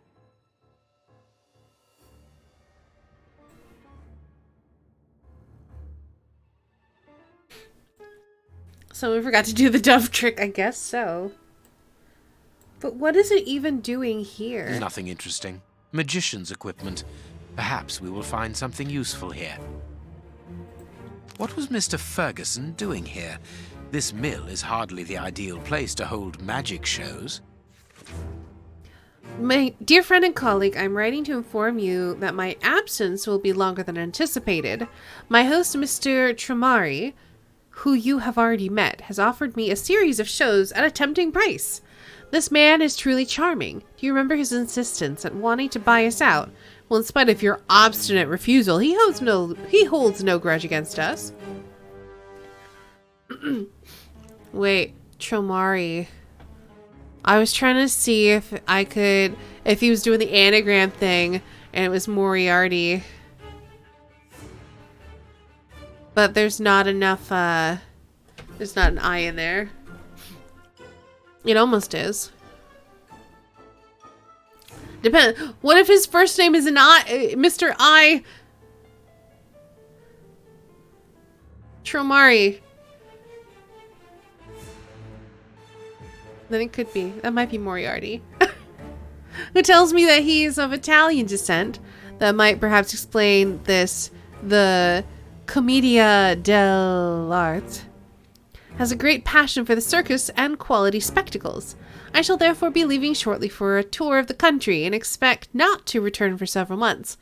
I will send you a postcard from Glasgow, our first stop. H. Ferguson.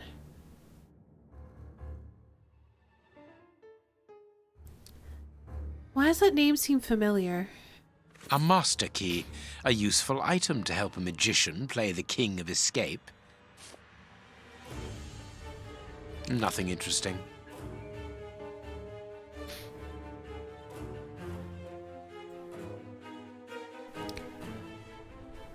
Oh. Here is a fine range of suits. Most of them are uniforms, but judging by their quality, I would say that they are disguises. We don't know yet if it's Moriarty or not. I'm suspicious that it could be. But we don't know.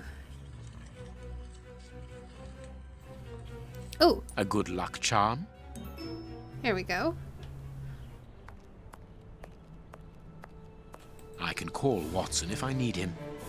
Good thing I don't need that fool. This millstone seems to be in good condition.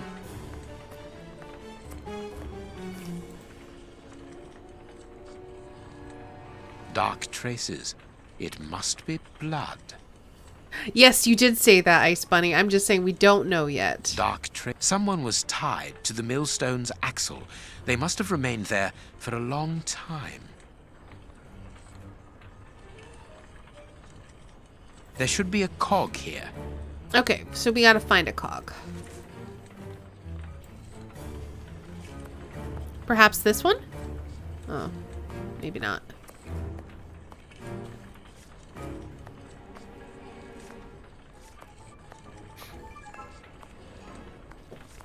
Lots of things are very broken here. Ooh! Hold on, hold on. Wait, wait. There's the cog we need, I think. A cog? Yeah.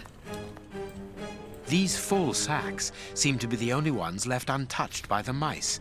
Unless they were filled only recently. Oh no. Oh no, what's in the sacks? These... Oh no. Sacks of flour, moldy and half-eaten by rats. What if it's people? Oh no.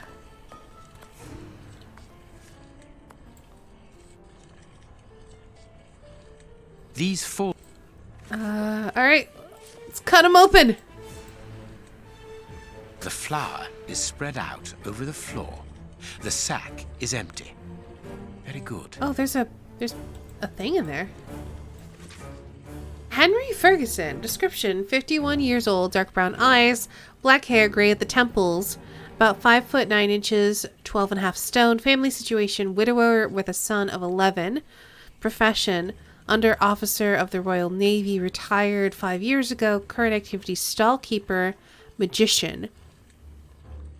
Place and date of stay: Code W11 Sector 5 Mill. Arrival planned for the 5th of March. Depart to be decided according to cooperation. Obtain legal act of transfer by any means. An information card. Interesting.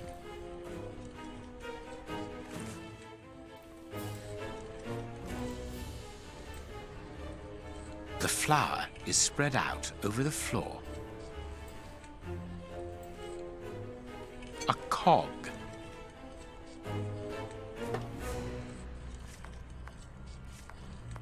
Sacks of... No, I want to look in the sack.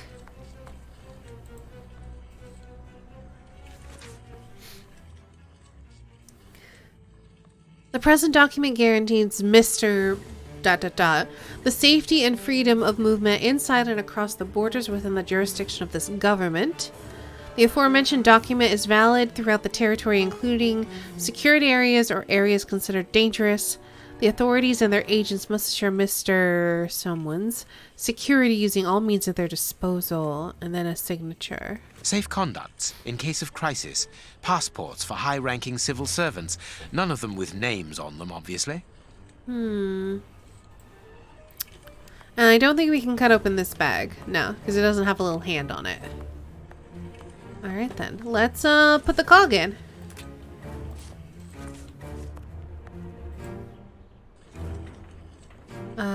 Where'd it go? Here? There should be a cog here. Well, I got one. There should be a... Oh, maybe because it's on? Perfect. Oh, no. I need another cog. Okay. Alright, hold on. Let's back out of this because I need another cog. But I think because it's on, I can't... I don't know what's going on up there, but this flower has given me an idea. Oh.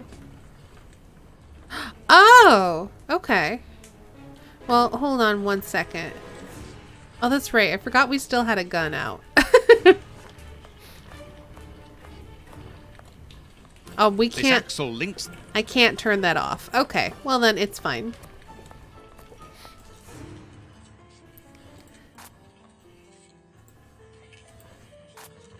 Boop, boop, boop, boop, boop, boop, boop. Boop, boop, boop, boop. 3 buttons, greasier than the others, hold the flower. And then it says something about 3. Oh. Something is less than 3 is less... So is it like...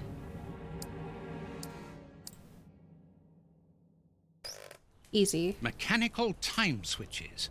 Rolls of fuse wire. I found the timer belonging to an explosive device.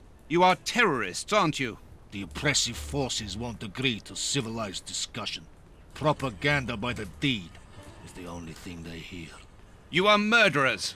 We are first and foremost free men, freed from the moralistic constraints of a system that exploits everyone. Contrary to you, a poor little sheep, lost without his flock. Diego, tell him that we won't go back there.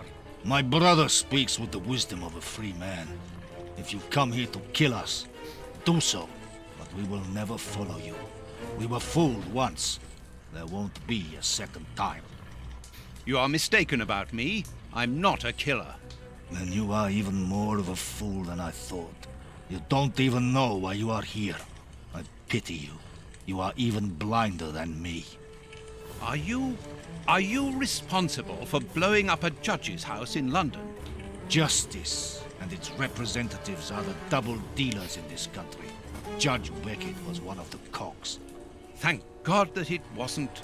We made the bomb, but we weren't the ones who put it into place.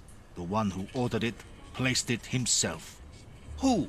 Ja nie mogu bullshit bol.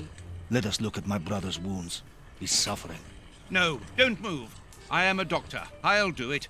If only I had time to bring my medical bag. Take this key. It opens the medicine cupboard. If you really are a doctor, you can help my brother. A doctor, pointing a gun to them all. It's fine. Oh. Oh. I wonder what Holmes is doing at this moment. Don't worry about it.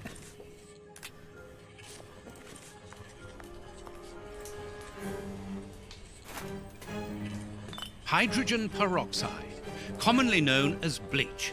There's not much left. This will be useful. Nothing else here? Okay.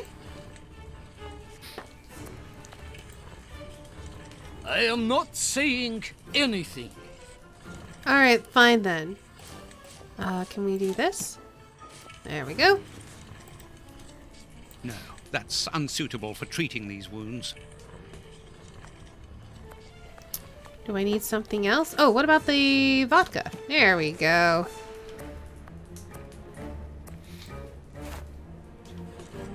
Yeah, These we're bleaching him. bandages should halt the infection. Thank you. The person who ordered the bomb, who is he? You are not part of his organization? What organization? The one he leads.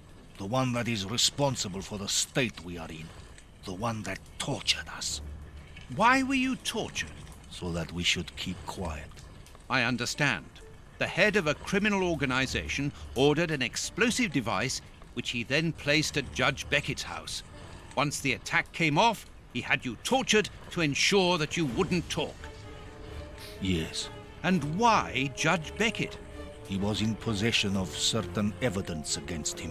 But yeah, who, it's gotta be for the love of Moriarty. God? Giving you his name would be signing our death warrant. Okay, I guess we're done down here. So, let's swipe to Sherlock.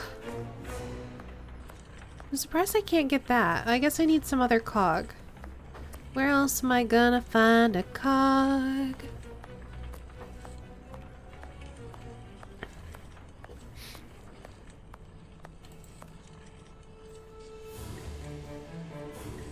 Yeah. I need something. What do we need, Sherlock? A pocket knife? Ah, I have broken my knife. Oh, god damn it.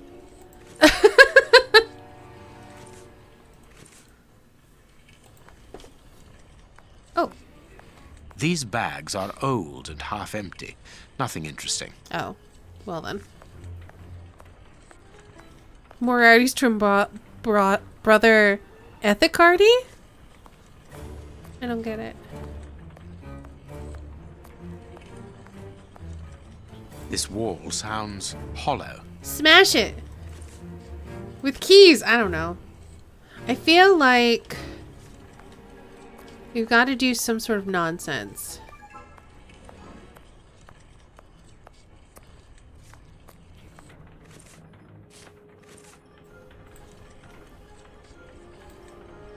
There should be a cog here. Yeah, well, we don't have one, Sherlock, so what do you want me to do?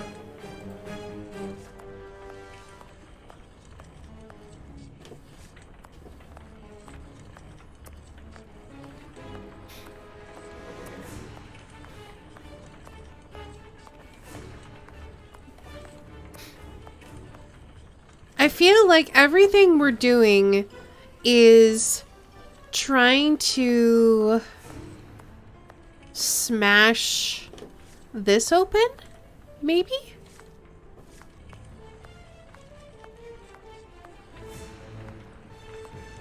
I mean, there's literally a cog there, but we can't pick it up for some reason. And it looks very similar to like the type of cog we would need. I don't see another cog anywhere.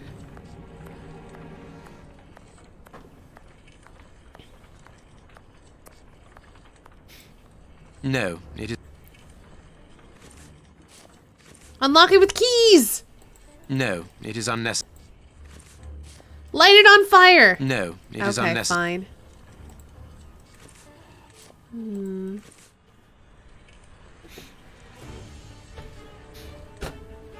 High-strung tense music in an adventure game equals stuck in a room with no idea what to do to progress. Kinda, yeah.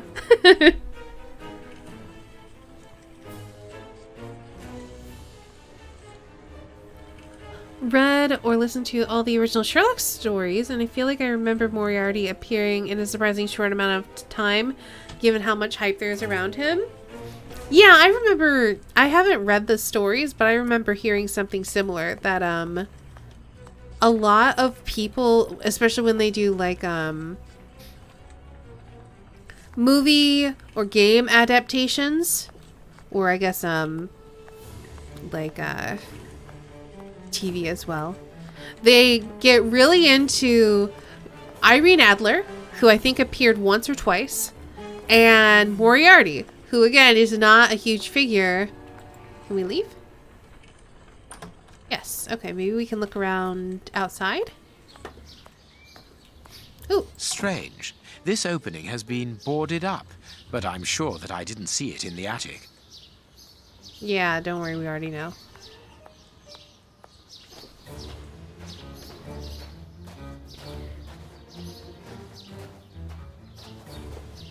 Doop doop. Can you click on the hook in the ceiling? Did you see a hand on it? It is not yet time to rejoin Watson.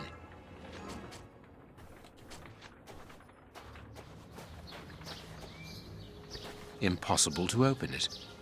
You say that like we don't have master keys. A tool shed. There we go. That could be useful.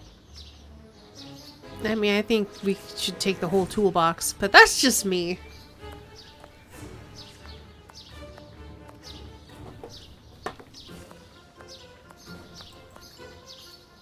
The blade of this spade seems very solid. The blade...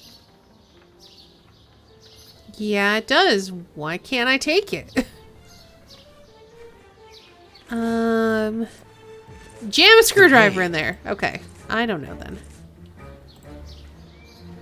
So I need like some kind of stick or something to make it into a proper shovel, I guess?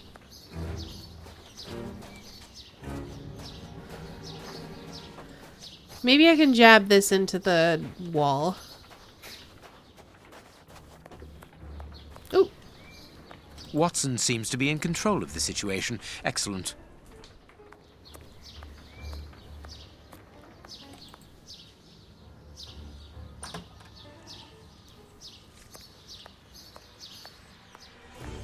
So you were asking if I could do anything with the hook on the ceiling. There's no hand on it, so I can't interact with it at all.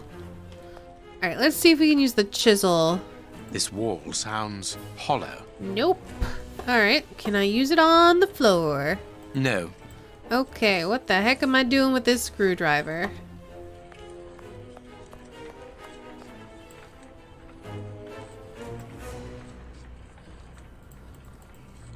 There should...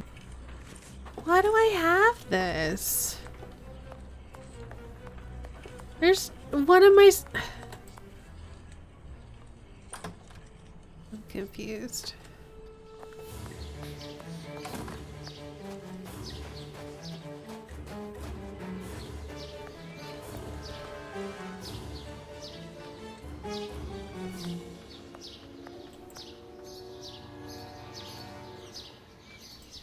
The blade. The blade. I don't understand. What do you want me to do? The blade. Why can't you just take it?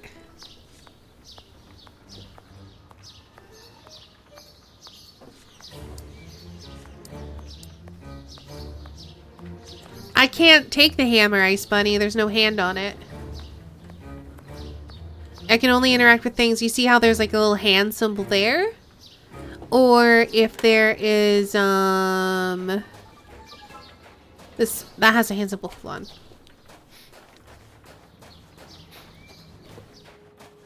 Or if it has like one of these little magnifying glass symbols, those are the only things I can interact with.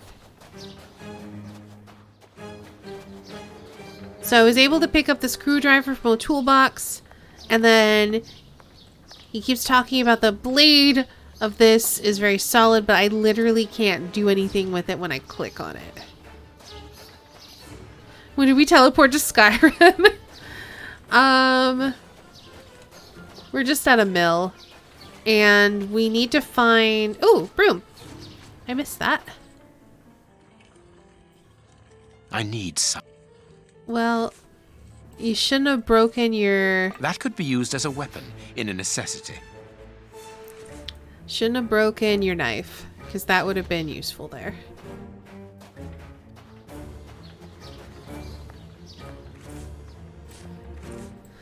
Alright, I guess you jab that in there, and then we screw it in. Oh, this is silly. Perfect. Perfect.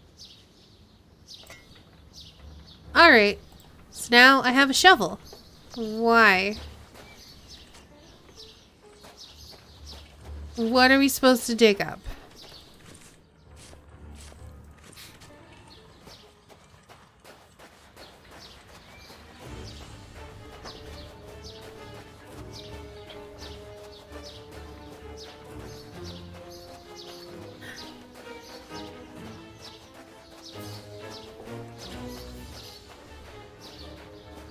Okay, let's head back upstairs and I guess try digging up the wall. Let's dig the wall.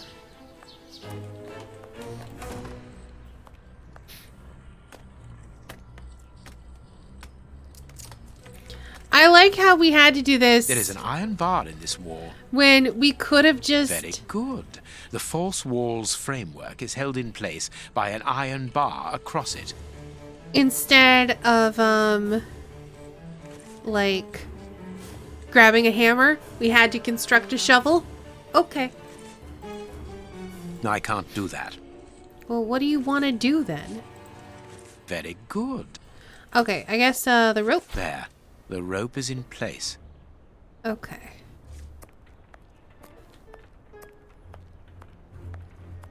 So now we have the other end of the rope, which we can't do anything with yet. We are missing a cog, which I still have not been able to find.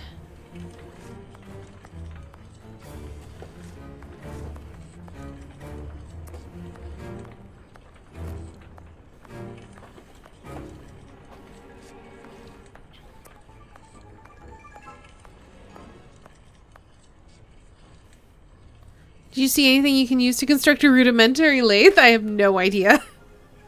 And I guess I could try shoveling the floor. Let's shovel the floor. Smash it! Of course, a secret hiding place which contains a real arsenal. New pistols. A Gatling machine gun. A real war weapon. Boxes of weapons. This chain is several yards long. Alright then.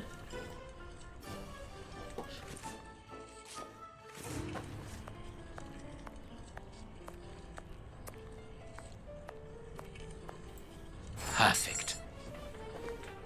The second cog is missing. Perhaps it is somewhere on the ground floor. Okay. Watson, where the fuck's this cock?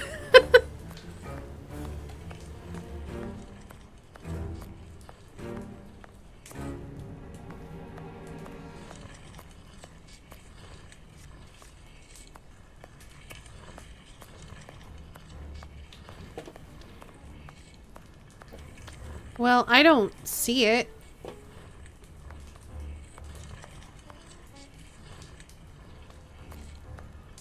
We're kind of out of places we can go.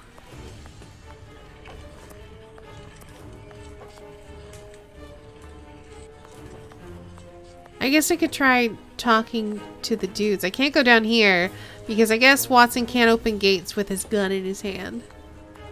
I could try talking to them some more. But the thing is, how would Watson know he's looking for another cog? He hasn't communicated with Sherlock at all since he got here. This poor man is mute. We've got nothing to say to you. The end.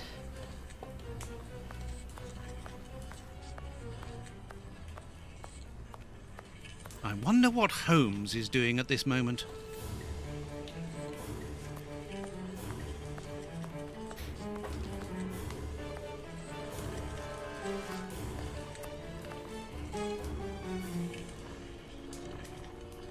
I don't see it anywhere. Unless it's the one we've already put into place. This axle links the wheel and the grindstone, which must be in the attic. Where? Where's this extra cog supposed to be? Oh, maybe Sherlock is supposed to come downstairs now?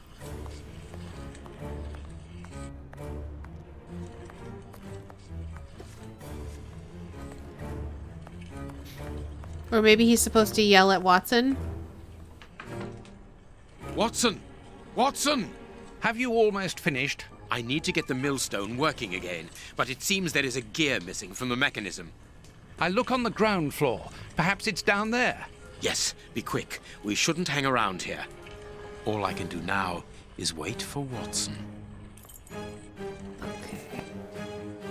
Then let's be Watson. Now can we open this? No. Does either one of you know where the missing cogs are? Well, I think there's one under the wood pile near the fireplace.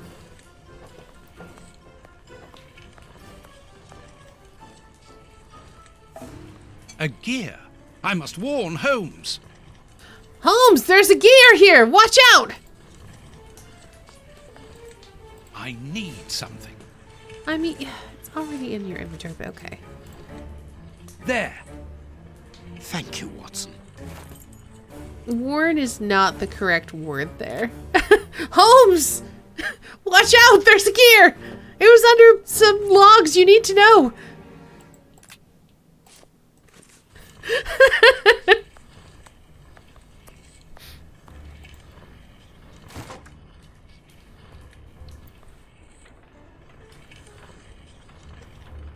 What was that noise?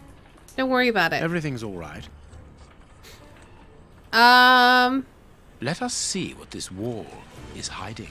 I still feel like we probably could have used that one and just like wedged it off of the broken thing that it's on. That probably would have worked, but whatever. Let's go check out this body. Getting rather tired of your bullshit. You know what, we all are. It's fine. A body. I knew it. The magician was walled up here. Of course he was. I have everything I need. Now it is time to destroy this place. Oh, jeez. Who that? Oh, jeez. Perfect. What's that smell? I can smell oil. Holmes, what are you doing up there? Sherlock Holmes is here? No. I'm not staying Nor here. am I. Help me out of here. Don't move. Don't leave them in here. You Let can them stop go. us? Sherlock Holmes is a dangerous man. I'm not hanging around here waiting to be killed by him. Don't be ridiculous. What are you talking about? You don't know what he's capable of. Whatever are you doing, Doctor? Give me that gun. Where is Mr. Holmes? He's lighting the place on Better fire! remain here for the moment. Am I under arrest? No, Doctor, of course not. Come in, Inspector. Oh no. My wife did enjoy reading that last story of yours in Oh the Strand, no! Doctor. That was a proper adventure. Do you think you might write about this case someday? I'd like to see it. Oh, well now, I don't know. But that is very gratifying, and I'm glad to hear that your wife enjoys my writing, Constable. My goodness, what on earth was that?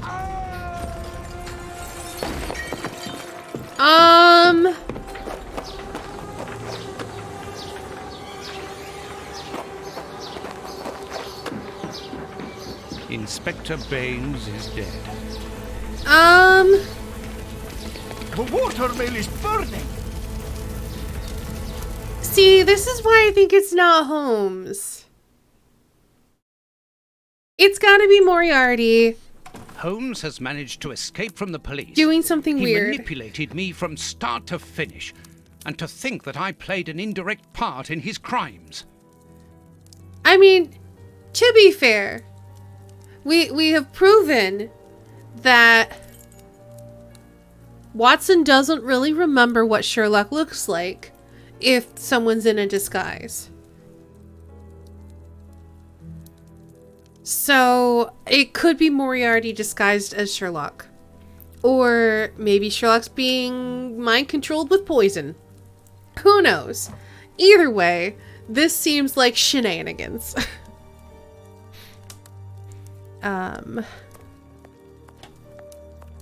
Oh. She cleaned up the place. Thank you so much. Oh, there's a baby outside. Oh, where's Toby?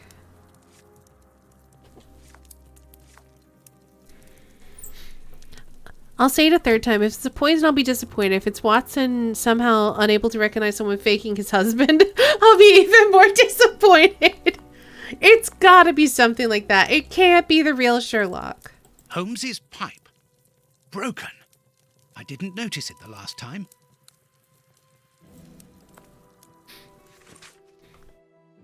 Last minute, Sherlock Holmes wanted by Scotland Yard for the murder of Inspector Baines. Yesterday, under shocking circumstances, the well-known detective Sherlock Holmes murdered Scotland Yard's Inspector Baines in cold blood during a dawn raid at a mill within the suburbs of London. It should be noted that Sherlock Holmes is currently the principal suspect for the recent explosion that cost the life of Sir Beckett, Judge of the High Court of Justice. Mr. Holmes escaped from the police after setting fire to the mill where he had been hiding. At the time of writing these lines before going to press, we have no further details regarding the case. Scotland Yard has declined to comment. More details should be forthcoming in tomorrow's edition. Today's newspaper. Mrs. Hudson must have left it early this morning. Baines's murder has made the front page. The news has spread quickly. The poor man shot at point-blank range. He had faith in Holmes right to the end, and it cost him his life. Jeez. We think that we know the people around us, those who are close to us, who are part of our everyday lives, parents, colleagues, companions, Hey, Dezo. friends. Then something unexpected happens, and it tears away the blinkers which we have chosen to wear. And it's at that precise moment that we finally see the true nature of those who always mattered the most to us. But in Holmes's case, what could have pushed the man, whom I have always considered as honest and loyal, to sink to such barbaric crimes and cold-blooded murder? I don't have the answer, but one thing is certain. Up until today, I had a friend. Uh-oh. I thought we were going to cut to the kids. A noise, but it's coming from the flat, I'm sure. Grab your pistol, Watson!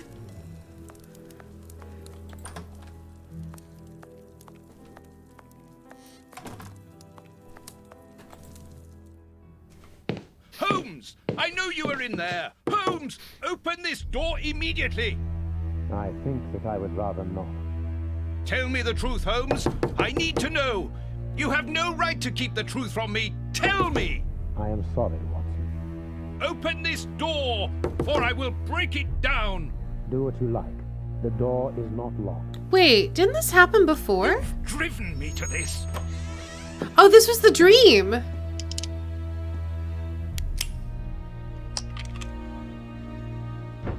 It's the police!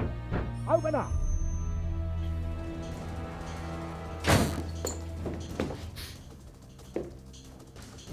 What? What? What the heck?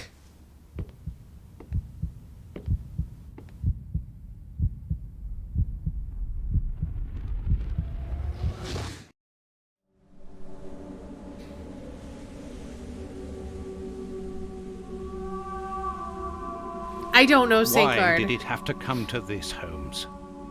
All those years of friendship and respect, of trust. Everything that we went through together. And you deceived me all along. Damn you. I wish that I had seen through all of your lies. There's no way Now, that's Sherlock. It is over. It is all over. I mean, I don't think that was Moriarty now. I think After maybe it was just some kind of relentless imposter, though. investigations and sleepless nights, I returned to the Thames area, to the very place where the bishop's nephew had died. But then why would he kill himself? I only had one trail left to explore, one last desperate attempt to understand recent events. It's like a TV show all over again. Could be I that. descended into the putrid, dark, suffocating depths of the town, the sewers. The fresh breeze from the Thames gave way to the stale, dank air of the dark tunnels. Getting real tired that this game's moving bullshit. through an underground labyrinth, tormented, wandering through this humid, oppressive purgatory. What I might find mattered little. The most important thing was to keep moving. Even a blank can still kill you at that range. Yeah. I can see something. This butt is still dry, despite the surrounding damp. It was thrown here not so long ago. Let's be careful.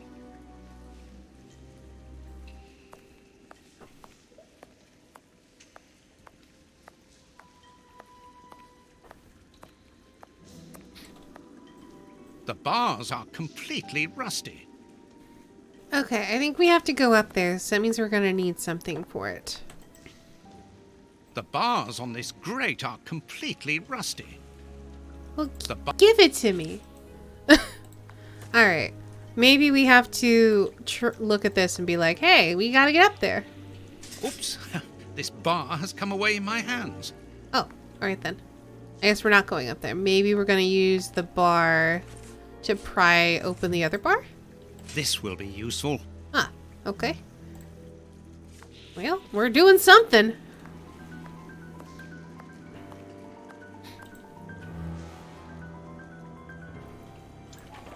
Oh. This must be a service trapdoor used to release the water in the event of the sewers overflowing. That's of no use. What if I do this? An iron ring. Okay. I'm gonna do something with that. Aha! Wire.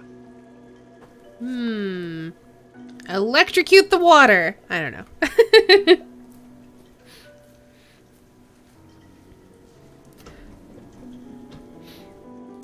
The bars are completely rusty. Thanks, Dezo.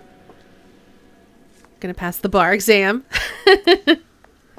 Whole story is Watson lying to the police. I don't know about that. Doop, doop, doop, doop.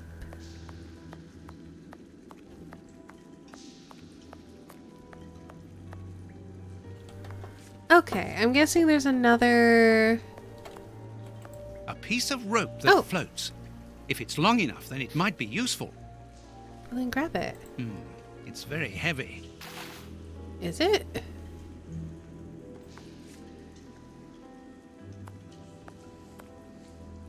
A piece of rope.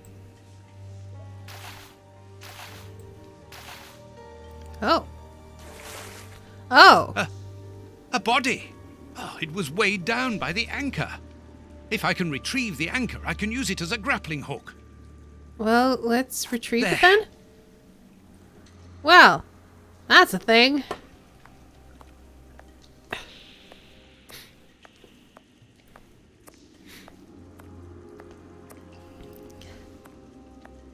Don't grab the floating poop rope. Too late.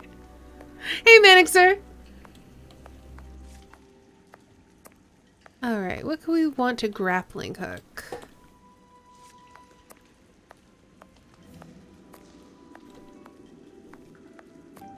Okay, over here, it looks like the only thing we can interact with is, this trapdoor thingy. This must be a... And then I gotta do An something iron- with this, I guess? Let's try my hook and rope. That's of... Nope. Let's try my wire. That's of no use. Nope. Let's try my metal bar. That's of... Let's try my ladder rung. That's of... Okay. Let's try nothing. An iron ring. Okay. Alright then. I must be missing something.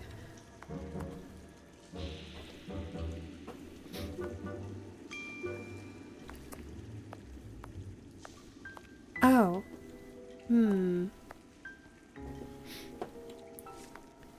So this is broken, but I can't interact with it in any way.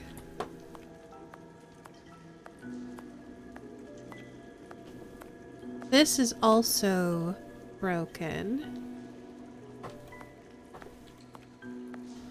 Oh, when he was tying wire, it's like, yeah, maybe I can do that? No. This. This. This. Oh. Oh. Okay, we've made a long iron bar. All right.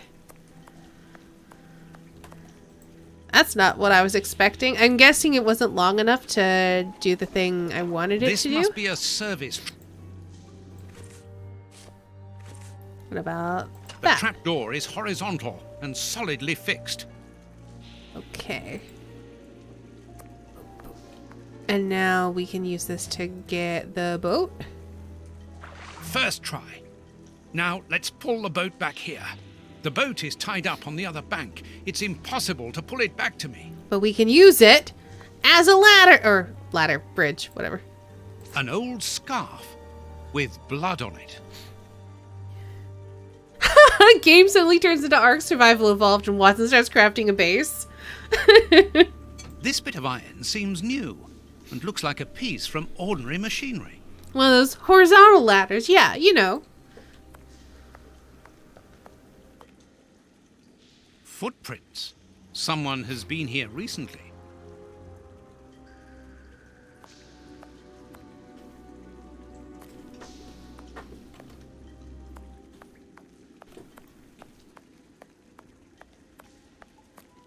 Footprints. Someone has been here recently. Yeah. I need something to clean this grate. Perhaps the gross rag. Mer, mer, mer.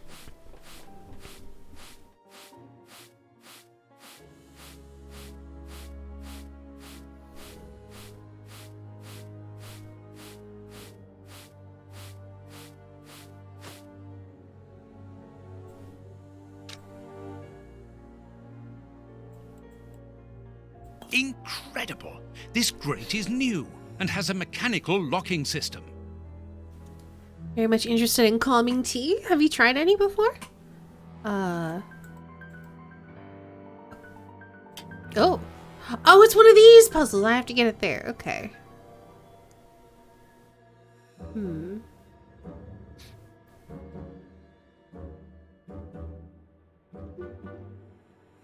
Okay.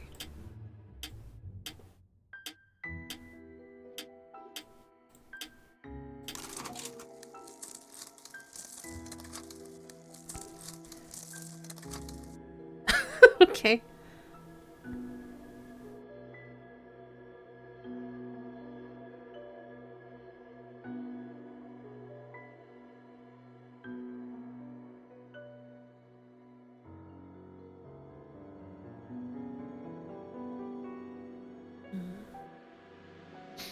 I need to get here or here. Okay, I think I go like this.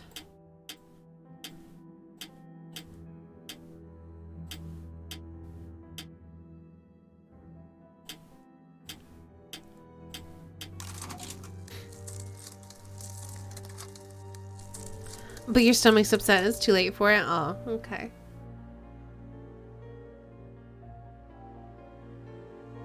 Okay, so I have to go down like this, which means I need to come over like this. So up like this. Over like this. So I need to get over here somehow.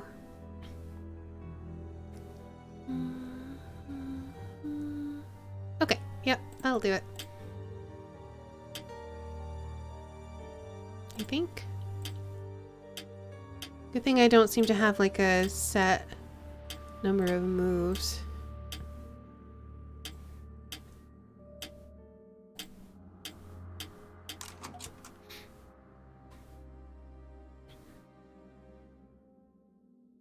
Open. Oh, it would be too noisy? Oh, that's a shame. Can I go past this? I can. Any clues? Let's go for a wander in the sewers, Watson.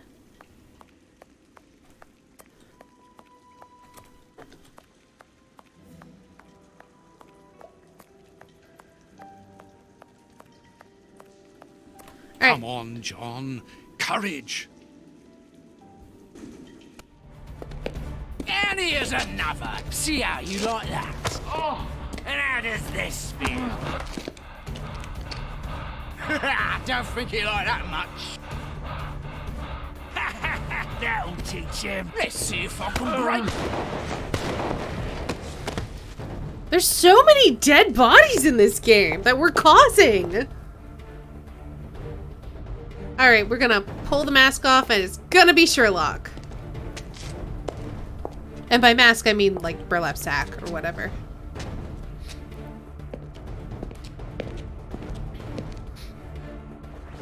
Holmes. Yep. Ah, it's too obvious. In his suit, no less. I am so very glad to see you, Watson.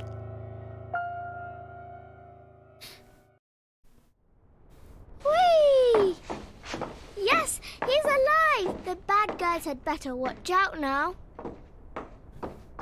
Grandpa's alive, and he is a good man. I knew that he was. Uh-oh, they're going to be sorry now. My grandpa ruled. Yes, and my grandpa saved him. Read it. Oh no, these kids are related to them. Ugh. You are alive. I don't know what to feel. Relief or regret. I agree, Manic Sir. Watson, my friend. You are not in a good state, Holmes. Neither are you. I suppose not. Can you walk? Not without your help. Why did you fake your own death? And who were those men? I have to carry on with the investigation. Alone. John, I'm innocent. I'm not an accomplice of those men. Look at me. Do I look as though I could be their boss? Am I in a position to give such orders? What a relief. Oh, my God, what a relief. But how? Curare, hemlock, a few Indian plants, and sheep's blood to create the impression of death. A pathologist who owed me a favor for the death certificate. Holmes, I was talking about this affair of... I will explain everything, my friend, but we must leave here. Yes, let's go back to Baker Street. I'll help you. Lean on me.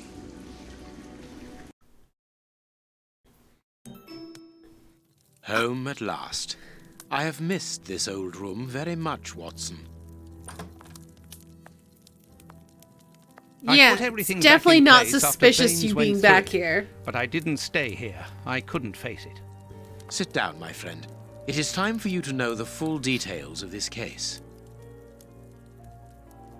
First of all, I must apologize for the distress that this has caused you, and for my behavior, which was, I know, quite abominable. I mean, can only hope that by you the murdered end of a this dude. explanation you will understand that I behaved in such a way only to protect you, and that it caused me great pain to see your trust and confidence in me ebbing away. Unless we didn't actually murder whom that guy. Or what did you wish to protect me?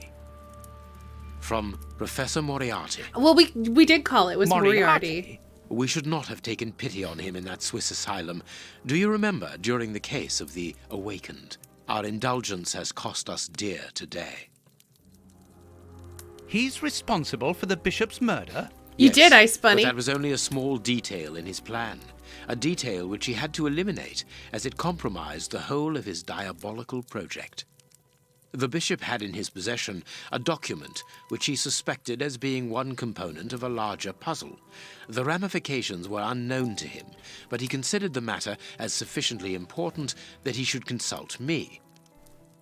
The day before our macabre discovery, his nephew, who was in his confidence, brought to him an important element which helped him understand Moriarty's grand plan. It was at that moment the two men began to comprehend the seriousness of the situation. The bishop then decided to contact me. Against his nephew's wishes? Was that what they argued about? Yes, but Moriarty found out that the bishop knew of his projects, and he arranged for his murder. The murderers were also supposed to bring back the document that the nephew, young Hampford, found, but they were unable to open the safe. What was the document? Evidence of Prince Woodville's implication in the project. The nephew must have retrieved it from the Royal Archives, where he worked. A link to the crown. Yes. Moriarty wanted to overthrow Queen Victoria and place the prince on the throne of England. But that's impossible. He would have needed to create an incredible coup d'etat. Patience, Watson. First of all, Moriarty placed his pawns so they might begin to develop and encourage a tense atmosphere, ready to discredit the Queen and thereby raise Woodville's popularity. And provoke a famine, so that the prince's soup kitchens could begin distributing food and he would appear as a hero. Exactly. Moriarty quickly learned that I was making inquiries as to his plan, and, without wishing to sound vain, he knew that I was the only person capable of upsetting his schemes. He therefore set up a plan that I be discredited and thought of as a criminal. And you played along with him? Precisely. Allowing him to believe that he had succeeded was the best way of ensuring that his attention was no longer fixed on me. Why didn't you say anything to Scotland Yard? Did you not think it strange that Inspector Lestrade was away for weeks? What? You mean to say that Baines was working for Moriarty? I understand. The bishop's murderers were in the hands of this traitor, and you were therefore at a dead end after our investigations of the opium den. Yes, and Baines' authority allowed him access to the police archives. He changed and forged all the charges in the documents that you saw at Judge Beckett's house. It was also he who substituted the Samoan necklace for a vulgar copy. So that was why the judge went to Farley's, to obtain Baines's false information. Precisely, but they each found themselves as instruments in Moriarty's strange orchestra. Judge Beckett received entire books full of charges against me, and a journalist such as Farley will not hold back when he gets the chance to make the front page of all the newspapers in England. With regard to Farley, it was a mere case of professional misconduct. And to think that I held you responsible for the explosion at the judge's house. What a relief! But why did Moriarty have him killed? He was on the point of discovering that all the documents supplied by Farley, and therefore by Baines, were false, exactly the opposite to what our enemy was anticipating. And where did the poison fit in all this? Unfortunately, I do not possess all the information on this subject. The first time that we saw the effects of this substance on the body of the bishop, the poison was evidently only at an experimental stage. It was much too potent to do anything with. Effectively. But in the second case, Kurtz, I didn't notice a great advance. However, there was one. The poison was no longer fatal. Yes, but the madness was still there. I should remind you that he attempted to devour his own dogs. Correct, Watson. But it was not the second case, as you supposed. Remember the number of other incidences of madness, either collective or individual, relayed in the press in the days prior to it? You mean to say? That Moriarty tested this dangerous mixture on a large number of guinea pigs. Apparently with little success, as all those people are now dead. I say apparently, because I do not have the least idea as to the result Moriarty was hoping for. And that's where Hans comes in, isn't it? Moriarty needed him to devise the substance's final formula. And so you helped Hans to escape, so he might lead you to it. Yes, but things did not go as I had planned. The professor's men got their hands on him just after his escape. And you lost his trail? Yes, but I doubted that Moriarty would take Hans to his lair. To find him, I had only one trail, the bomb placed at the judge's house. The trail of the 3 Russian brothers. I found out about the mill by having the anarchists' trail followed by the children in my own secret police. Once again, their help was a determining factor. As regards knowing where to locate Moriarty's lair, I hoped to find the information in the attic of the watermill. I got to it only just in time before Baines turned up. And you were stuck then, weren't you? Allowing him to arrest you would have meant certain death. Regrettably. But Moriarty's plan worked in any case, as after killing Baines, I became England's most wanted man for the murder of a Scotland Yard inspector. And so you had to make sure that people forgot about you. Therefore, you orchestrated your own death so that you might continue your investigation discreetly. Oh, that was a terrible time for me, Holmes. I am sorry, my dear fellow. Well, the important thing is that you are well and truly alive. Yes, but it is not over yet. Moriarty will take action one day or another. You were saying that you had found Moriarty's hideout. Where is it? In an abandoned fun fair on the outskirts of London. It is quite certain that they are all there. Shielman, the prince, and of course, Moriarty. If Moriarty puts the prince on the throne, he'll have his hands on the reins of the kingdom. Her colonies, her diplomatic network, her riches, everything. Yes, including the army, the war fleet, everything he needs to help him conquer Europe. And eventually, I suspect, the world. Holmes, we have to be quick. His plan hasn't been put into action yet. Perhaps it's not too late. Let us go immediately, Watson.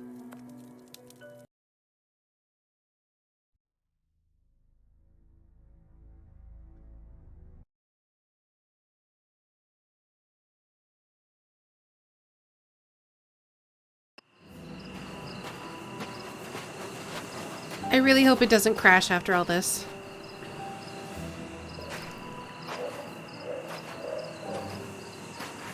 Do you really believe that Moriarty is in there behind that fence? Something in the wind seems to suggest it, Watson. I have a peculiar acid taste in my mouth, if that is what you mean, Holmes. Well, yes. The air is tainted still with toxic fumes from the factory chimneys.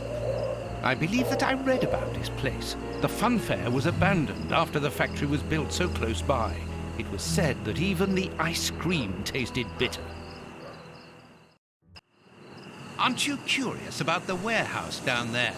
There seems to be some strange activity taking place inside. Strange and in keeping with Moriarty's activities. Let us go and see what they're up to.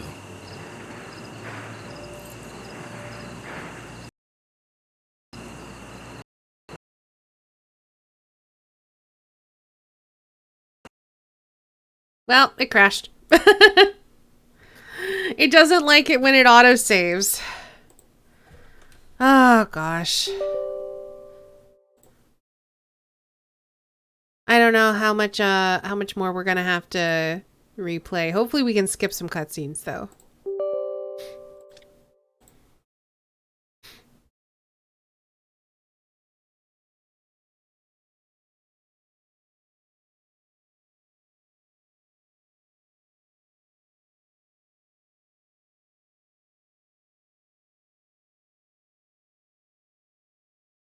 Anyway.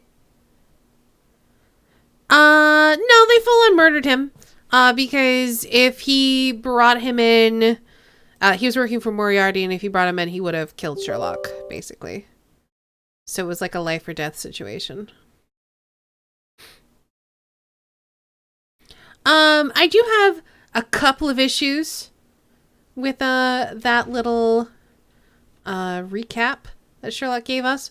First of all, what the heck was that package that he left at the judge's house? And two, how did Watson not think to check his vitals when he shot himself in the head? Or how did he arrange the fake shooting of the head situation?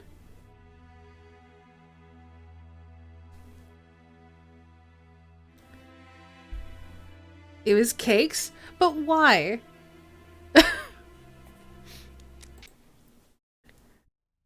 Oh, look.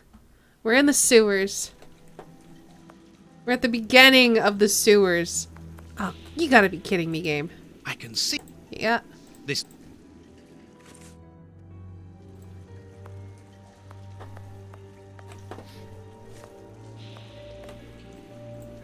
The bar. Oops. It's okay. At least I know what to do with everything now. The bar. The bar. This.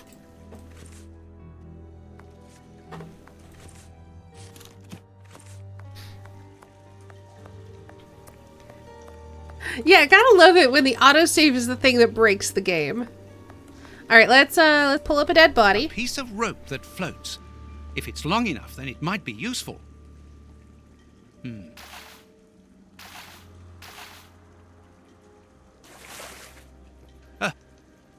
There.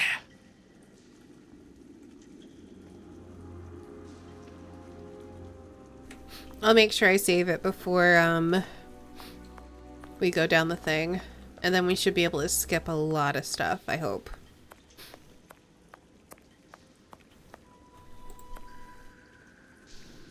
Why?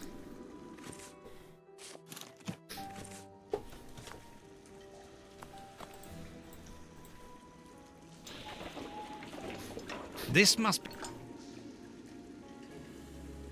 The trapdoor is horizontal.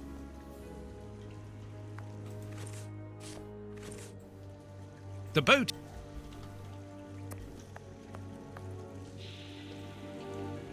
Foot.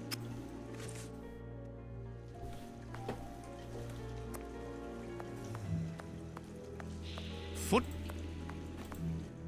Oh, okay, I gotta get the rag? Where was that? I don't remember. It was in the door.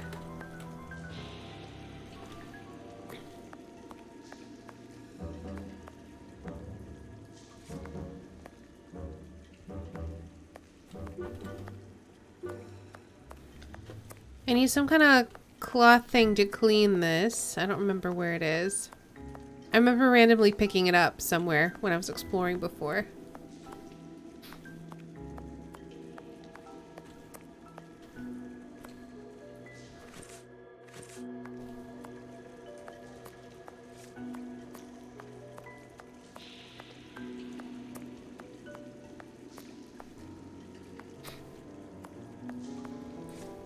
Well, you know, Watson hasn't been himself since Sherlock got punched in the... Well, since Sherlock died, I guess. There's nothing else here, right? Yeah, okay. Oh, it was in the boat, that's right. An old... This...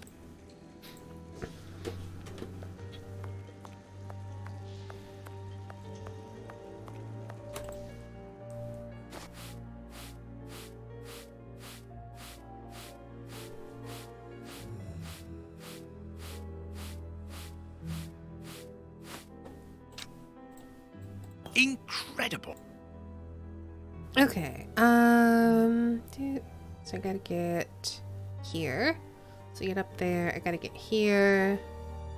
There, I gotta get over here. Get up here.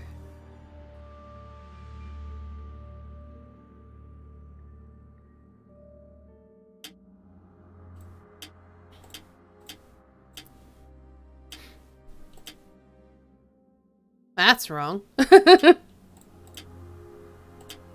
I need...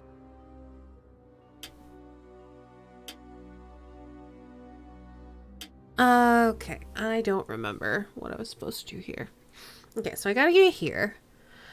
I'm trying to solve it quickly, which is making my brain, like, lock up.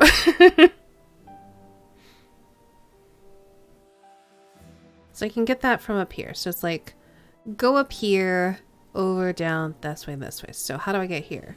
I can stop here, so I have to go this way. So stopping here, so I have to... Okay, it's down here. There we go.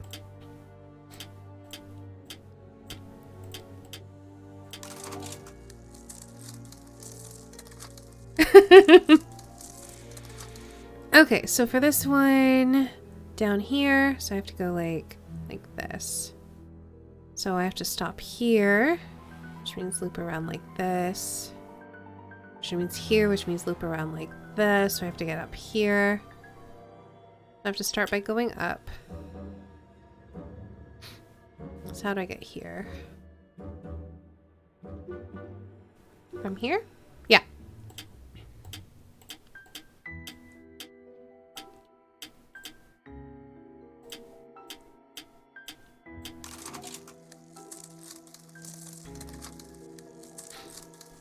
And then I remember this one being pretty straightforward. Yep.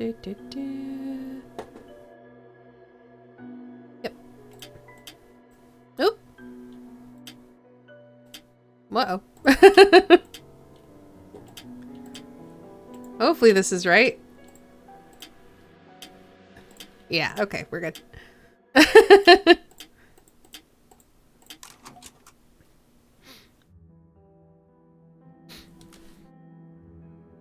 Open.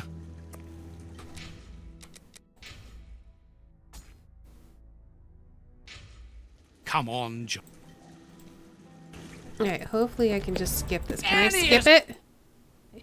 Skip it. Skip it. Not what? Skip it. Skip it. Skip it.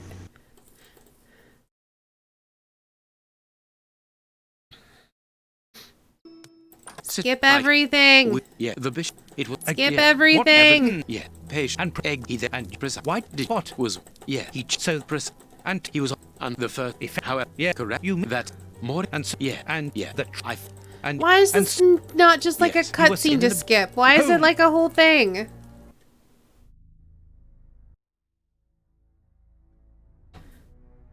So many cutscenes. That's how you know you're getting towards the end of the game. You have like 4 cutscenes in a row. Skip it. Skip it. Please let the save work. Oh, thank goodness. Jeez. Alright. I would have been really salty if I had to skip all that again.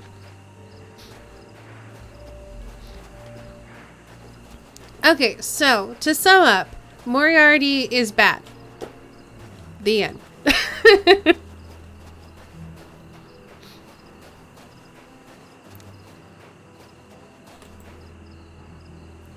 That could be used as a weapon in a necessity. You say that, but we haven't had to punch anybody yet. With this cable car, we can get up onto the warehouse roof. Well. This motor is from the cable car. Okay. There's a little petrol left, but not enough to start the motor. Okay, so we need to find more petrol.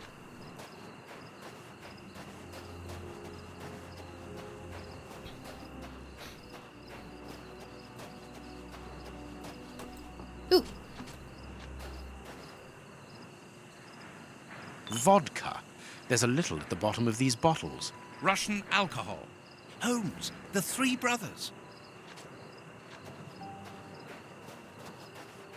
Shot okay though, everyone's fine with There it. are 2 guards I in mean, front of the main entrance. We will have to find another way in. Everyone is not fine with it because we were literally wanted for murder. Anyway, let's put some vodka in the petrol engine. I'm sure that'll be fine.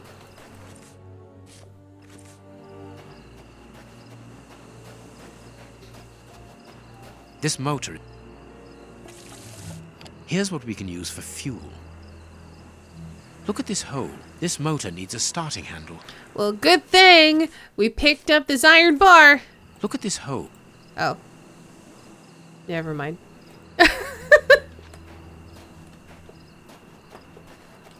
Oh, also, I like that we got a new knife. We fixed our knife. Hooray.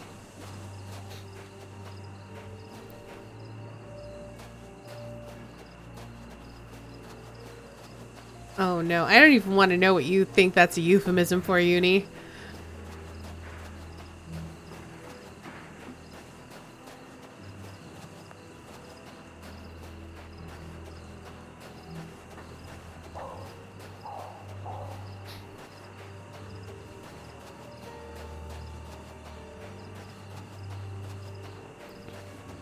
Well, I guess we could walk into the cable car.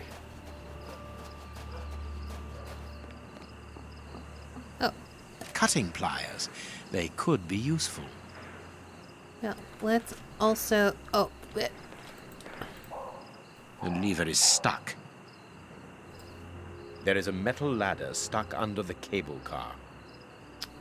well, can we do this? No. The lever is stuck. It's not what I'm interacting with, Holmes. No, I can't do that. Why can't you snip the lock? They're pliers specifically for cutting. This padlock seems rather old. Can we use this iron bar in it? Okay. A crank. Alright then.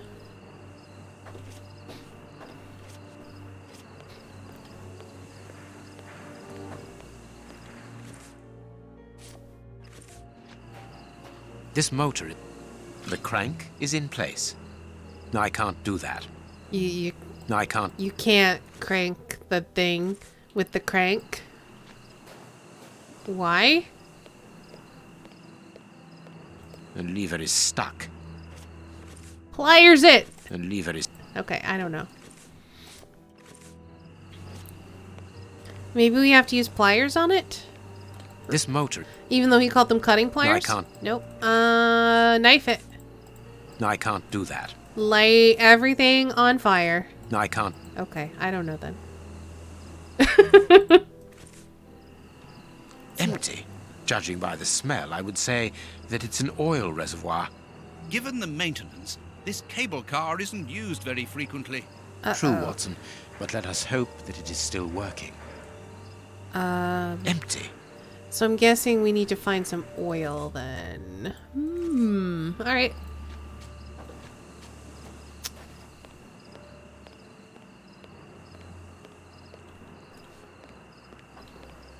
Ooh.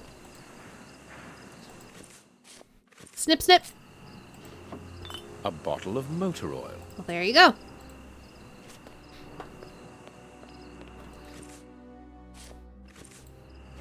This motor... Let us hope it works. It works. We are going to separate. I will find a way into the fair, and you must investigate the warehouse. Very well, I'll do that. There is no one on the roof. If the machine should get out of control, then just use the brake. There ought to be one. I should hope so. Anyway, there's no other choice. And when I've found out what is going on down there, what should I do then? Come and join me in the fairground. You can follow my route to get over the fence. Then you should find me easily enough. Good luck, my dear fellow.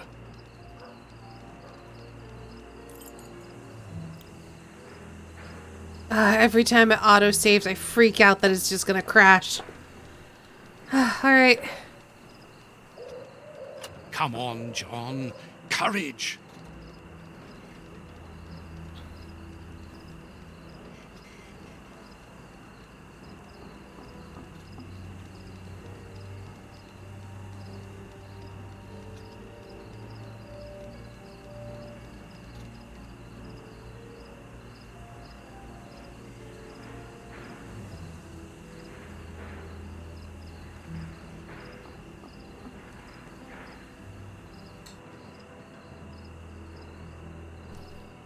No one seems to have noticed me. Now I must try to find out what is going on here. Alright. Let's investigate. Look at everything.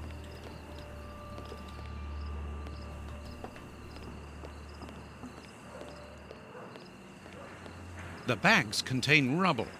They're tied up with good solid rope. I'll have that, thank you. I'll keep the rope. Not just walking, running. Carts from the soup kitchens. They appear to be queuing up. Oh, it's almost like they're gonna poison them. With madness poison. Time to make a super rope.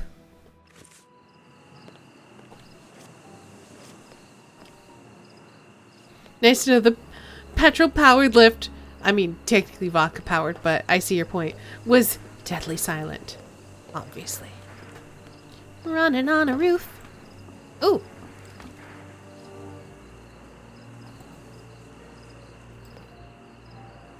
A large dry cloth. It's too dark inside this reservoir. It's impossible to see anything, but I can hear a slight lapping of water. Let's throw... It's impossible. Oh, too far away? No, okay. Alright, let's go back down. Oops, nope. Back down.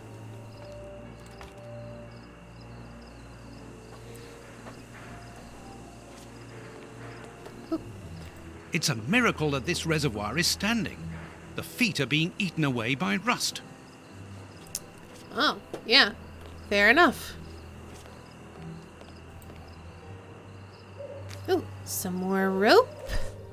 Make it even longer. Nope, okay.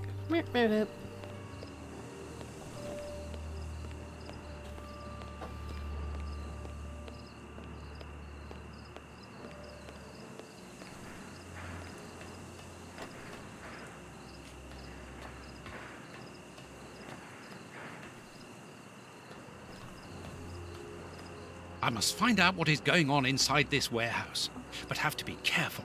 The place is full of guards.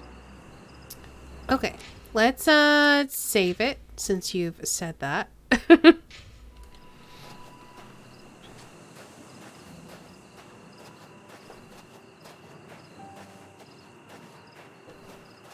I'm sure that it's not gonna like introduce a fail state, but Nemesis had one, and that surprised me.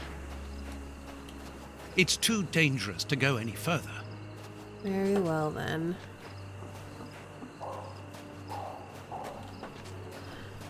Okay. Is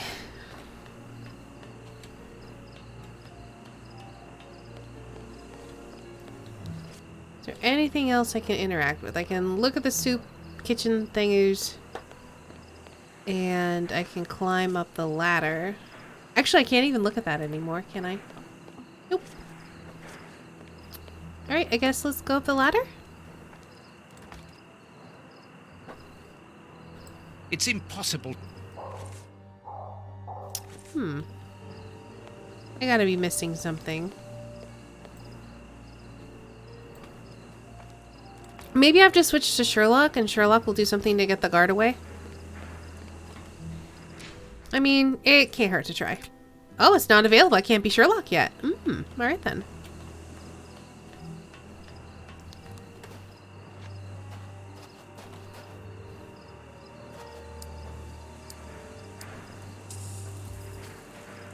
Okay, I think I can sneak up to here. Ooh! The window is too dirty to allow me to see inside. Well, it's almost like we have a dry duster. My cloth is too dry. Ah, then it's almost like we have to get it wet. An empty bottle. Alright, there we go.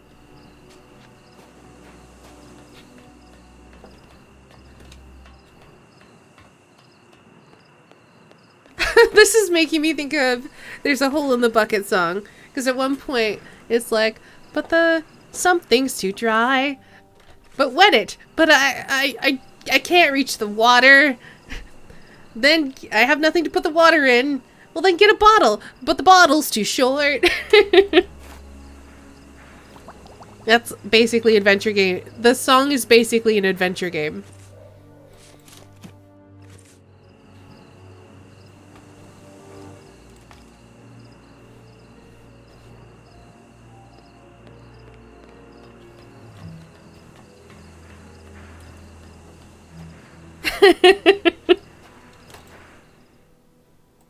Doop doo doo doop doo doop doo doo doop doo doop.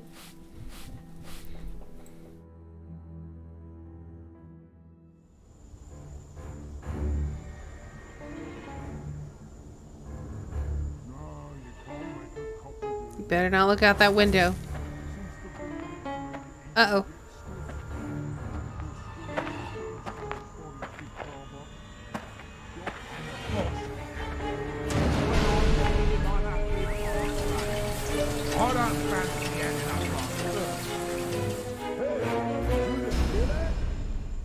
Uh-oh. So, it is inside these warehouses that Prince Woodville's canteens on wheels are filled up. And Hans is there to add his poison. Well, there you go then. Honk honk. That siren is a signal to open the doors and let out the carts of poisoned soup, destined for London. Oh no! I wonder what Holmes is doing at this moment. Let's find out, shall we?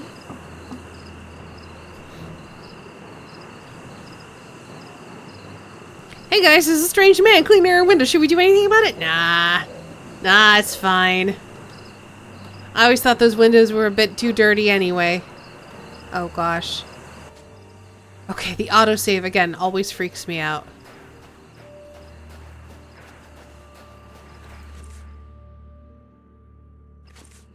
Let's call Sherlock and ask why he's buying clothes at a soup store. Anyway, I will take this ladder.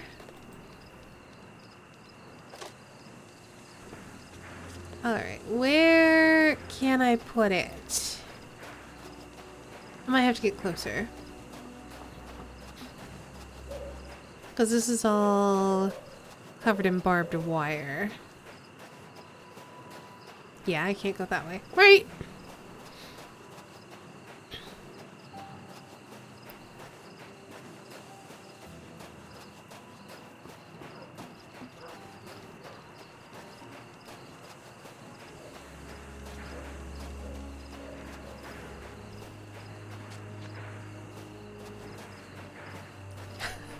Won't let me wander.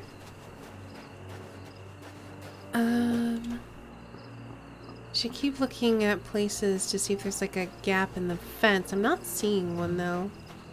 The main entrance is guarded. We will have to find another way in. I mean, you say we as if it's not just you, Sherlock. Alright,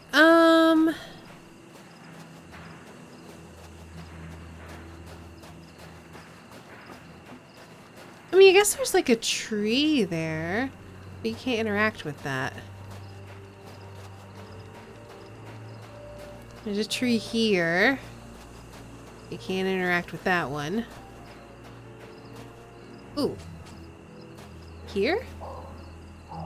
Here is a good place to try and get through. That's what I thought.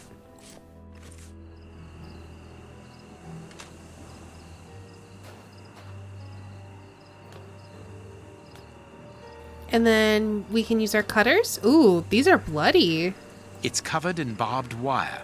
It's impossible to pass by that. Interesting. Or at least it looks bloody. It could just be rusty. Blip, the blip. way is clear. Good, I'm in. Now I must find Moriarty. But first, we'll look at everything. And also probably put together a disguise. The stand's owner must live here. The stand's accounts book. Ooh. No, it is... No. Nothing interesting. Why give me a knife? The cover is dented. Curious. The cover... Can I knife it? Let's look at the book's secret. Ooh. Secret accounts.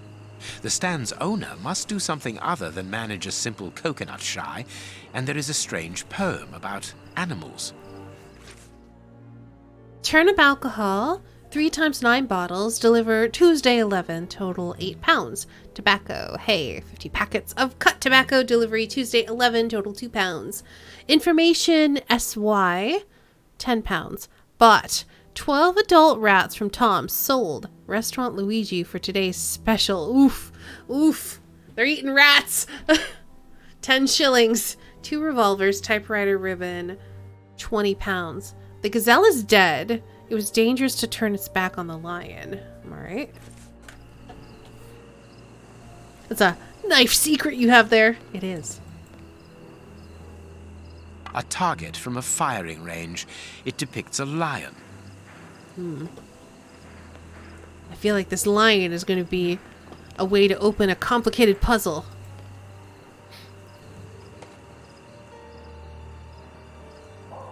It's the stand's till. There is no money, but there is a wooden target. Let's see. The hyena waited for the hare to come out of its den. It won't be doing it again. Both of them starved to death. In the savannah, only the elephant can risk turning its back on the king of animals without having to fear for its life. Sitting at the edge of the jungle, the chimpanzee didn't notice a vulture that grabbed him with its claws. The giraffe witnessed that scene. Okay. So, we know that the hyena and the hare are looking at each other. So, hyena is looking at the hare.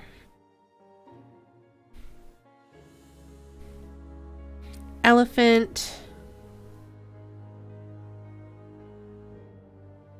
is not facing the lion.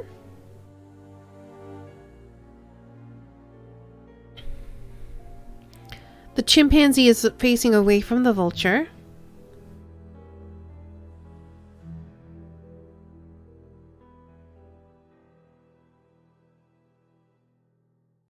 Which is looking at the chimpanzee. And then the giraffe is looking at both.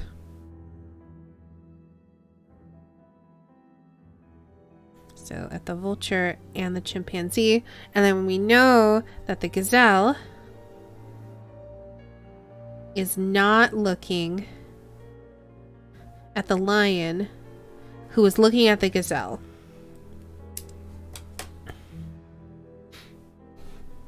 There's also savannah and a jungle, apparently. True. I just don't know if those are going to be relevant because it's probably the background scene and we can see a bunch of animals here.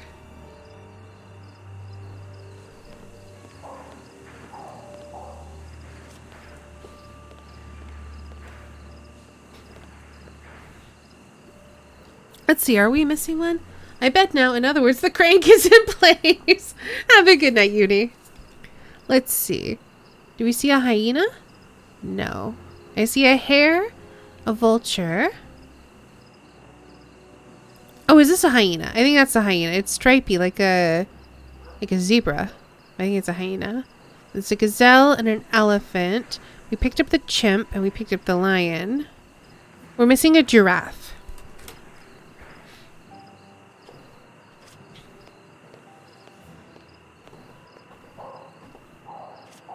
I guess we can observe this. A firing range for children.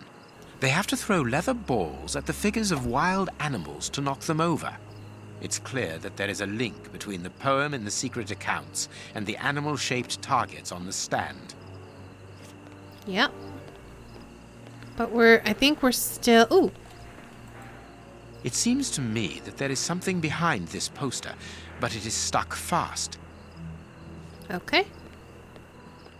So I'm just going to do a quick sweep looking for a giraffe. I'm going to see if it'll let me progress even though I don't have a giraffe. I need...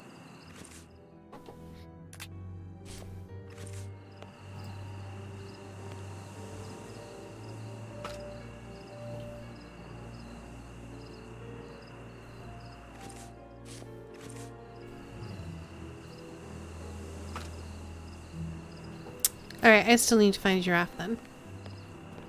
If the guard sees me, he will sound the alarm. I must neutralize him, but discreetly. There are probably others, and a fight would attract their attention. Firing range, throwing a ball? I know, right?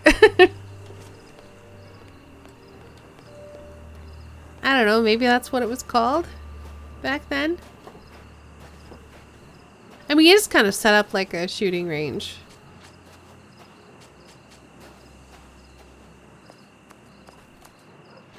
Oh, giraffe. Oh, there you are. Hello. A target from a firing range. A telephone line. Interesting. It comes from that large building. Hmm.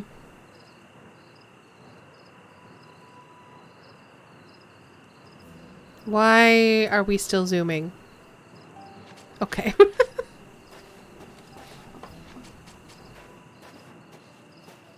He's like, I'm not climbing up there. I'd have to raise my knees until my thighs are perpendicular to the ground, and that's entirely too much stepping for this gentleman.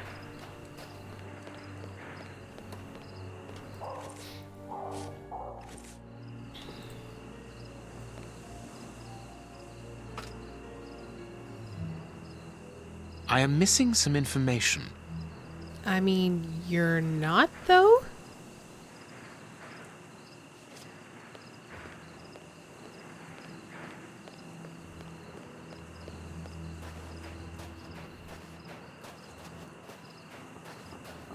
A telephone line. Interesting.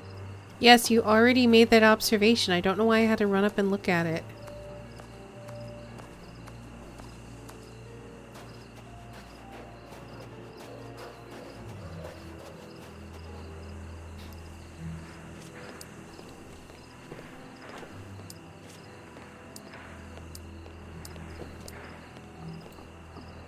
It seems to me I am missing. What could you possibly be missing?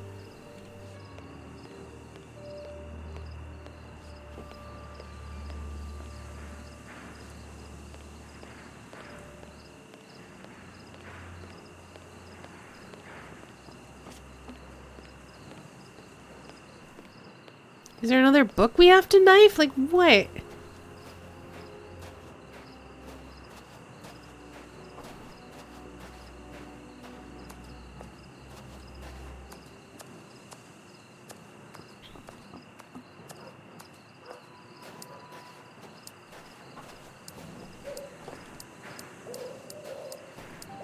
Like, there's literally nothing else to look at.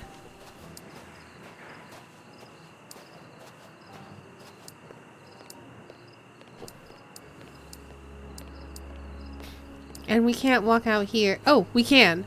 It implied we couldn't walk out here. I started to, and the game was like, oh, but there's a guard. But apparently we can walk out here. Whatever.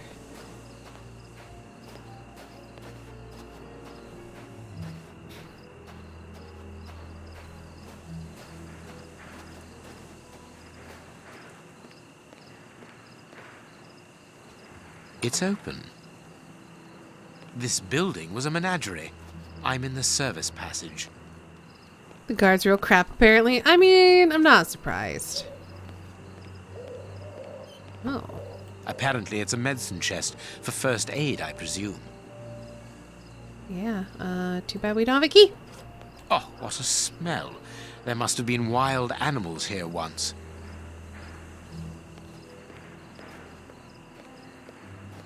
I pity the animals that were shut up in here. The cages are very narrow.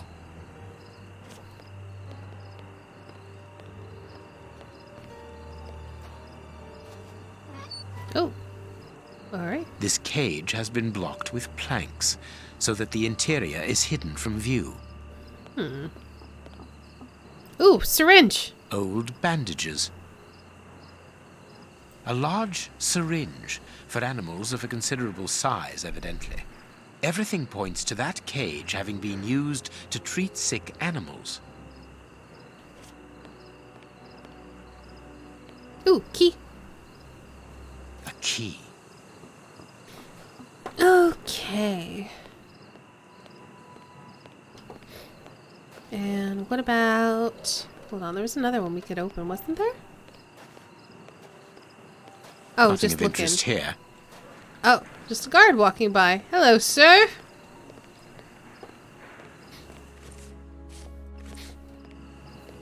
Apparently it's a med...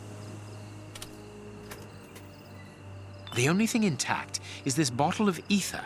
I mean, it's literally the only thing in there. If the guard sees me, he will sound the alarm. I must neutralize him, but discreetly.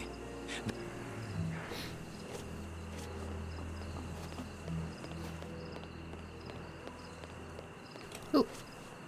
Hold on. What's that? I must put something here that will attract the guard's attention. I must put something here. Do we have booze? We're gonna shut him up in here, I guess. And apparently him shouting will not attract any attention at all. Do I have anything? No, not yet.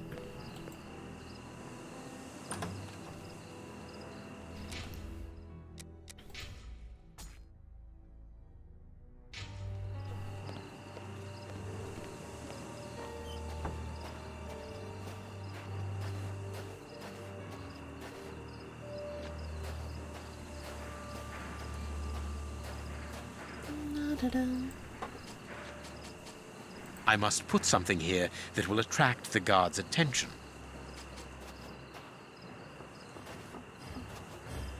Uh-oh.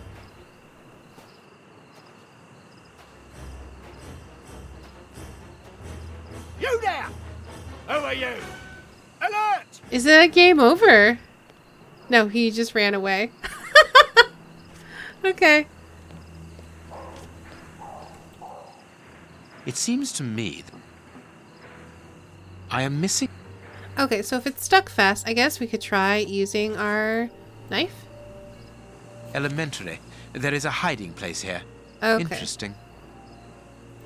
Let's investigate. I can't see a keyhole to open this hiding place. Yeah, it's almost like you gotta do something with the animals. Ah, game, why wouldn't you let me do this before when it was obviously I needed to do this? Whatever. Okay. So, we know that the elephant can go here. Only the oh, it already wrote it down for me. All right, that's fine. So we know that. Hold on. Doop. Okay, so it probably goes like this because all the animals are facing in this direction. We know that the elephant doesn't have to look at the lion, but we know that the lion eats the gazelle. So it's probably in that order. We know that, oh, okay. Oh, I can flip that. So they're staring at each other. And then do I just, woo? Woo? What? Hey, Genray, thanks so much for reading. Hello and welcome, everybody. The bunny eats the lion.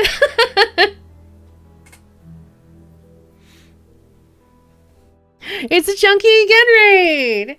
Hello, everybody. Welcome. If any of you don't know I'm excited. If any of you don't know who I am, hi, I am Estani. I am an art streamer and variety streamer. Today we're playing some nonsense Sherlock. Snacks in our big brain hats. We need those for this game. Let me give you a shout out. How did your Resident Evil 4 stream go? Okay, so apparently this is not correct.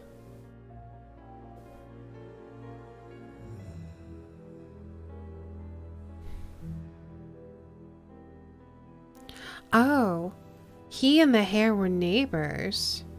Wait, that's not something that we learned in the thing. That's annoying. I took useless notes, apparently. Finish the main game so no more Ashley? Is that a good thing, then? I'm doing well. But yeah, it's giving me extra information that it didn't give me in the original clues, which is kind of annoying. That's fine. Alright. Zell's dead. Hyena waited for the hare to come out of its burrow, which he will never do again because they both died of hunger. That upset the giraffe because he and the hare were neighbors.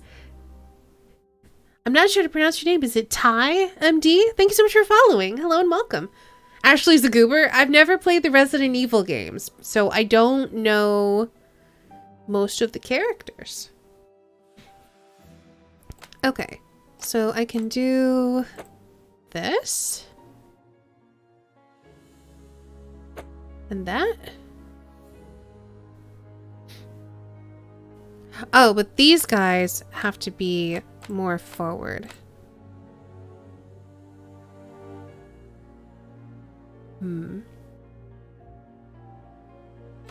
Okay, sitting at the edge of the jungle, the chimpanzee. Okay, so does the chimpanzee... Okay, wait a second. So...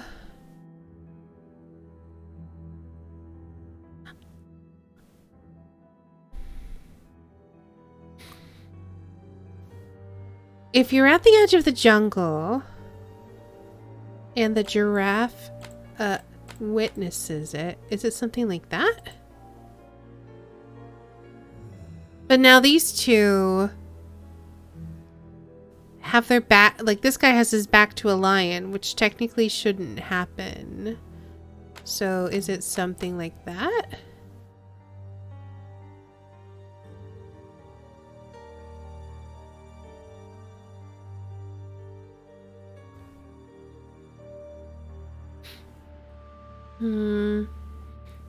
Oh, standard escort quest. Oh, that does not sound fun. Fair enough, then. Missing the vulture part? No, I mean, I put them like this because he can't turn his back on a lion, but he has to see the chimpanzee.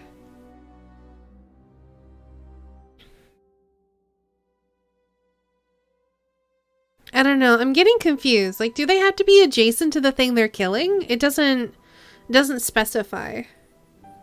We know that the hare is next to the giraffe. Oh, is it?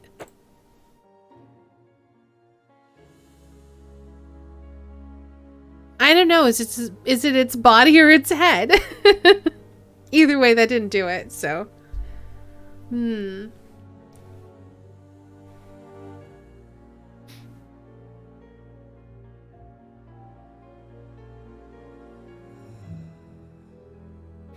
So everything has to be pointing at the lion except for the wait, that doesn't make sense though.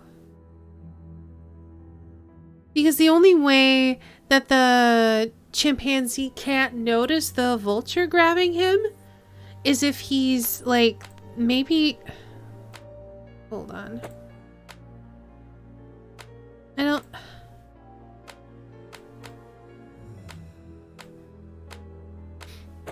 Can it be like that?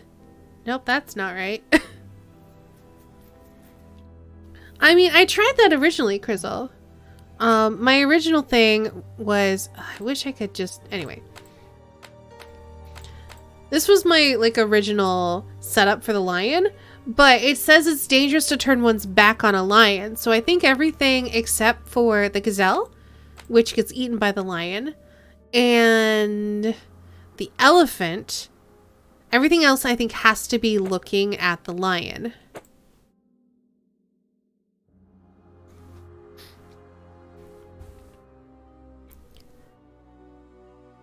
But the thing is that I have to put the monkey at the edge. But if the monkey's looking at the lion, then there's no way for the vulture to grab him. I mean, it seems that way.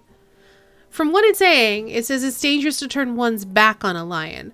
It doesn't say it's dangerous to turn one's back on the face of a lion. So I don't know. But I've tried this. Wait, No, that didn't do it. And this would technically solve it. Wait, there we go. That would technically solve it. Because we got the hyena and the rabbit having a stare off. And they both die of hunger. And the giraffe and the rabbit are next to each other. And then we've got the chimpanzee getting eaten by the vulture. You know what? Maybe it's supposed to be like this.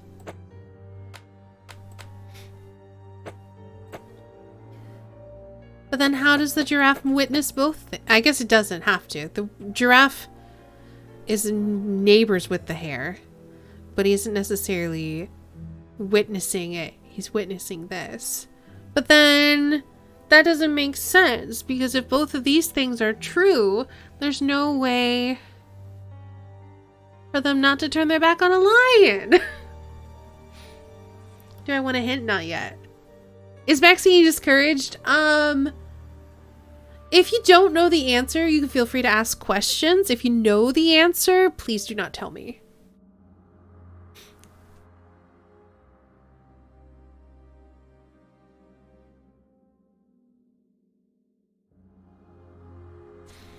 Okay, so we know that, I guess my issue with it, place the targets according to the notes, is that I don't know if by witnessing it, does that just mean facing it, or do they have to be adjacent? Don't know squat, but I'll try not to suggest stuff in fear that I accidentally get it right. Something seemed weird about the poem's interactions? You mean instructions?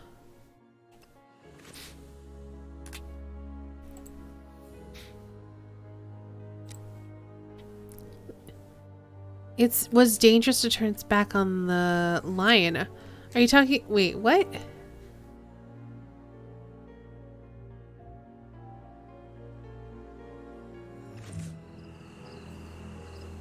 So yeah, I can't tell if it's just like you, because technically this would solve it, except the hyena, the giraffe, and all of these things have their back to a lion.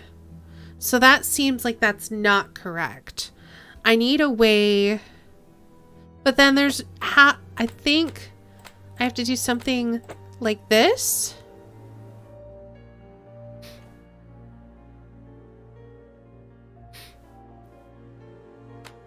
I think I need to flip those.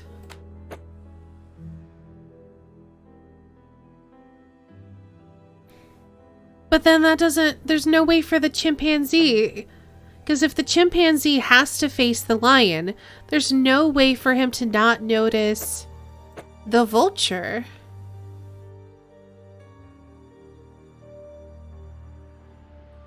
Unless the vulture's at like the complete opposite end.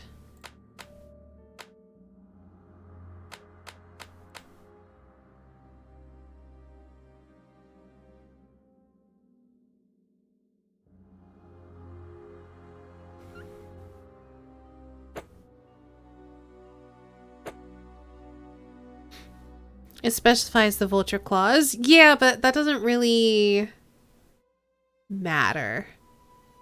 So basically, this puzzle is that if you're not looking at a thing that wants to eat you, it's gonna eat you.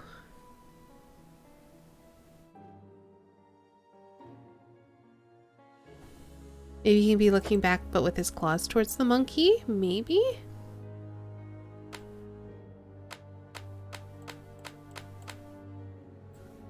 I mean, that hasn't done it. And what does witnessing mean? I mean, you would think the giraffe would be tall enough that as long as it's facing in that direction, it can witness it. But again, it makes me feel like it needs to be like this. But that doesn't make sense.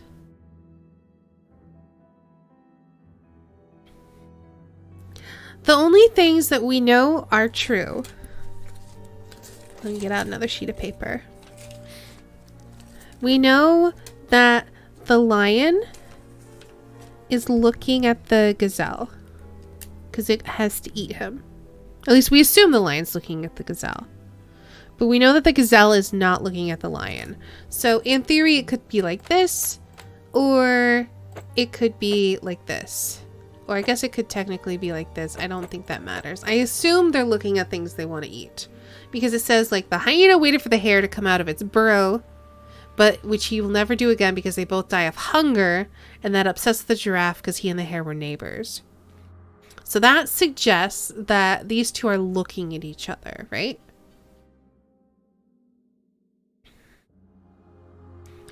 We know that the elephant's not looking at the lion because elephant don't give any shits.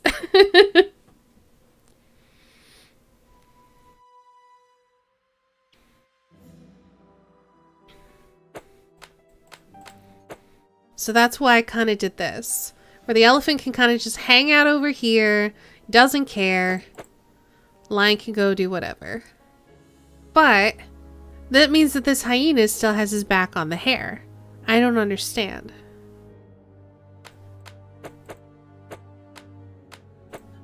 And then the monkey has his back on...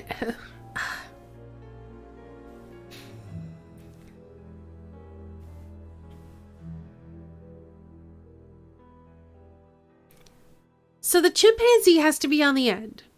But the chimpanzee can't notice the vulture, which means that the chimpanzee can't be looking at the vulture. And if the chimpanzee is not looking at the vulture, the chimpanzee has to be facing away. Which means the chimpanzee has to be like on the edge somewhere, but looking away. And then the vulture is next to him, but facing him. And then if the giraffe is witnessing it, then the giraffe has to be looking at that scene. We know that the hare is next to the giraffe and staring down a hyena. So why is it not this? Does the pig in the background mean anything? I can't really see it. I think it's just supposed to be a backdrop. It's supposed to be like the jungle / savannah where this is taking place.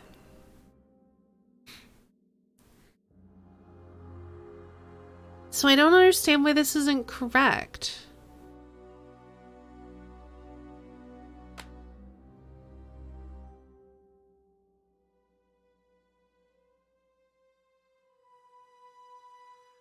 And the only thing I can think of is that everything has to be looking at the lion, but I can't do that and make the monkey get eaten.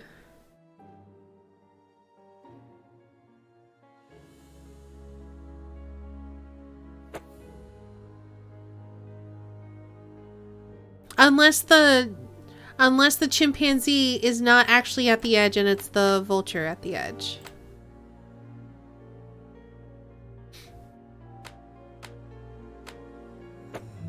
But then if the giraffe is witnessing that scene, that doesn't make sense. Unless it's maybe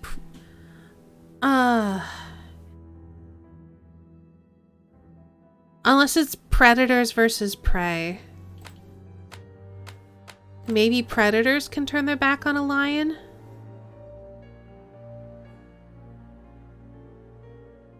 But no, this is turning its back on the lion. What the frick?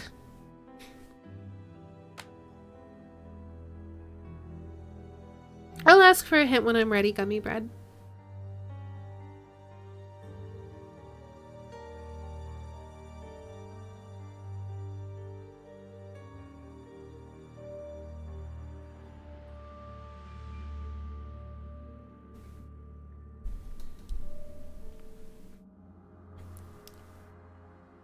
Yes, the hyena and the rabbit need to have a staring match. Because basically the idea is that because they're looking at each other, the rabbit's aware of the hyena and waiting for the hyena to leave. And the hyena is aware of the rabbit and waiting for the rabbit to come out. And so they both starve to death.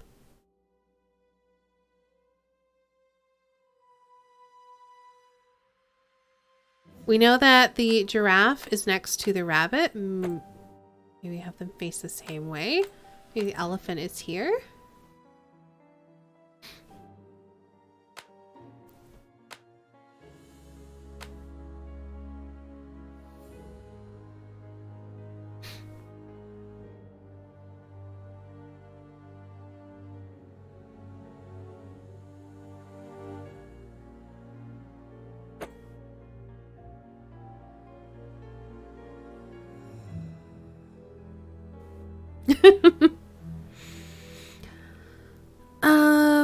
Let's see. The only reason this doesn't work. Can I do that? No. Can I do that? No. Is the rabbit and the hyenas staring contest with their both just reeing at each other? Come out! No. Come out! Nah. Come out! Nah, mate. I'm cool.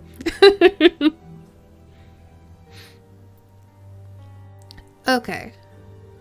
Chimpanzee didn't notice the vulture grabbed him with his claws.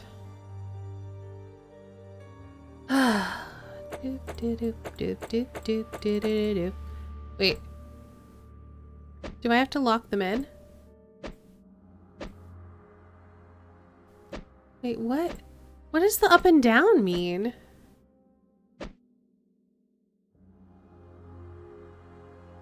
Do I have to make the ones... Oh, they're dead!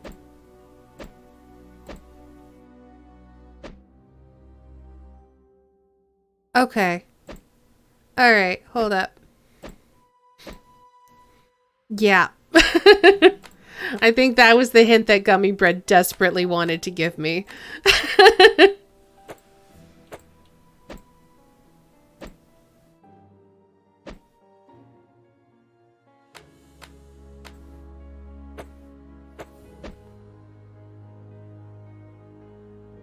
Well, that's still not right.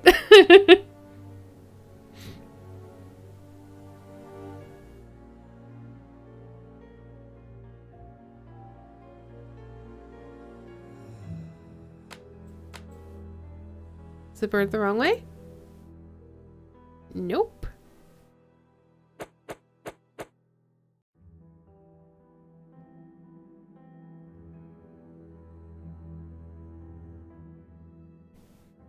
We know that this order has to be correct. It could potentially be... We could try flipping everything the other way.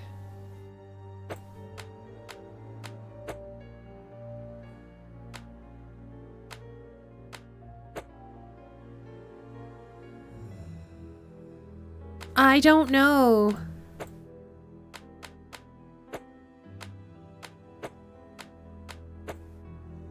Probably. But here's the thing. It has to witness this, but the monkey's at the edge of the jungle. So I don't think it can be like that.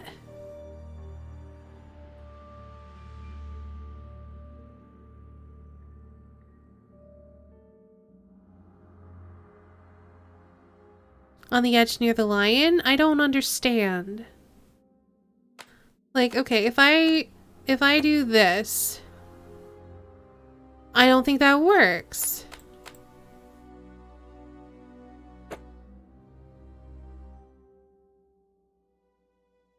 Because the monkey has to be at the edge of the jungle. Monkey's already dead. No one cares. The bird next to the monkey. But then the bird's not looking at the lion. And the only one who can risk turning his back on the king of animals is the elephant.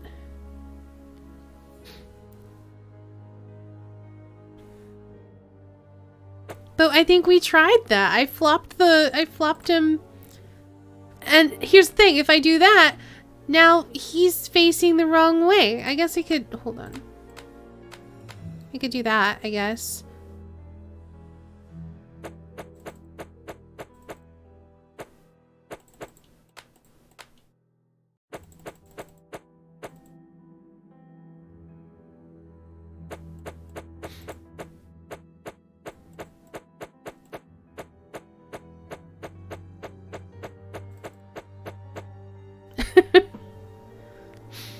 So, let's reset it. We know monkey's dead. Hyena's dead. Rabbit's dead. We know giraffe is next. Oh, and antelope is dead. Gazelle, whatever. We know that the giraffe is next to the rabbit. We know the rabbit and the hyena were facing each other. We know that the giraffe witnessed the monkey dying, but the monkey should be at the edge of the jungle.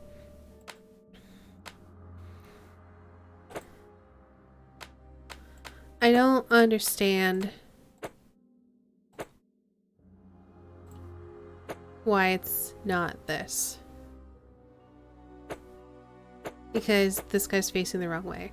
When it says at the edge of the jungle, does he have to be at the very edge? The elephant can stand among predators and risk turning his back on the king of animals. That's the only part the elephant plays. And then you're supposed to use, like, oh, then the giraffe is next to the hare. So we know it goes like hyena, hare, giraffe, or giraffe, hyena, or giraffe, hare, hyena. Like, we know it's in that order. It does seem like a clue.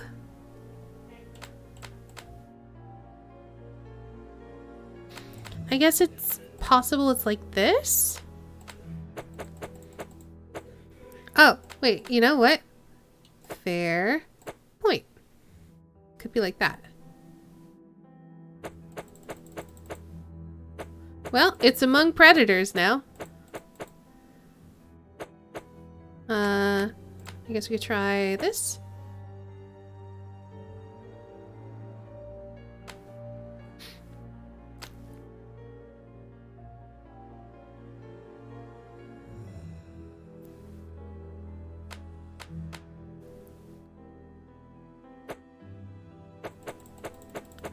I don't know.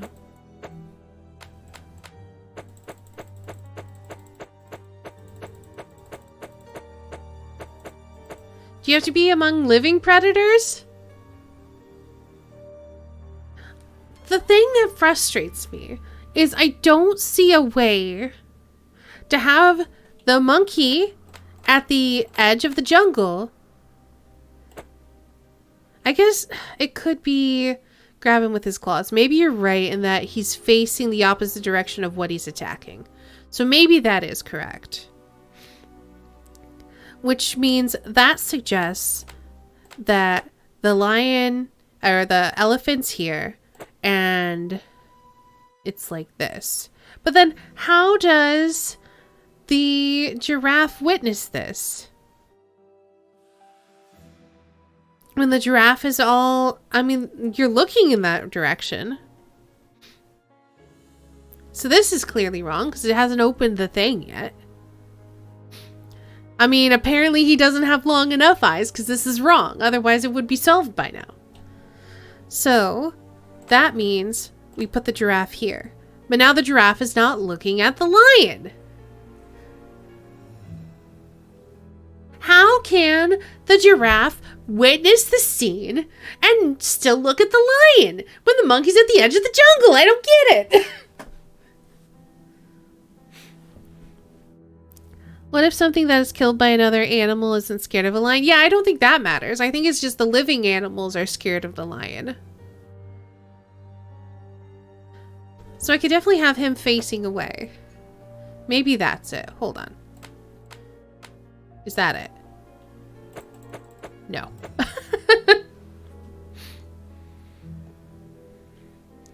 I mean, even if... Oh, and he's facing the wrong way. Hold on. There we go. Now I can call shenanigans.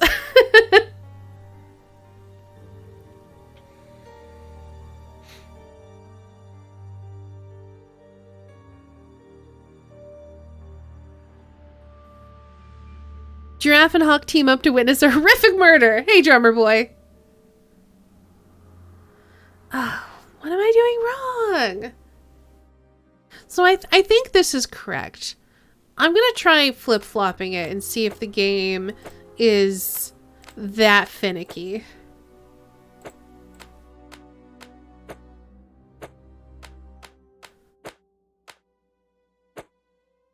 No. This is still wrong.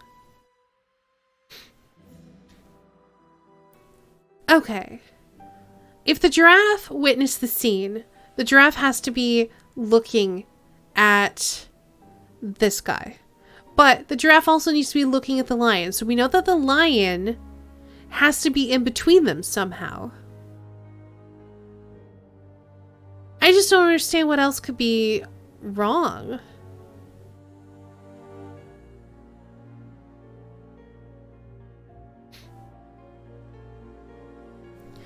I wonder...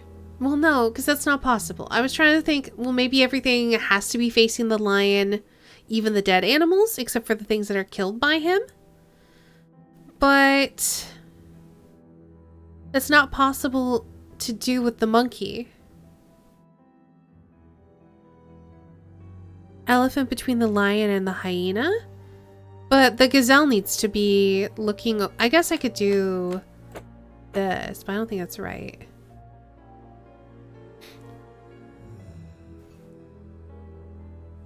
And besides, it's dead. I don't understand.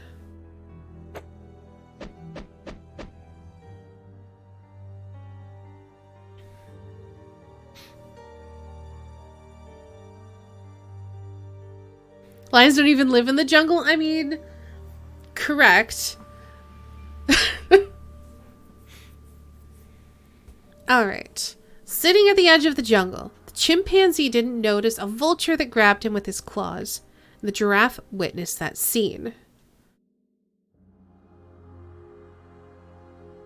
Doesn't that suggest to you that the giraffe is adjacent to these guys? We at least know the giraffe is facing him. This whole puzzle is built on lies. Is it?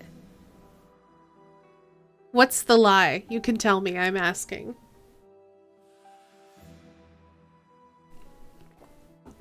Or is the lie just that, like, none of these animals would actually be interacting?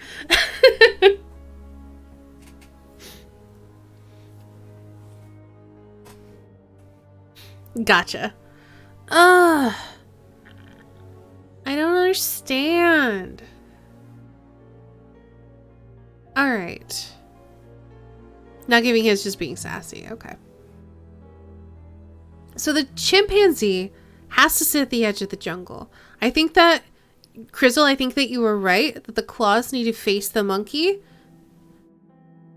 But the guy is still looking at the lion.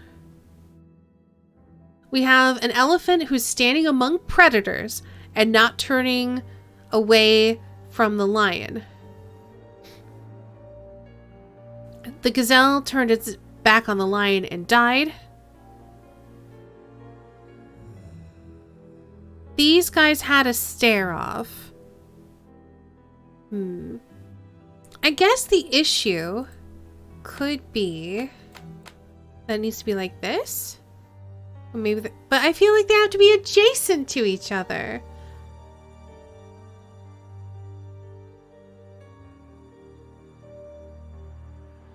My ass, a vulture could kill an elephant, though.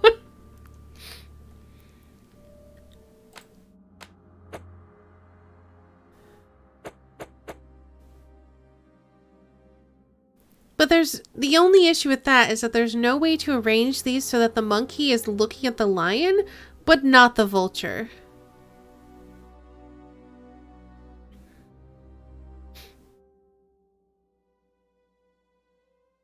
I don't understand.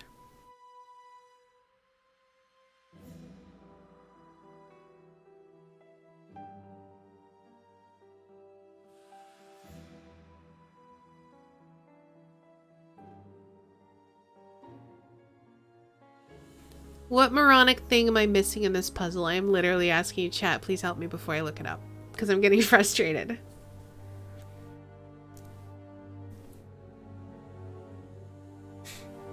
They only affect the ones next to them? Seriously?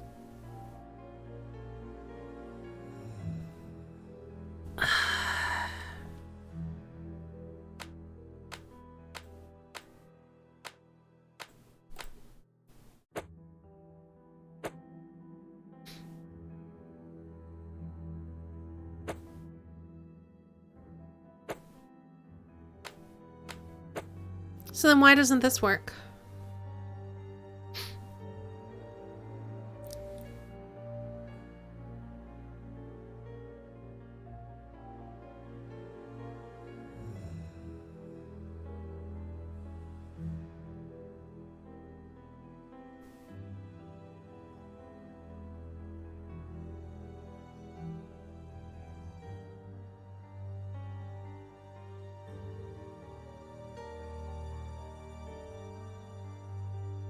I guess we could flip you. Yeah, that doesn't do anything. Why does this not work? Switch the elephant and the gazelle because he's supposed to be facing other stuff. Oh, okay.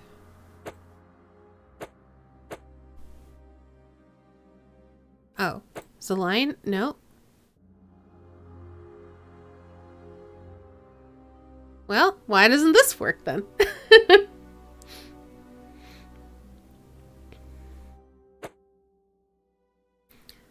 Okay, so do the predators need to be facing each? No, because they only have to be...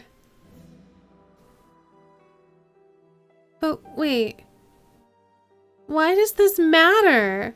Because if the gazelle's here but facing the hyena, and it only matters what they're adjacent to, if that's what you said, then the gazelle's looking at the hyena, so the hyena can't eat him, but not looking at the lion, so the lion ate him. But then the elephant can look away.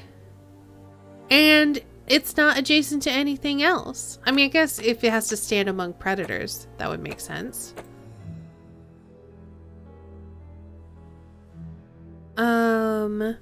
Yeah. So why is this wrong?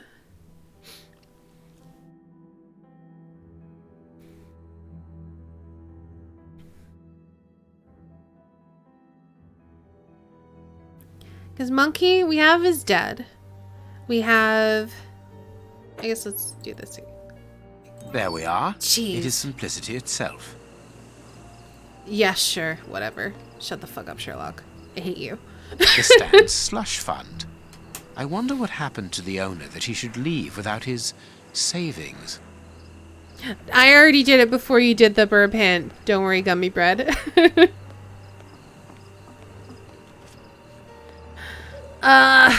Sometimes I really hate this game.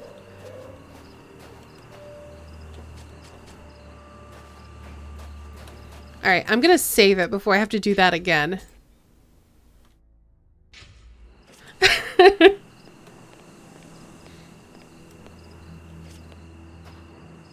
Alright, before I do anything, we're gonna place money here. Riveting bath time viewing though? Nice. There. That should interest our guard.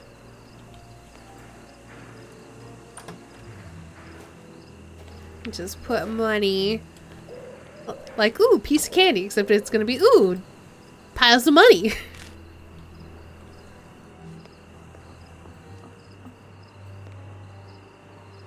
And then we're gonna lock him up in there. I don't know where we're gonna hide. Somewhere, I'm sure.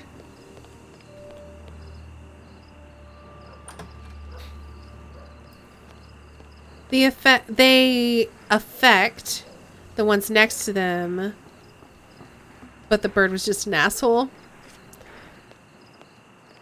I mean, not really, because the bird would want to look at the monkey, I guess. So they probably just did that because they wanted to make sure that you were like paying attention to which way it's actually facing, not which way its body's facing.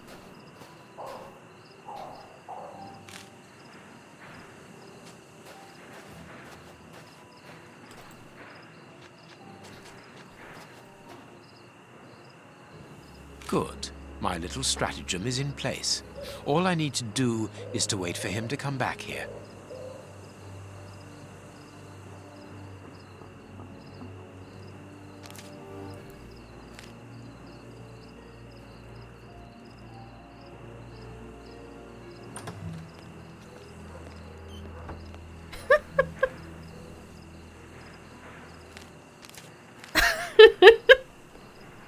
Boy, what's all this? Free money? Alright, please tell me I have... Oh, I have ethanol. I guess I'll dump ethanol on his face.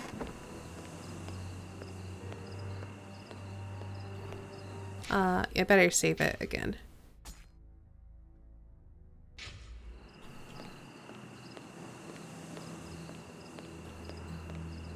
Oh. Oh, we'll just seal the door. That's fine. Boop. I have to shut him up, and quickly. Pour ethanol through the grate. Or, you know. I like how we threw the bottle through there. Perfect. Thanks to the ether, and he was this still borer will searching. sleep for a long time. He was still searching for money in the hay while we chucked a bottle in there. Perfect. Oh, this game is nonsense sometimes. I was hoping you just knocked him unconscious with the bottle. At least 80% sure that's not how that works. I don't think it's how that works either. That's okay. Because now we can search the circus.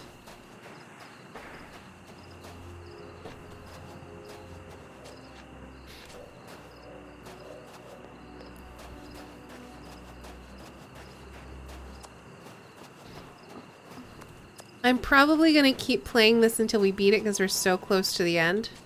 So, enjoy the long stream tonight. Does this cloth smell like chloroform to you? Another guard. This place is full of them.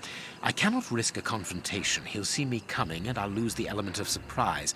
I'll need to find a way to trap him. To trap him? Well then, I guess we're going to go into the freak show.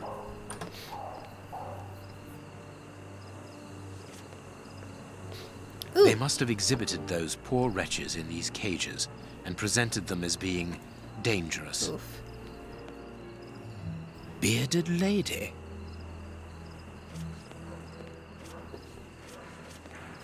Be careful of those boxes.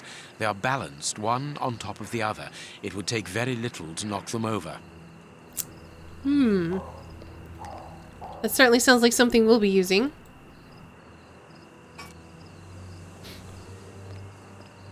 People must have been locked up in here. Oh. And they are certain to have been mistreated. Hey, there's a person in there. Hi. The cage is held shut with this bar. It only needs to be pulled away to open it. If you say Zron in a snoring fashion, it does work, though? Wait, what? My wife probably thinks I'm nuts in here fake snoring. The cage. This cage is still occupied. Not by one of the monsters, but by a poor man. He's still alive, but he's barely human now. Moriarty must have tested his poison on this poor fellow. If he was freed, he would leap at the throat of the first person he saw. Oh, and look at that! There's a convenient way to release the cage once the guy comes in here. I could easily open the cage by raising the door, but that poor man would leap on me immediately. Don't worry, we're gonna construct some elaborate shenanigans and then lure a guard in here. I wonder what this machinery is used for. Let's find out. A rail system is fixed to the ceiling, and a hook is hanging from it. It must be used for moving heavy and bulky objects. Alright, can I put the crank in here? The crank is in place.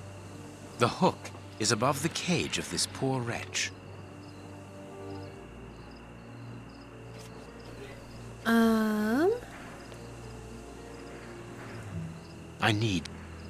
I need to attach them somehow. Ooh. This large, empty aquarium held the fair's main attraction. Death will shut him up. The mermaid, yep. Poseidon's daughter.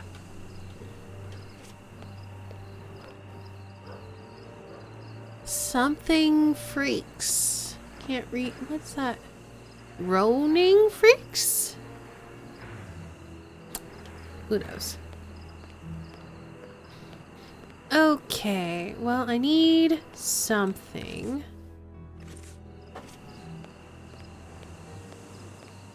Probably some kind of rope. Certainly can't reach any of these ropes. So I guess let's explore more of the fairgrounds.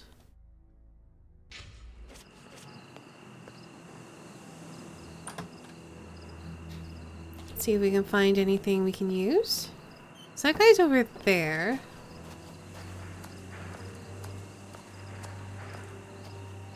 I don't know how close. Another guard. Yes, I know. Shut up.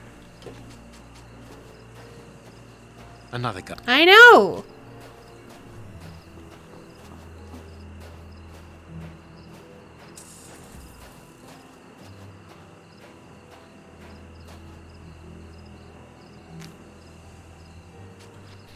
That might be all we need. Let's see. The cage is held shut with this bar. It only needs to be pulled away to open it. The cage. Alright, so I have to do...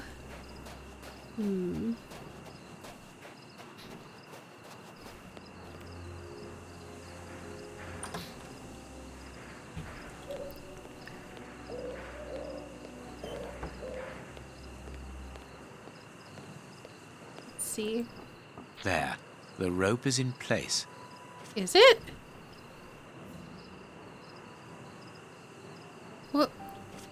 What do I want to do with the rope? Oh, no. I thought maybe I was going to use it to knock over... What? I guess I attach it This way here? I can open the poor fellow's cage from the outside without taking any risks. Okay. I could easily open the cage. Alright. Oh, do I just let him loose and then the guy rushes in? Probably. It's not like earlier we had to construct a rope from 3 other ropes. On the bright side, at least that was obvious. The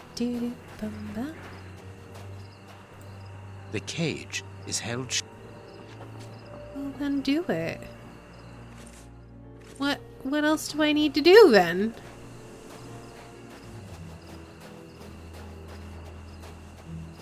Do I need to like make a noise? Do I need to knock these over? No. Alright, there's nothing else to interact with in here.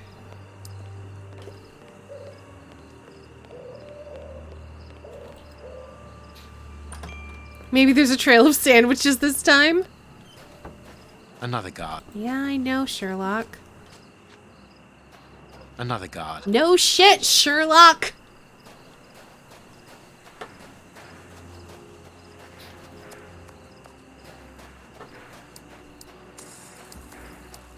Yeah, it's not like I can interact with that or anything, Sherlock.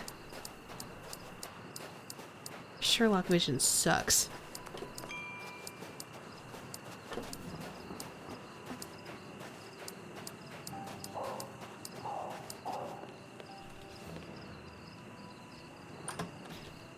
And that's just where the guy's sleeping. Okay, I don't know how to lure him there.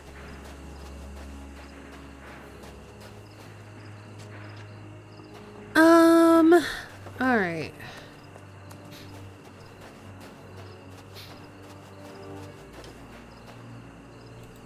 The cage.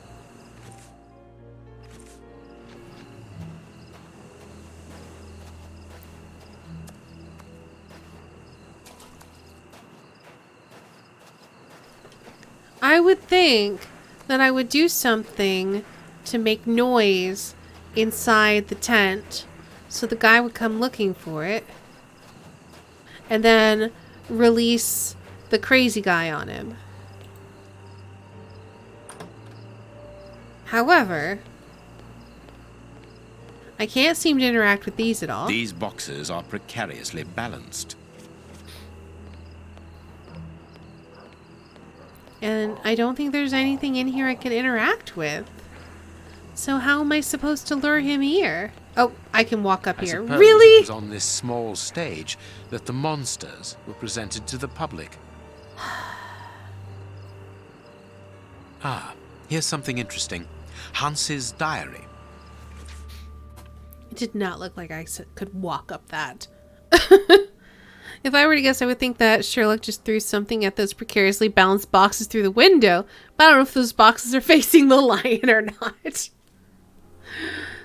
Monday the 8th. Moriarty is behind schedule. I've been waiting for 2 days now for the materials I need for my research to be delivered.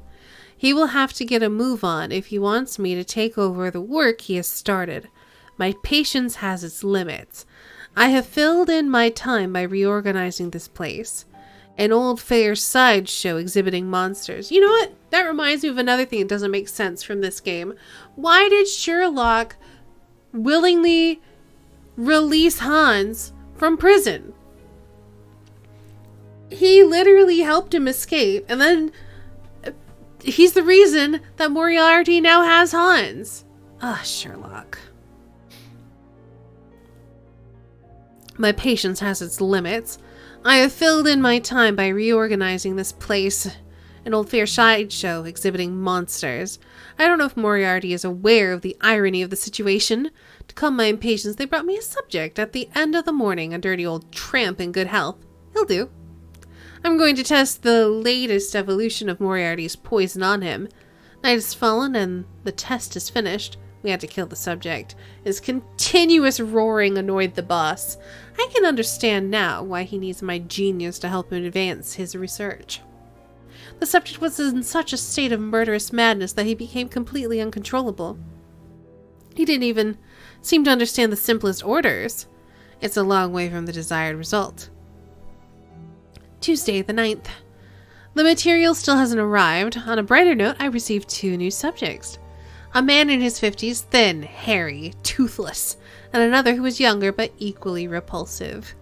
We should be thanked for cleaning such parasites off the streets. Wednesday the 10th. I was woken in the middle of the night by screams and laughter which seemed to be coming from the freak show. 2 of Moriarty's men, completely drunk, had locked 2 of the subjects up in the same cage before giving them the bowl of poison. They were amusing themselves by betting on the combat's outcome. I hurried off to warn the boss. We can't waste material this way. I rather liked their expressions when they woke up a few hours later in the cages instead of the tramps. It must have been the worst hangover of their lives. Have a good night, Crizzle. Thanks so much for hanging out. Thursday, the 11th. I have finally received the material and the ingredients which will allow me to modify Moriarty's poison. The first experiment is going to be very simple. I'm just going to make a few drops of my famous will-annihilating poison and mix them with Moriarty's poison. We will see if that is sufficient to make them obey orders. It's a failure. The subjects didn't even have time to kill each other. They died in less than 30 seconds after being given the poison.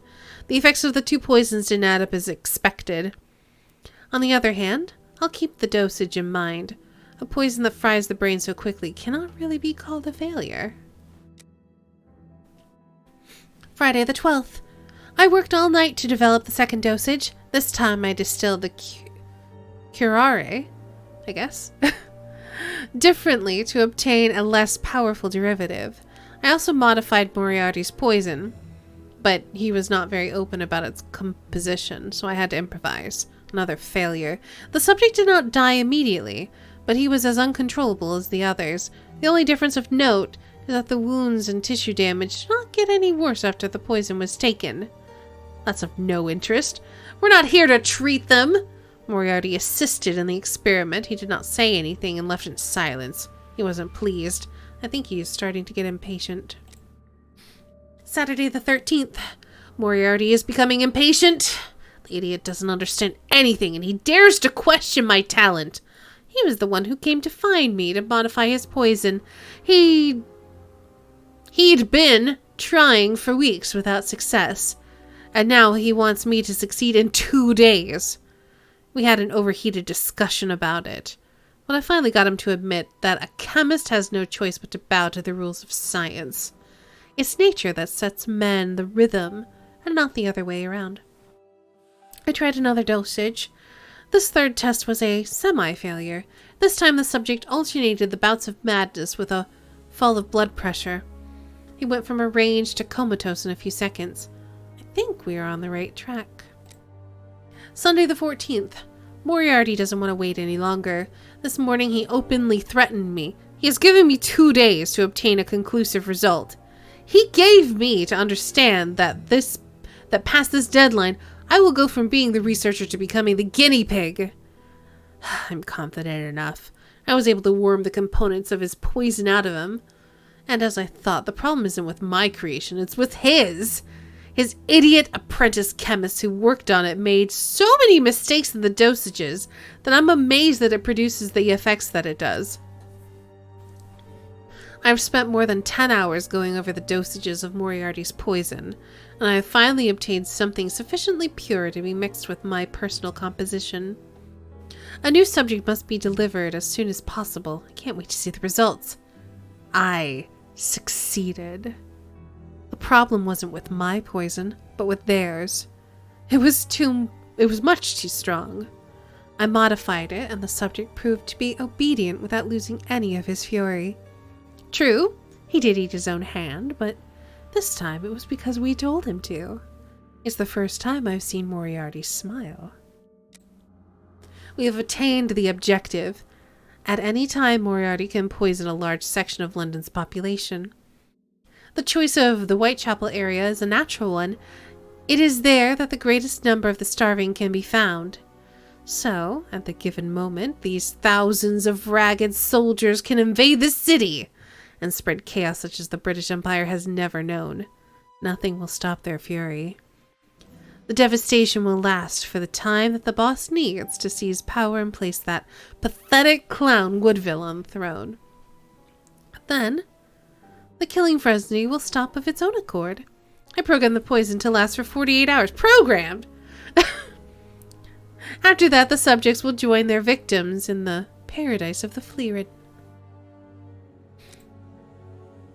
Monday the 15th. I am now going to be able to mass produce this wonderful poison. I like how some of the puzzles are, this has 24 solutions. If it's too opaque, you can just brute force it. The shooting gallery one had 10,321,920 combinations. Oh, geez. I mean, I will say most of it was pretty obvious.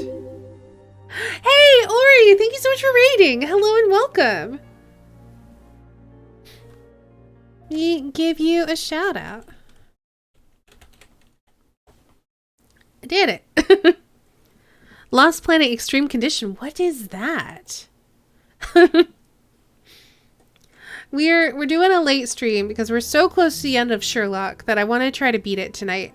I don't know if we will be able to, but I'm going to try to push through it and do it. So, hey everybody, if any of you don't know who I am Staney. I am a variety streamer and art streamer. Tonight we are at the end of the Testament of Sherlock Holmes. Remember that game? What is it? Alright. Moriarty has set his men to cleaning up the warehouse below. It is a perfect place and even has an enormous reservoir in the roof. The boss came here in person to... Oh no. Is that full of poison? Oh no. Y'all remember how Watson cleaned the window with some fluid from the reservoir on the roof? Oh, what if that's full of poison? Oh no. The last will and testament of Sherlock Staney. Welcome back, Critwitch. Lost Planet is a game that involves giant bugs, robots, and lots of snow. Okay.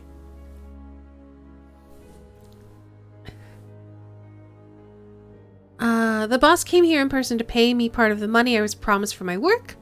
I'll have the rest when his plan has succeeded. I will soon be incredibly rich. What a dreadful diary. That Hans is the only real monster ever to have frequented this attraction. Yeah, it's pretty bad. Chemistry material. You don't say. Ooh. My friends, as you all know, next week our adventure must come to an end. You also know that I'm no good at speeches, so I'll keep this brief. After all the years spent with you here, I can honestly say that I think of you as my family. I'm going to miss all of you, but before the fair closes, we've got one last week in business, and during this time, I want you all to give the very best of yourselves so that the public will never forget us. So, before getting back to work, here's a list of jobs for the week. Roger, clean out the aquarium. Alice, kitchen. Tom, pest control. Martha, responsible for the keys to the place. Keith, upkeep the rail on the cages. H, Ferguson. Wait. What? The bearded lady kept the key to this exhibition. Interesting. Wait. Isn't that the same? Isn't that Hans Ferguson, right? Lost Play, it was a grapple hook game too. Kind of remember, not sure if it was grapple hook or jetpacks. Third person shooting game, but you gotta manage heat because everything is on a frozen planet and there are robots. Okay.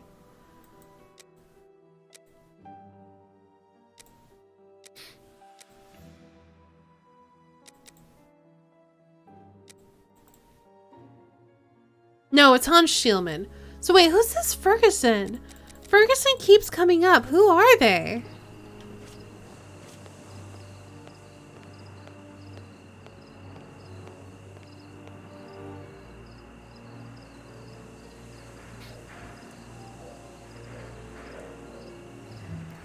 Am I supposed to do something here? Knife? Cut her face off. I don't know.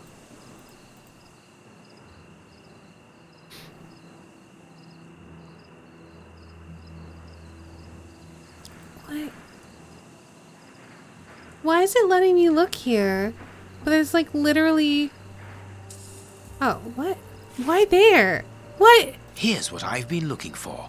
The trap is in place. Now I only need to get the guard to go inside the freak show. Oh, jeez, this game sometimes.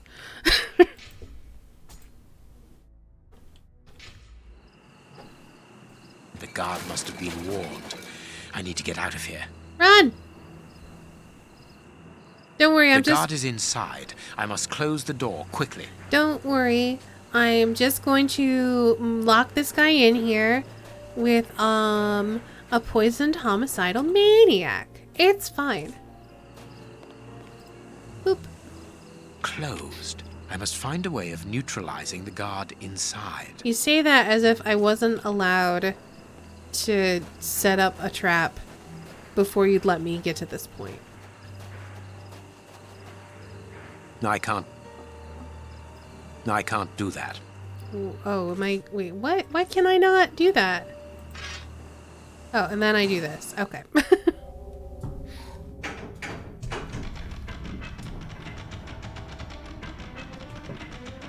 Why is he not even, like, alarmed at that? These guards are idiots.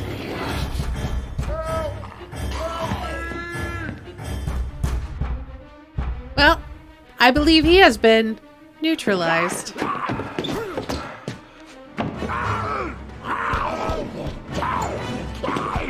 Oh, hey, I guess we didn't kill him. Well, I'll be leaving you. I'm sure you have a great many things to do. I'm shocked. I thought we were, like, literally gonna kill him.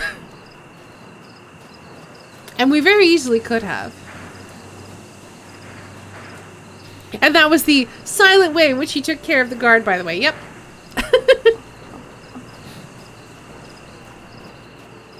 Don't worry. Very quiet. No one noticed. It's fine.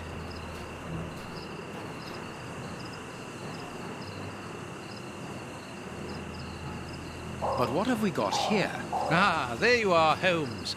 Did you have any problems? None, apart from a few small things. What have you found out about this warehouse?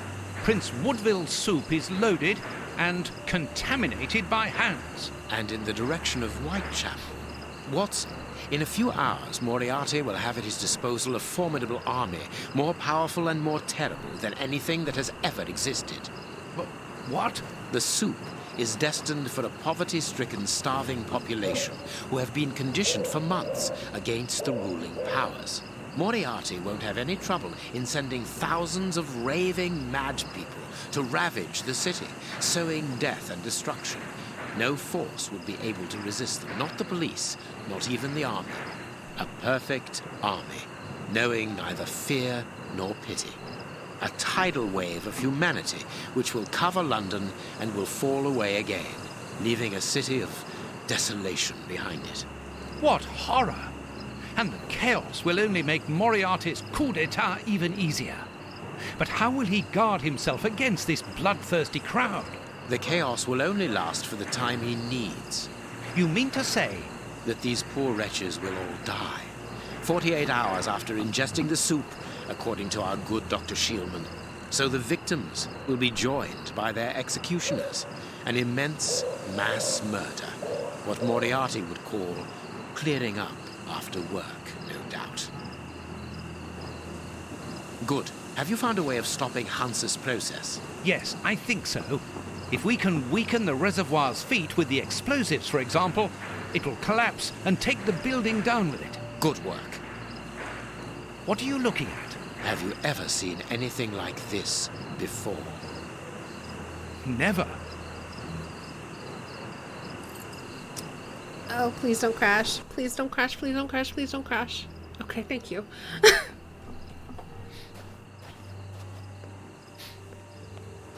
Why are we so intrigued by a merry-go-round?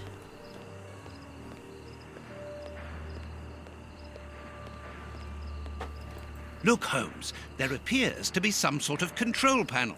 With an antenna, whatever its purpose might be.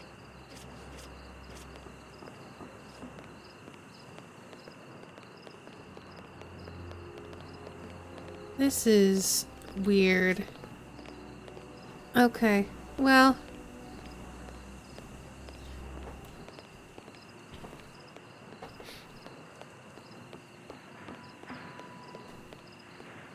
Usually the autosave image also freezes when it crashes. Yeah. It usually it'll like start up and then everything just freezes and crashes and it makes me sad.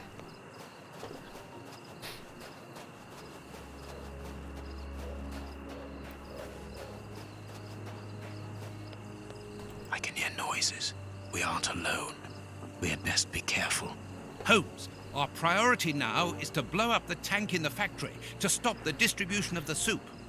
Yes, I'm aware.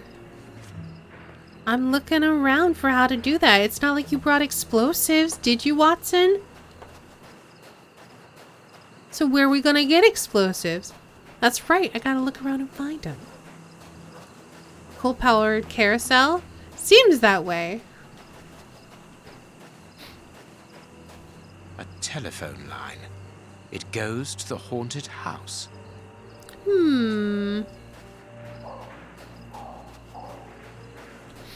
Oh, that's where. Oh, okay, that's where we started.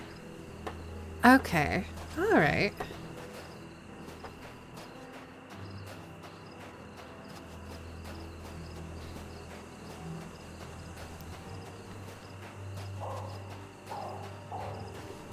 Okay, so I can't pick up any coal. I can't analyze the wires at all. So why did it make me so intrigued by this carousel when there's nothing I can do with it? Who knows?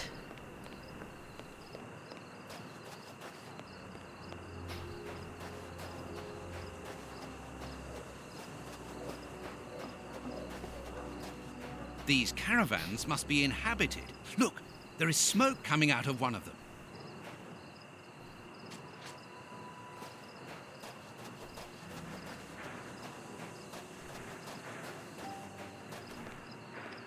This ladder is only held back by a bolt. Okay. Look, Holmes, the three Russian brothers. With a coal stove and dynamite. What should we do next, Holmes? And then the dynamite would be very useful for blowing up the tank. Good idea. But in order that we can get it, we'll have to get them out of there without their knowing we are here. The best thing to do is to carry on exploring this place, Holmes. I have a feeling we're gonna have to plug this up with something. Do I have anything yet? Nope. Alright, let's see what we can find to plug up. Oh, I guess let's observe It is the chimney pipe. It has been cut. Interesting. Okay. Now that we've observed it, hopefully we can pick up whatever we need to plug it. Closed. How dare.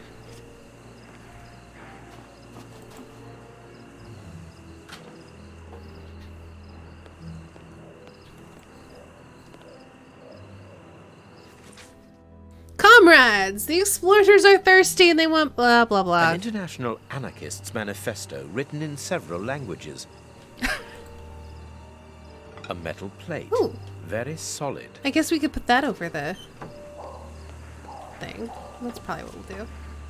A wanted poster in Russian with the portraits of the three brothers on it.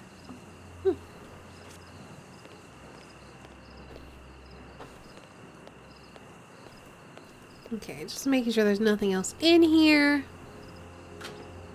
Still don't understand the triplets. Why would they keep their own wanted poster? You know, memories. I could smoke them out by blocking the pipe, but the air in the caravan would take several minutes before becoming unbreathable. The effect must be immediate and a total surprise. I see. So we're gonna have to find something else to mix in with that. This stall is a washroom. I can see water basins inside. The door can be blocked from the outside. Interesting. Well then, I guess we'll be using something from in here. Apparently, they are more interested in games than in cleanliness. Or at least, we're gonna do something where they have to, like, run and wash off? Gallons of vodka. Okay. Doop doop. Okay. So we're gonna have to do something where they have to run out into there to, like, wash their eyes, maybe?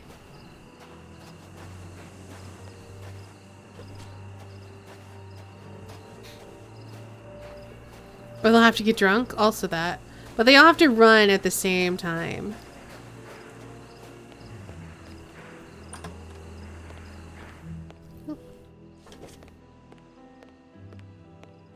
This place must have been magnificent. Shh. Watson, look. On the stage. Prince Woodville. Oh, he must be practicing. Good thing he doesn't see us.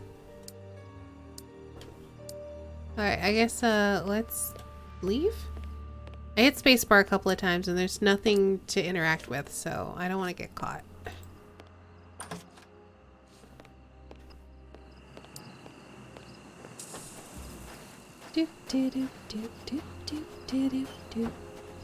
I pity the people who must have risked their lives in this attraction. What even is it? Oh, we can climb it! Aw, we can't climb it? We can't climb it! Aw. I guess it's some sort of, like, slide or something. Challenge them to a game of dominoes and then lock them in. Ah, if only it were that easy.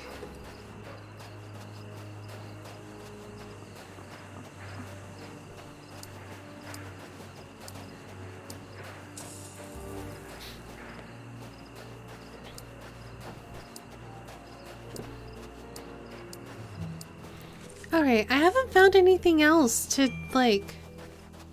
It is best not to go into the caravan while it is occupied. You always hum the girl from Panina when you walk around? I do.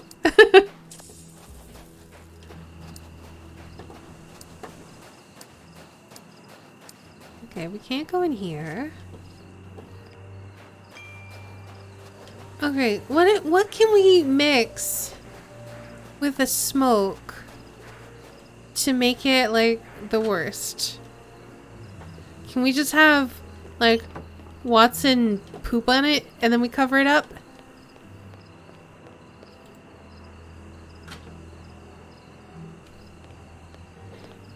And then they'll all be gagging and retching, and then they'll run out.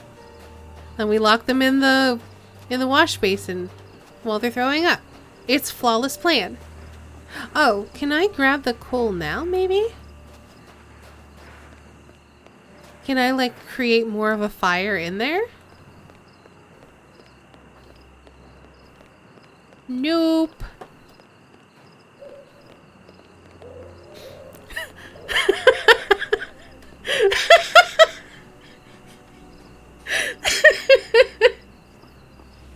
Give him the old dirty Baker Street.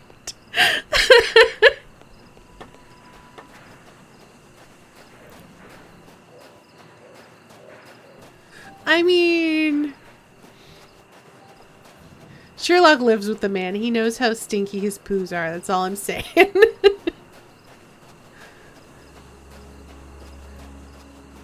Although, to be fair, they don't have a bathroom. They probably have, like, a shared one in the house or something.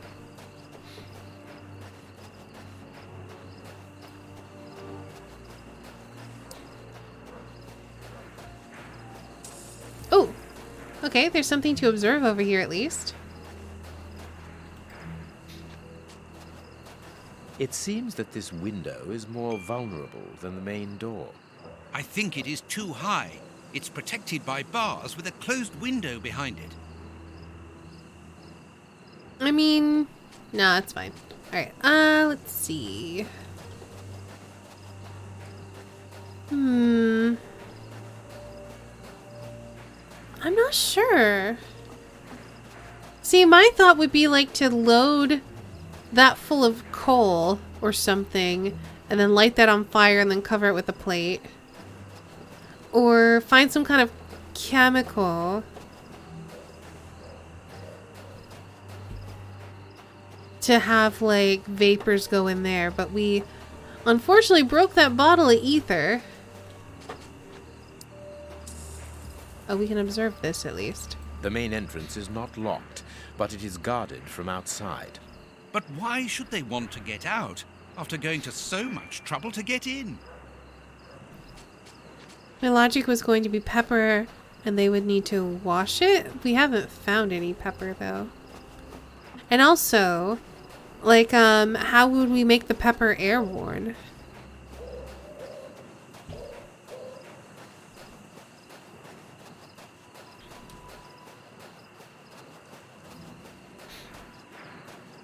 If Holmes and Watson were wrestling duo, that would be their signature move. Holmes trips them and Watson sticks his butt on their face. Oh, you're silly. Alright, is there... I don't think there's anything else. Oh. There is no one here, and nothing very interesting. Correct. Oh, nothing very oh, he did say something about... This ladder is only held back by a bolt. But I can't interact with it.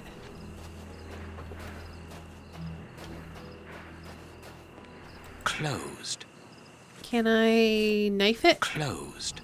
Can I bolt cutter it? Closed. No? Okay. Can I light it on fire? Closed. Okay.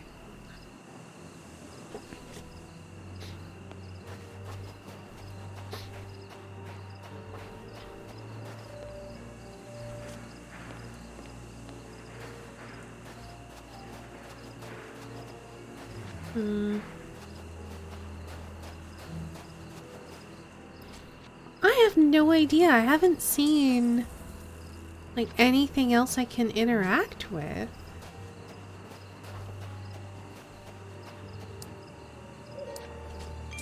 I'm smashing that hint button.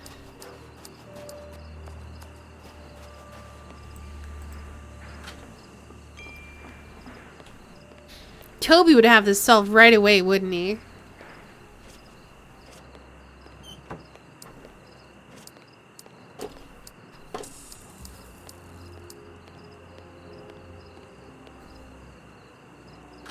Any suggestions from y'all? Because I would like to wrap this up and get dinner.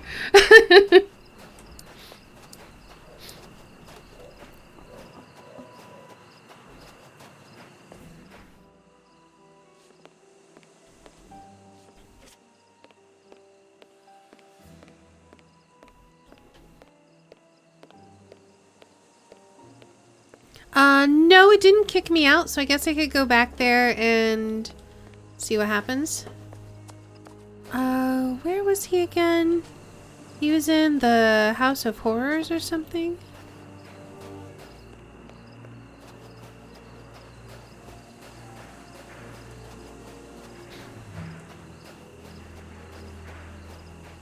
I don't remember where it was. I don't think it was here because we tried to go in here and he's like, no, there's someone inside. We can't go in there.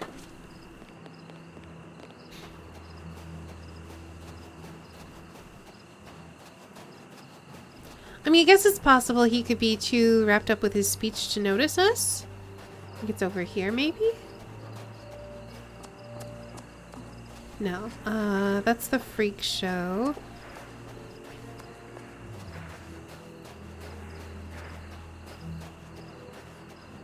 This way. No, it was like, this building, I think.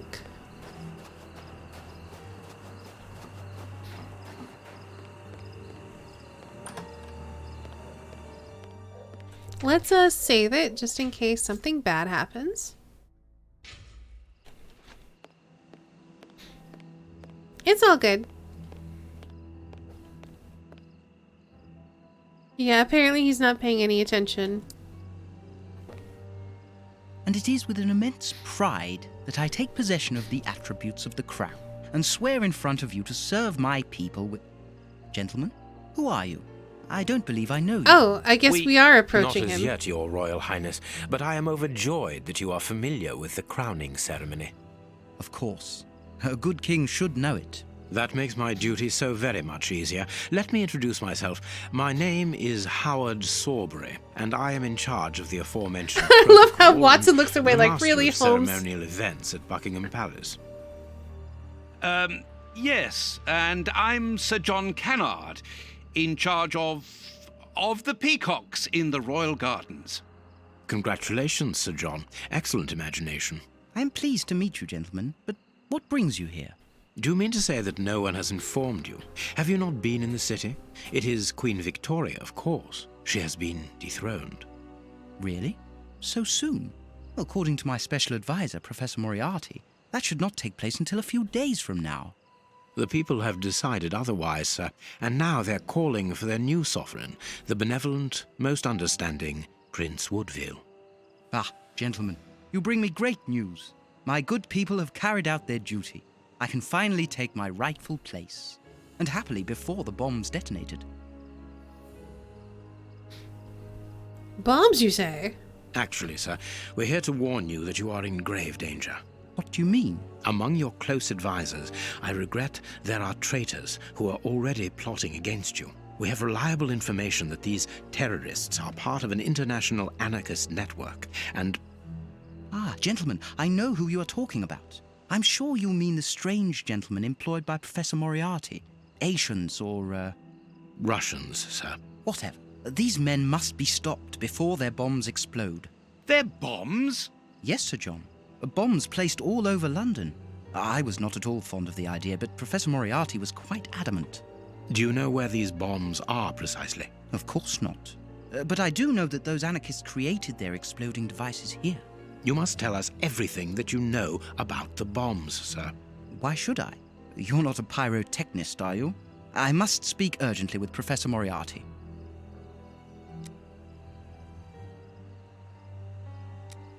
Sir, these men, the Russian anarchists, I heard them plotting against you. They want to blow up the theater, and you with it. That is madness. Why would they do that? Because they're anarchists! Tell us everything that you know about the bombs, for we must defuse the one that is hidden here. I have not moved from here since I arrived, and no one apart from you has entered the theater. You are lying, or you are their accomplices. Okay, we'll try another tack. It's fine. We most certainly are not. That is enough. Leave me. But Moriarty has betrayed you! They are dangerous anarchists who have committed murderous acts in their own country against the Tsar's line. That is impossible. The professor assured me of their loyalty. Moriarty does not require you anymore, sir. He does not wish to give you the throne. He desires it for himself. The devil. Sir, we are going to help you. You must tell us where the bombs are planted. The people will never forget a sovereign who began his reign by saving his subjects from such atrocities. I confess that I do not know where they are. But surely the Russian anarchists must know. What do the bombs look like? They appear very complicated. It is impossible to defuse them. I remember that they were put together here, in a wooden stall between two tents, next to the Russian caravans. They were the only ones who had a key, besides that traitor Moriarty, of course. We're going to try to open that stall. Wait, I demand an explanation. If everyone is plotting against me, then how do I know that you are not also party to the plot? But we... Bring me Professor Moriarty, Mr. Sawbury, without delay. Sir John will remain here with me. I should be able to remove the prince without endangering Watson's life. To be a king means also... So you say? And that is why I prefer to have you here as reserve. Alright, I'm just gonna... You are my guarantee. I should be able to... What? I should be able... Yeah. I should be able... What? ...me in a somewhat disagreeable situation. Yes, I understand. But Alright. No. Unfathomable, I know. How? I came here to render you a service. What? To be a king means also to be prudent. And that is why I prefer to have you here as reserve. Because it won't let me go forward, so I have to stand here, but there's nothing to interact with? You must understand What? that this places me I should be able... disagreeable situation. I don't... I understand, but the reasons of the state are unfathomable. I should be... don't understand, game! Do you a service. Come now, let us be serious for one moment. Was the thing beside the door? What could a peacock trainer possibly do for me? You underestimate not only me, Do you mean the door? Oh, it will let me do this now. It wasn't letting me do that before. Trained peacocks would be the ultimate in royal chic during your crowning ceremony. You really think so? I truly do. Why? Imagine rows of them displaying at the very same moment that the Summon the bearded lady to attack him for 10 damage per hit. Man, she's strong. Ooh. These tangled ropes are holding back the curtains. I mean, I could just cut them. I've got a knife, but I'll do your puzzle. Fine.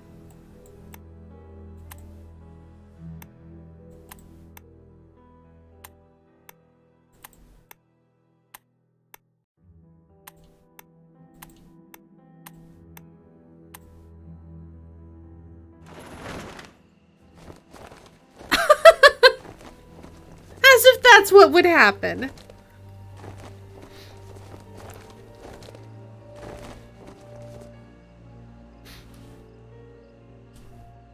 He's not moving.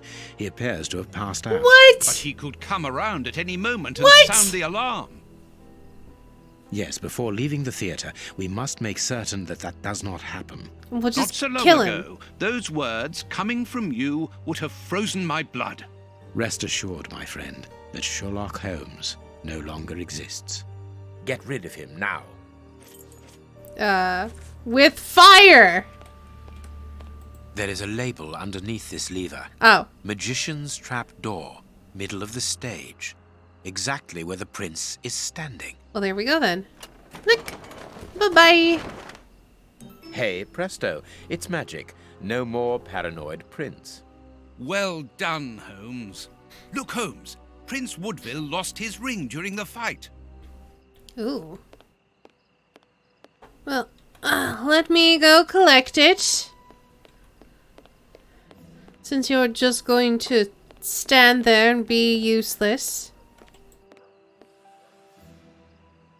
There is an enormous diamond in the middle of this ring. I will give it to the police later. Alright, diamonds. Used in video games for centuries to cut things. Ooh. This magician has a leather belt, very solid.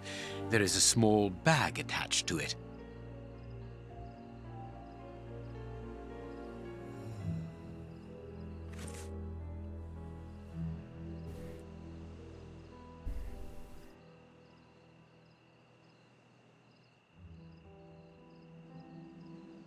He's not useless, he pointed it out. Hey, Quack.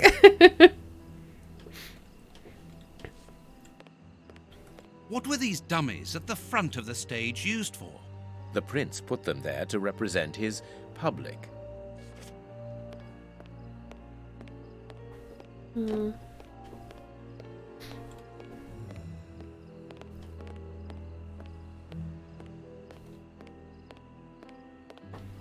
Okay. So we've got a diamond. We've got a magician's belt with a thing in it.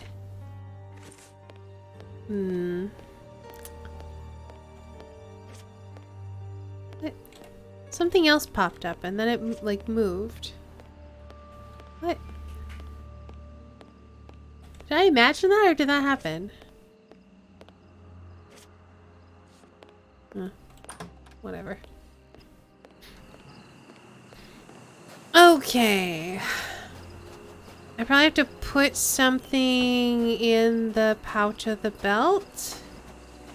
I still keep thinking I want to put coal in there. Yeah, I can't. Maybe I can cut it open? Oh, magician's powder. Well, there we go.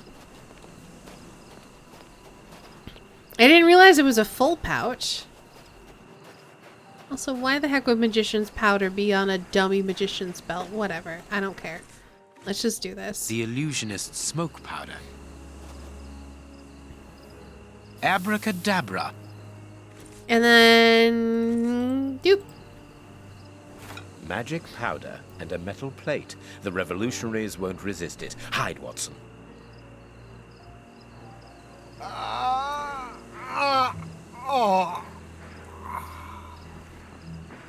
Water! Water! Alright, time to lock them inside. We gotta close them inside.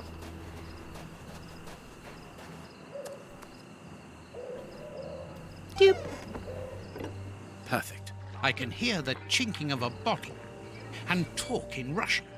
The three brothers are quietly getting drunk. Perfect. Okay.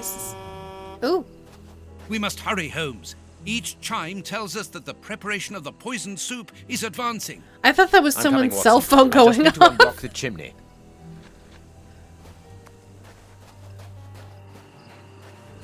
I was like, Watson, did you forget to put your phone on silent?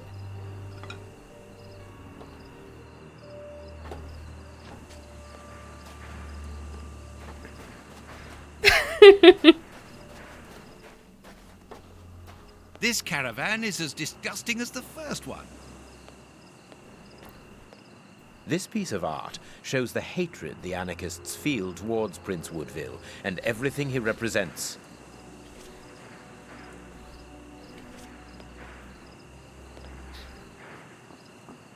Wire.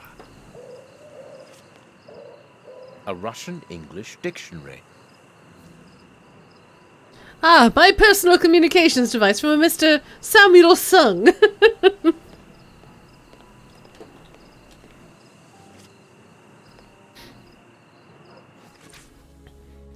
Your peddlers of freedom must be placed as soon as possible on the following targets, and then a bunch of Russian. The names of the targets are written in Russian and are unreadable, in my case, that is, and apparently the brothers have made notes before every name. This list has something to do with the dictionary open on the table. The dynamite shells are empty. A pity. A small saw. We might need this.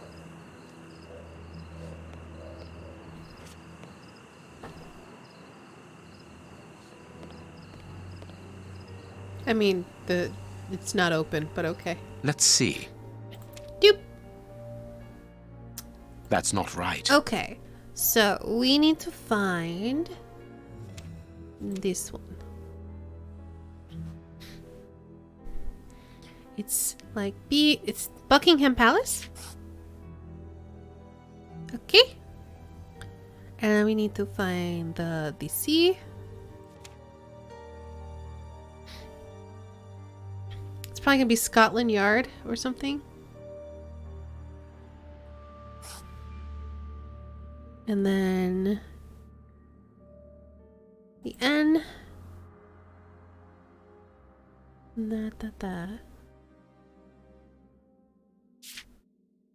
Oh, House of Commons. House of Commons. And then the H.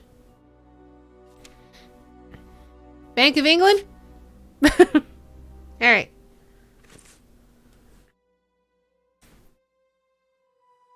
Do they have like 3 dozen bagels strung up there? I can take a look. Came upon this device in my travels to the Orient on diplomatic service. There you go. If these bombs explode, then I believe that the realm will be plunged into one of the gravest crises in its history. What are you going to do with this information, Holmes? Hand it across to Inspector Lestrade. How? By telephoning him. The haunted house is connected to the telephone exchange. I'm going to try to slip in there discreetly. Shall I accompany you? You can help me to get in, but while I search for the telephone, you should collect as much information as you can about the bombs. The explosive experts at Scotland Yard will need it. You know what? Understood. This is turning to be a lot more to this game than I thought, and I really need to get dinner. So, it's fine, because once we finish this, we're just going to move on to the next one anyway, so it's fine. But I'm going to stop here. I thought we'd be done by now, and we're not. And, well, they don't look like bagels. They look like something. Some kind of food, maybe. And I just got here. Yeah, but we're an hour late. They're sausages, are they? How? What makes you think they're sausages?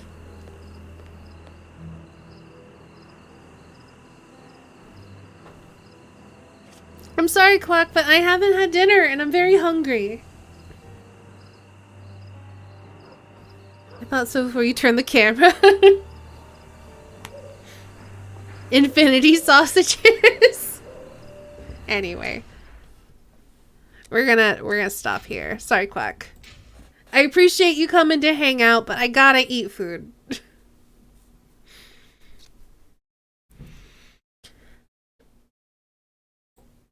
So that brings us to the end of the stream. Thank you all so much for hanging out. Let's put some music on. Foods for the week. I mean, I've never claimed to not be the week. Let's put some music on. Roll credits and say goodnight. A little time over turned into we're still not done. Yep. I thought it was going to be a little bit more just like, okay, break into the circus and stop everything. But no, it was much more elaborate. Have a great day, Quack. What are we going to listen to? Ice Cap Zone. Sure. Why not? All right. Indulge your gluttony. I mean, I will nourish this frail human body. As always, thank you all so much for hanging out and watching. Let's roll credits. It's true, I did not expect the Russians. Thank you, Derek, for the bits. I have awesome mods. Drummer Boy, thank you so much for being on my mod team. Kelsa, thanks for being on the mod team and hanging out today. Starrybot, thanks for being my bot. We got some new followers today. Thank you to TMD for following. And then Gummy Bread, thank you so much for resubscribing. Uni, thank you as well. Islanders Caper, thank you for resubbing. HD, thank you all so much.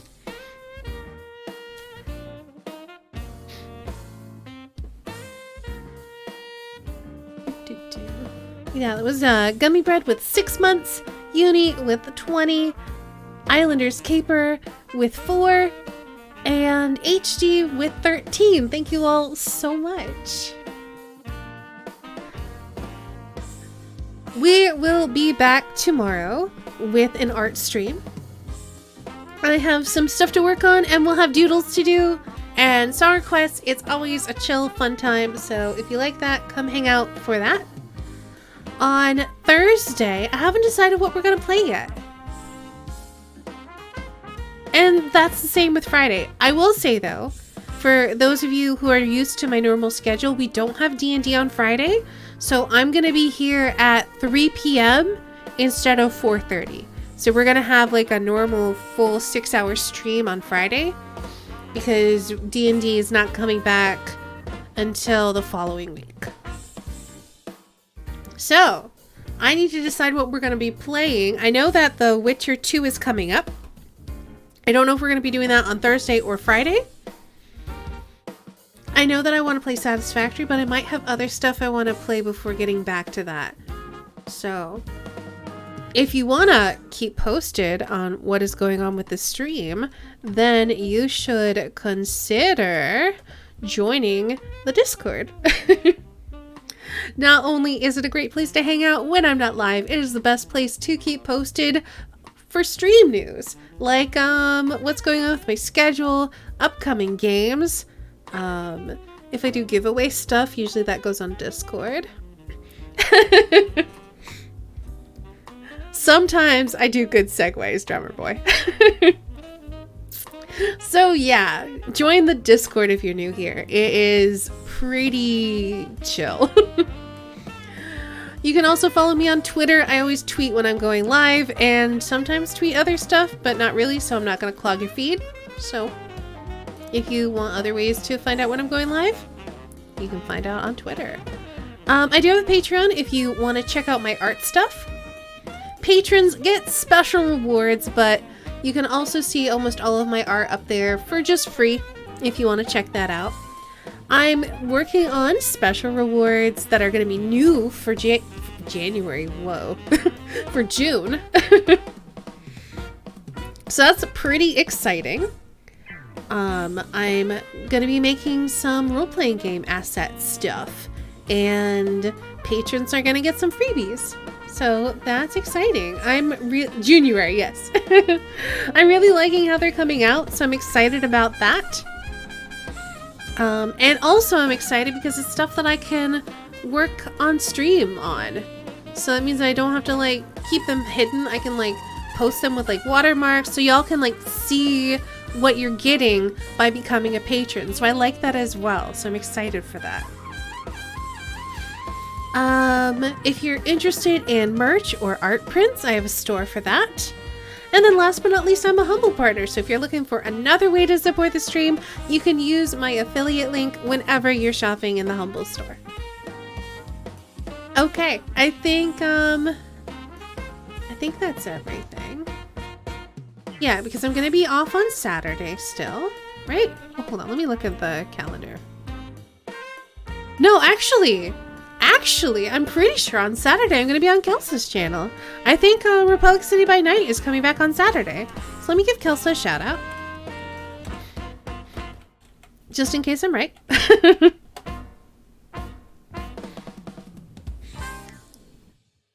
It is a Forged in the Dark game where we play detectives in the Legend of Korra universe. It's very good.